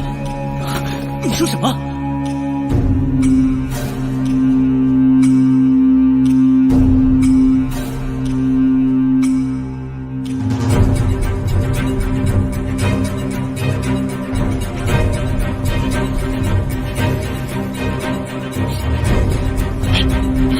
这是什么？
牵起3尺清风笑鸣，他的心连天地之音，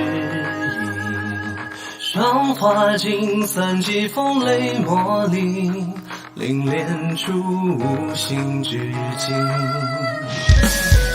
从其中落于恋人心，一见心动凤凰之灵，混沌尽寒芒开天辟地，痛裂万年的心灵。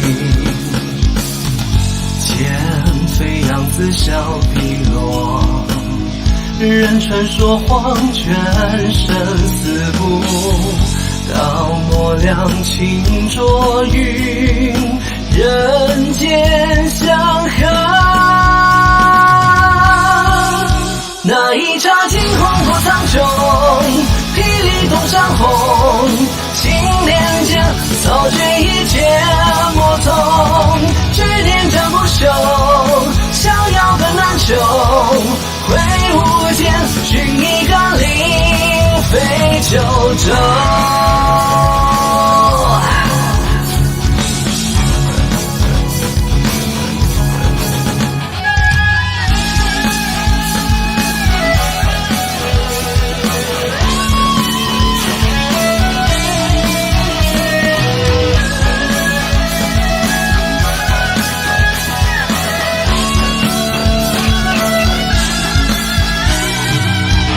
风起中落于恋人心，遇见心动凤凰之灵，混沌尽寒芒开天辟地，痛裂万年的洗礼。